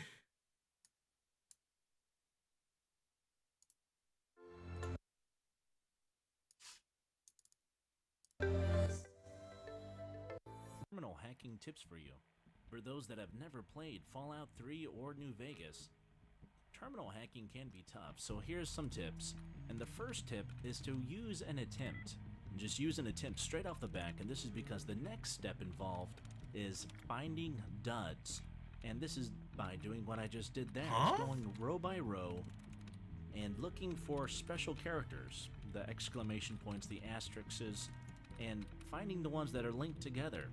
And you know they're linked together because more than one character highlights at a time. Oh. Like here, for example. And this is why we wanted to use an attempt first, because when you select these special characters, you also have a chance of resetting your tries, resetting your attempts. And by duds, I mean incorrect passwords. And when you see a dud removed after you select a string of special characters, they're replaced by an ellipsis or several dots. So it lessens your chances of getting an incorrect password chosen. Now let's talk about our last tip, how to actually guess the password. In Fallout 4, they explain it to you right here in this little pop-up menu. It says if your chosen password is incorrect, the number of letters that match the terminal's password, both letter and position, will be displayed on screen. So what does that mean exactly? Well, let's give you an example. Here, I guess the word belt. And you see in the lower right-hand corner, it says I have 2 for my likeness. And what that means is there's 2 characters in that password of belt. Yeah, see, that's how I did it. So the way I did it is I just look for a word, click on it. I'm like, okay, likeness. Okay, okay, this is cold or this is hot. Okay, we're getting close to the word, and then that's how I kind of broke down which password I pick, and that worked perfectly fine. Like like I said, there was, unless you stumbled upon it by accident, or maybe the manual on your Xbox 360 Fallout 3 New Vegas had it. I never really looked into it, but unless you kind of just run into it, you just duds. I didn't click on it, right? I only clicked on the words. I don't know. I thought that's how everyone did it. Everyone just either you just guessed and just reset the terminal, or you just, I don't know, what else could you do? Either you guess and leave the terminal, or I guess you do duds and regain your thing. But that, I feel like, I mean, on average, which one would take longer? Just kind of guessing based off the likeness, or actually guessing and doing duds? I guess it depends on how long it takes you to go in and out of the terminal. Because like in three, it is a bit egregious when you're like leaving and entering the terminal. Like there's a lot of downtime when you're trying to go in and out of the terminal. So maybe, I don't know. I just didn't know duds were a thing, and some people were kind of getting, okay, it's from Reddit. It's again from Reddit, but I learned it from Reddit, from one of the random posts. Like, they didn't know about it and I didn't know about it, and I was like, it's interesting. But people on the internet, they are master of everything, and they're the master of everything, the achiever of none, right? I don't know. I just thought it was interesting that ever since playing the third game, I've never knew that's how you're supposed to hack terminals. Or I guess that's one of the methods you can hack terminals. But regardless, the thing is now, even if I know there are duds, I can do duds, I'll probably still just leave I'll just probably guess based off the likeness, and then I'll just leave the terminal, re-enter it, guess, enter, leave, whatever. Like, this is just, it's not that crazy. But yeah, I am gonna, that is faster. What is faster? Doing the duds? Probably, right? Yeah. I would probably say overall the duds will be probably faster, right? Because you don't have to leave the terminal, waste time. Every time you leave and enter the terminal, it resets the words. And I don't know. I feel like if you get it down using the duds, it's probably faster. But I feel like for the majority of us, just guessing is fine. Guessing is perfectly fine, right? That's right, just guessing. Oh man, yeah. Yeah. I just wanted to bring that one up. I was like, man, people on the internet, man, they crazy. People on the internet. Yeah, like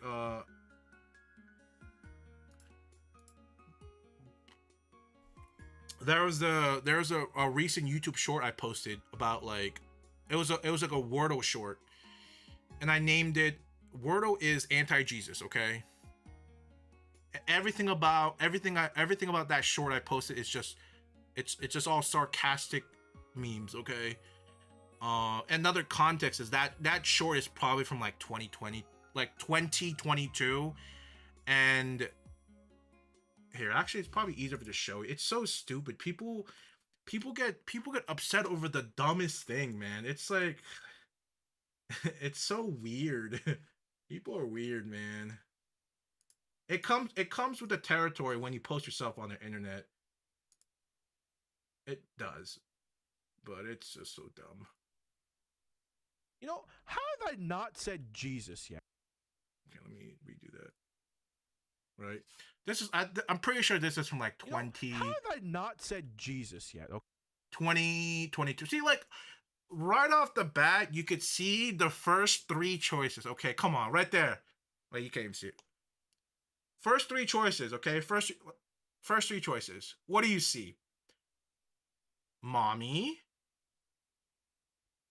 booby, booty. It was like a meme we were doing on stream. Like every Wordle we were doing, we would just put those words in whatever order, knowing full fact that we were just wasting slots. Okay, right? And then Thorn was one of the good openers, right? Thorn, that was an actual like legitimate, like there was the reason why we put those three words in the beginning. It was more like a handicap. Can we get it in 3 tries, right? That was pretty much the whole reason I did it. Let's see if I can get it in 3 tries. And then Thorn was like my legitimate attempt. I was like, okay, Thorn, 2022, something like it. This was when Wordle blew up. This was around that time. So it was like 2022, maybe early 2023. So it's been a few years. So all the things, all the shorts I post on YouTube are all from old TikTok. So I'm just posting all my old like 2022 and 2023 TikToks. I'm just slowly posting them on YouTube Shorts. That's all I'm doing. So this is old. This is old. This is like a year too old, right? You can even tell by the mic setup. This was kind of old.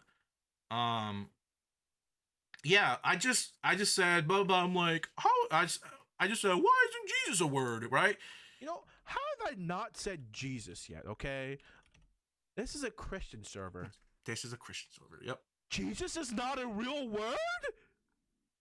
Oh God, this game is sacrilege. No, we're not playing this anymore. It's like it. See, it's just brain rot. That's all. It was like a brain rot edit about Jesus not being a real word, and I said this is a Christian server, and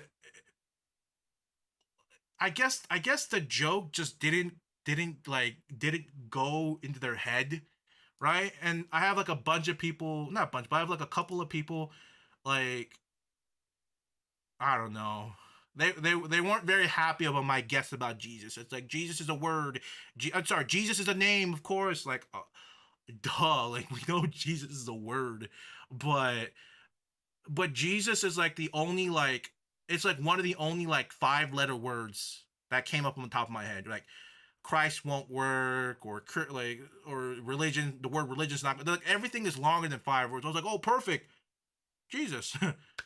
And I kind of did a little bit over it, and people were like, this guy's kind of dumb. He's not very smart. I'm like, bro, come on.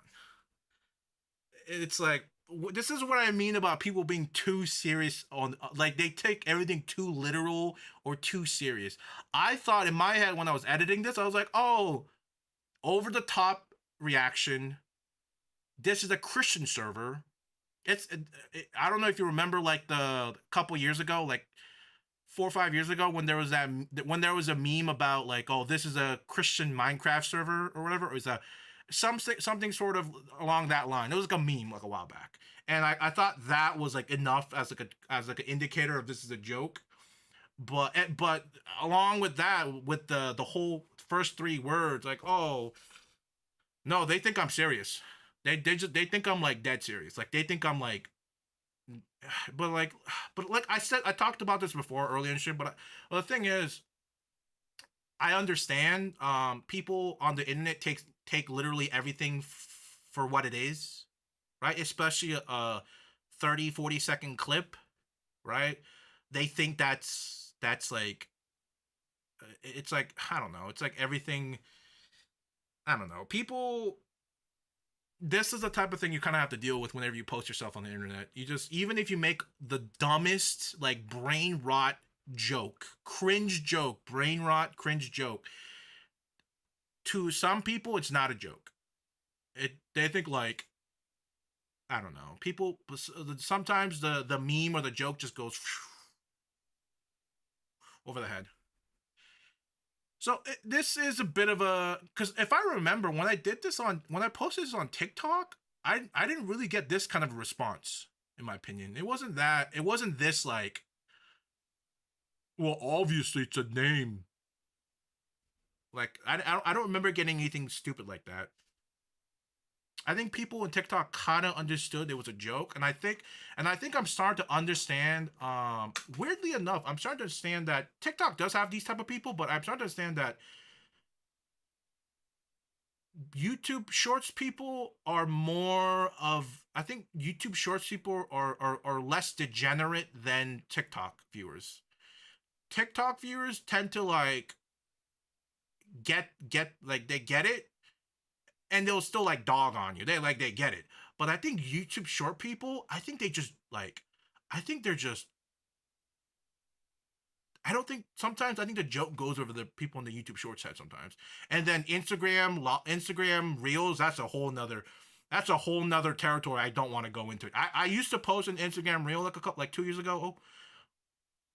Haven't really found much success over there, so I stopped. But man, the ones that like get traction, that's not like girls or something about like being rich or fashion. Like, bro, you get absolutely mauled on in Instagram Reel. I like, if I post all my dumb cringe brain rot stuff from like 2 years ago on Reel, I'm pretty sure I'll like, and if some of them do catch like traction, I'll probably get like I'd get railed by the people on the Reel. And I mean, probably for all the good and bad reasons, I'd probably get railed. But yeah, I don't know. I just thought, I mean, that short's been getting a little bit of traction, right? But it's for like all the like wrong reasons. Like people gotta relax. People gotta relax. Like, I don't get why they're too serious. They're too overly serious or want to be right on the internet. But yeah, that's enough of that. Hopefully people get a grip of reality, right? But I'm gonna end it here today. I'm gonna go eat, right? We're gonna go eat, and then we'll probably watch Fallout, right? Hopefully you're not too tired, man. Hope you get to watch some Fallout, man. All right, I will see y'all Monday. Okay. Have a good night.